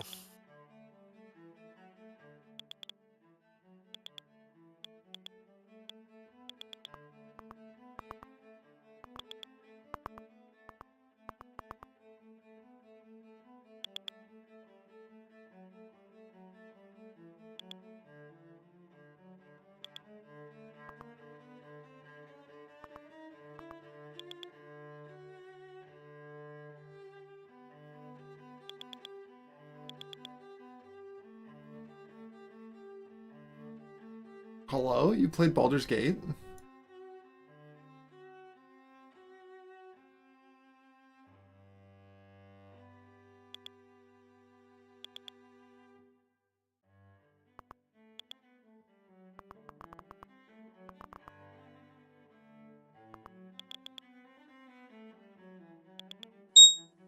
I mean, I feel that You didn't get stuck in 25 different campaigns with Rory and I.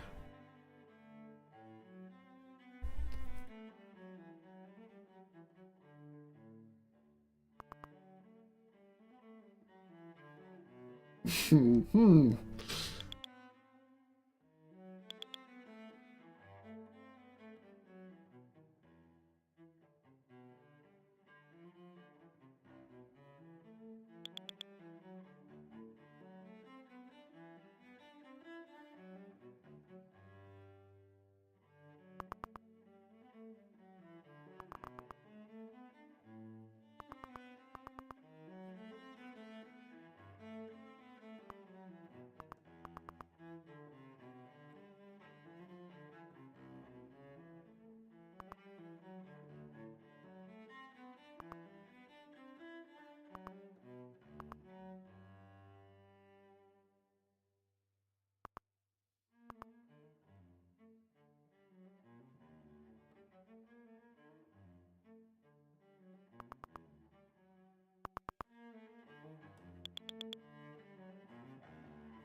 God, why does the, what is this?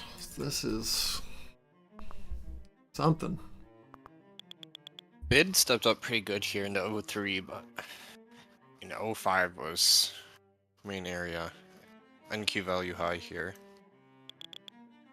Microsoft got the breakout. Apple still looks pretty good. You have 7 seconds here. Till new 15s.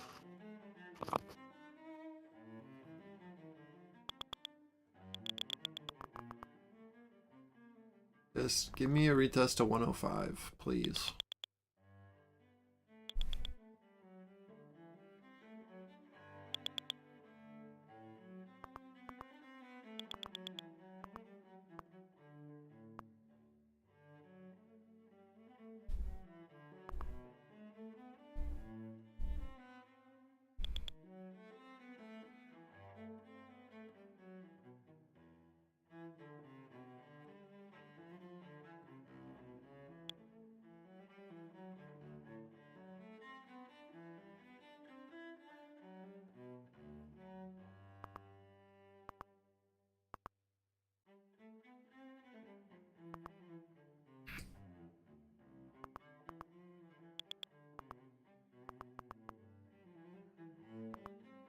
How much time do we have left? Oh my god.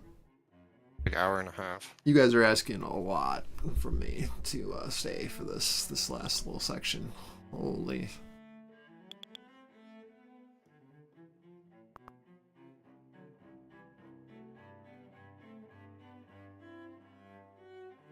These moves are good, they're just taking forever. Yeah.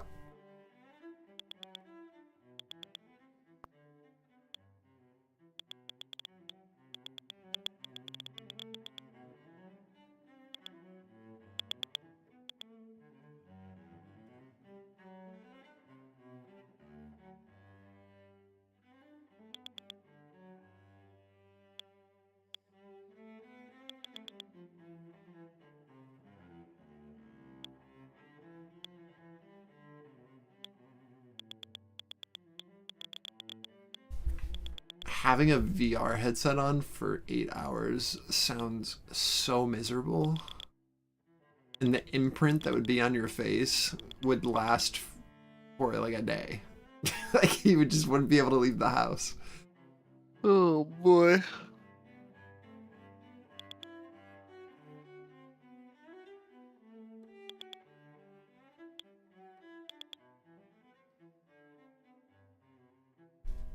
Especially in the ADR here on ES 604.50.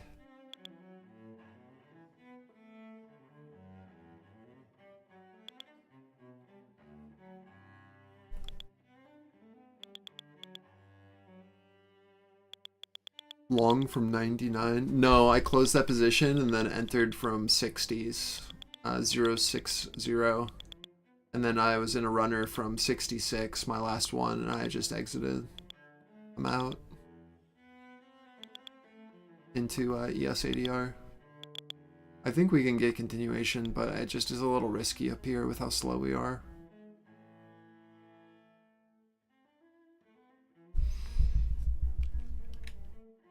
Yeah, definitely a solid day.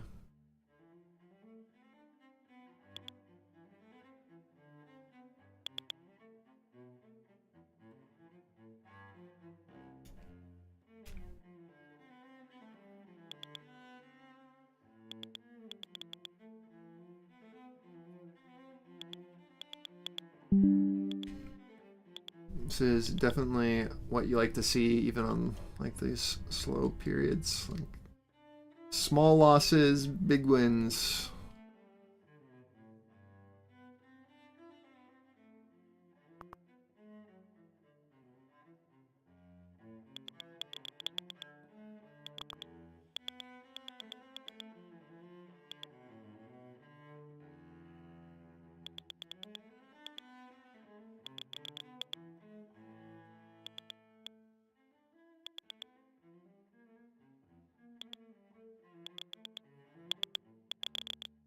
Give me the 105 pop.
Or H test on the Russell.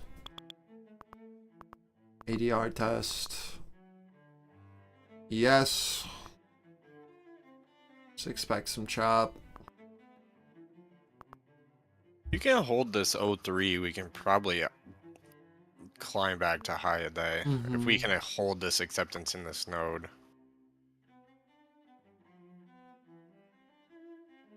Yeah, I mean, like, worst case scenario that's still bullish is that we come down for that liquidity Yeah. and then pop. Very similar to that look back into 97. It'd just be into like 46 flat, basically.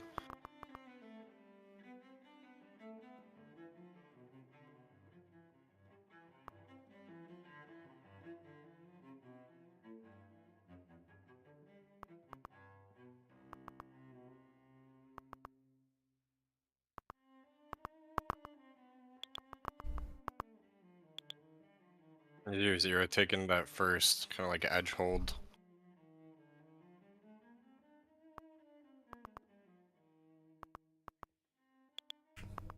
Well, you're not wrong, Sauce.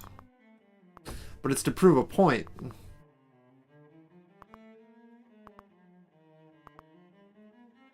Like, that's with NQ, you know?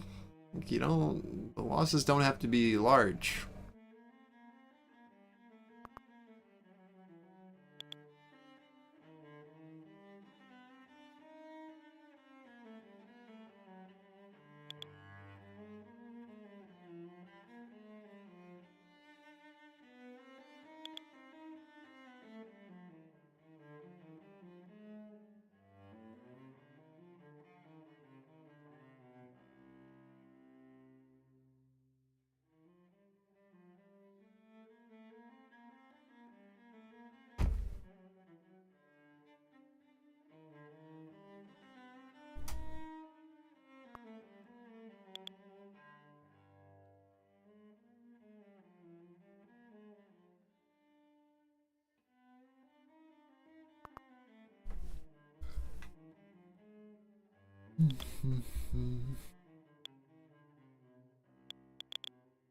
You want to see this get lifted over 98 and then hold here on NQ. Watch the rebid.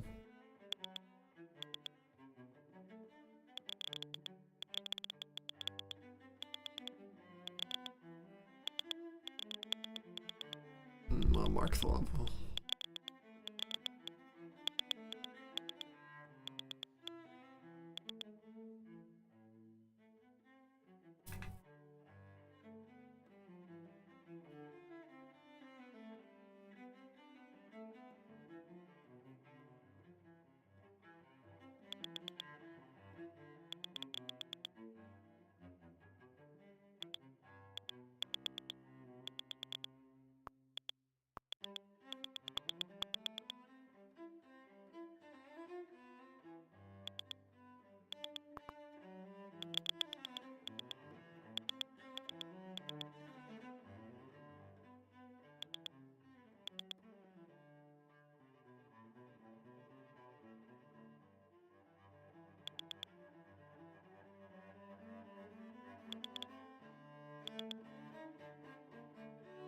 I'm just retesting the highs from earlier today. Not much.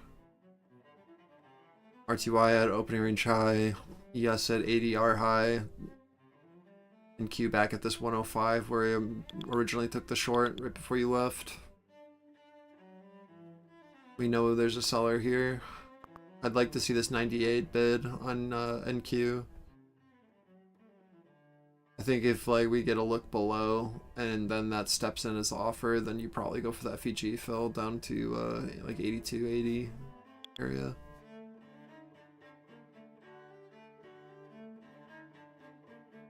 So let's see if we can hold here.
Three bar on Apple, new hype day. See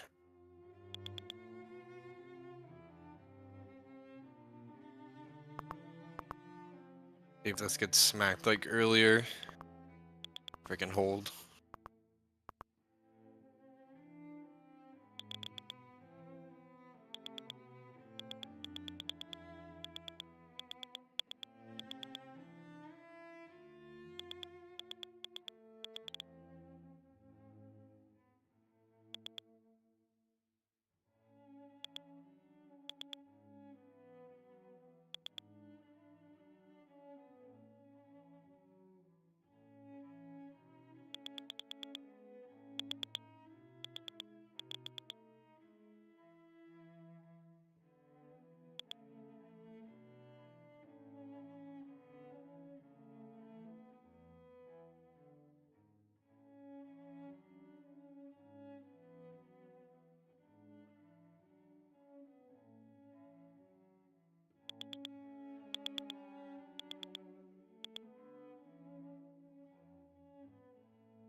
30 seconds, new half hours.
NYMEX diesel January futures settle at $2.5810 a gallon. And gasoline This is- January futures settle at $2.0498 a gallon. I'm out one And here. NYMEX WTI crude January futures settle at $71.23 a barrel, up $1.89 or 2.73%.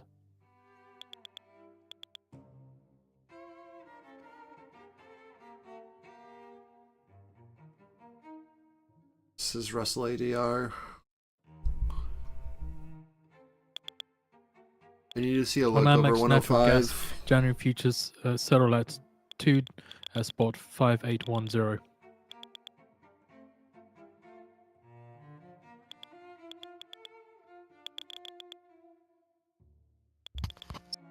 Almost high ticket day there as well.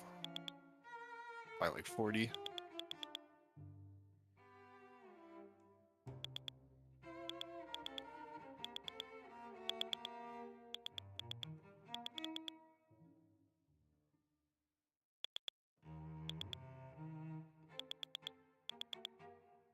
Can the Russell break Globex high?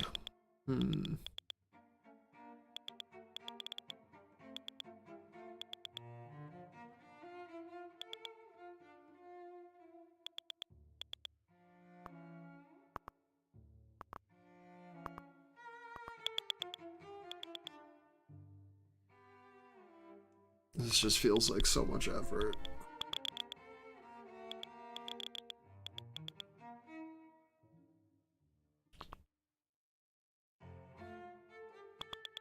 I'm out one more there, just leaving a runner, see what happens. Either it stops me out break even, or we made 200 bucks on the trade so far. I don't like the rejection at that Russell ADR, but it can still play. Just need to see these higher lows continue to hold. Hold of 83.1 would be ideal for RTY. Push over 105 is bid off, then we look for 120 as our target for NQ. Which is why I'm willing to leave a runner.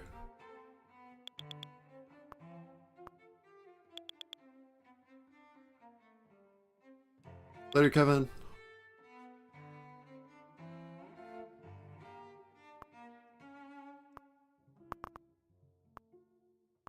Yeah, it's good money once you learn how to play it.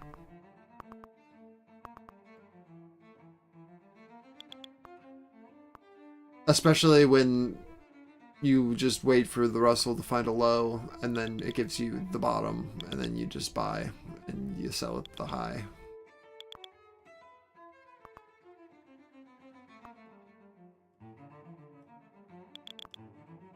Like, it's basically been offered every day for the last month.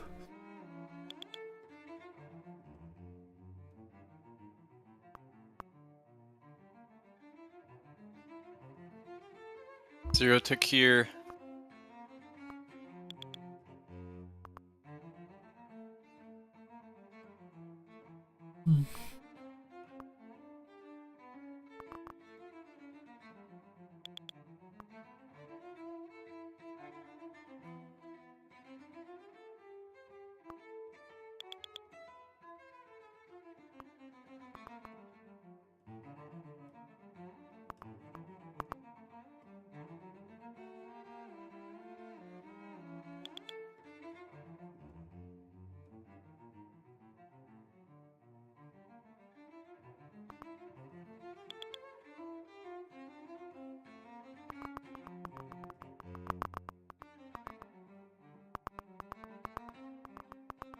I just got stopped out.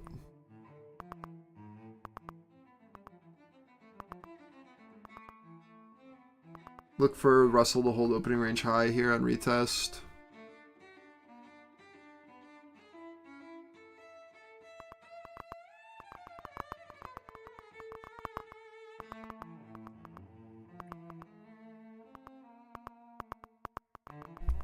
Negative 500 here with the ES into our 05 middle node. 03 is your edge. I think that there's a high potential that we do what I have drawn on the chart, pushing down into 80s if from just the lack of participation up at that high there. We'll see, but like if we break 90s, look for 80, I think, and a push in, like a quick move, and then pop.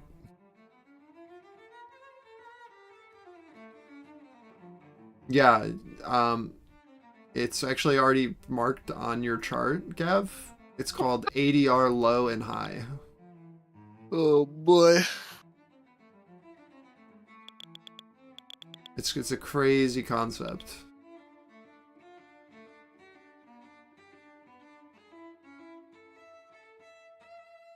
We do tell you. So you don't even want to look at your chart. Got it. See, the thing is that I actually did tell you guys this morning that that was the high. You didn't need to infer. I said that this was the high. And until we saw acceptance above, that you should be looking for shorts. Those were my words.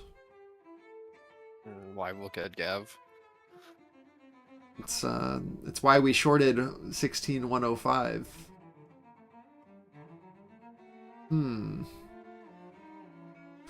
Well, I think that was your first mistake because we started moving in slow motion.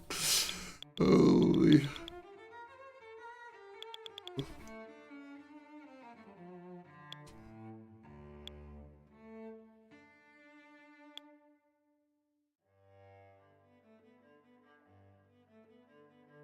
Watch this zero tick as we reoffer these highs. I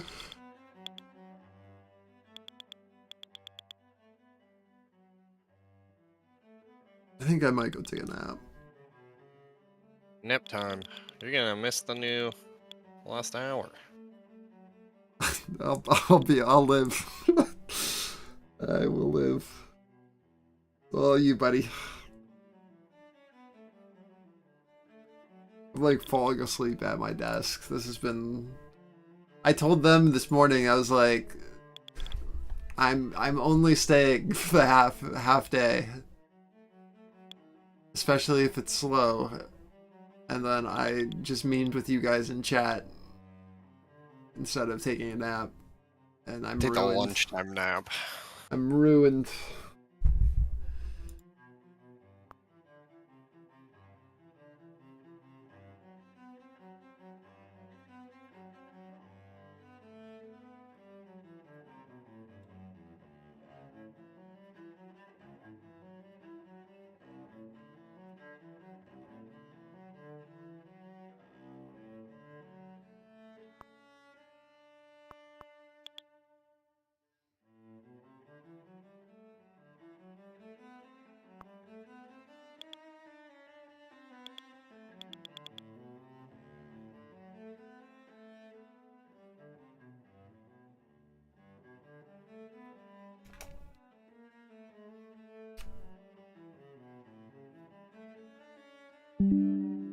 This is all that needs to be said.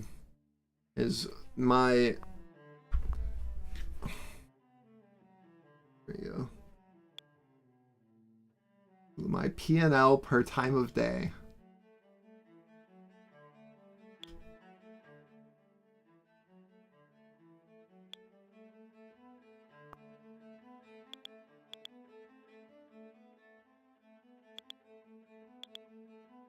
It's the bull flag. It's just like, what was the point of being here? From 12 to now.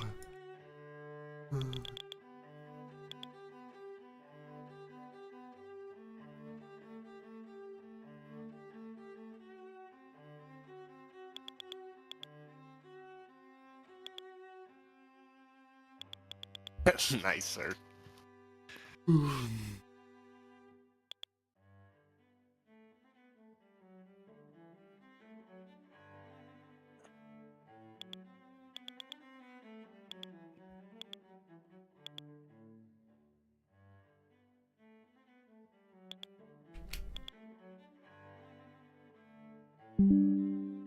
What's my P&L, Alex? Here.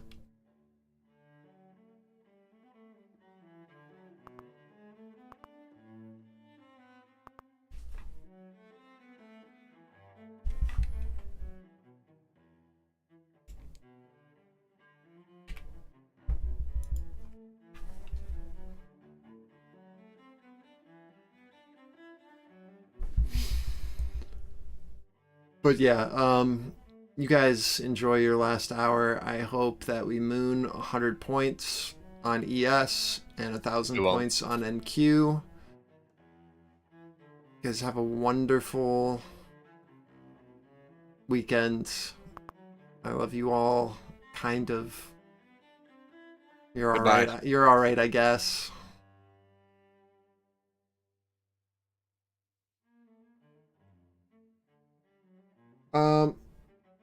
I'm ending stream, that means.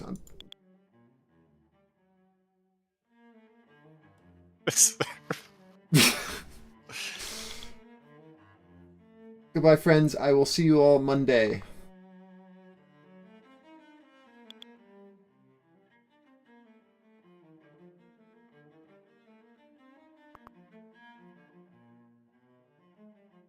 Ooh, live surf. You have this chart, right? Right, Surf? On Z. Actually,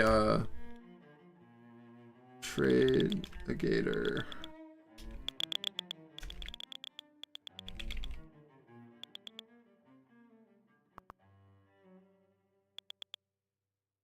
I'll walk them through it later. We just hit our 105 target on NQ. And we're making lower highs on our 2Is, so just keep that in mind. I still not have popped that zero tick. Alright. Goodbye. Peace, Go friends. away.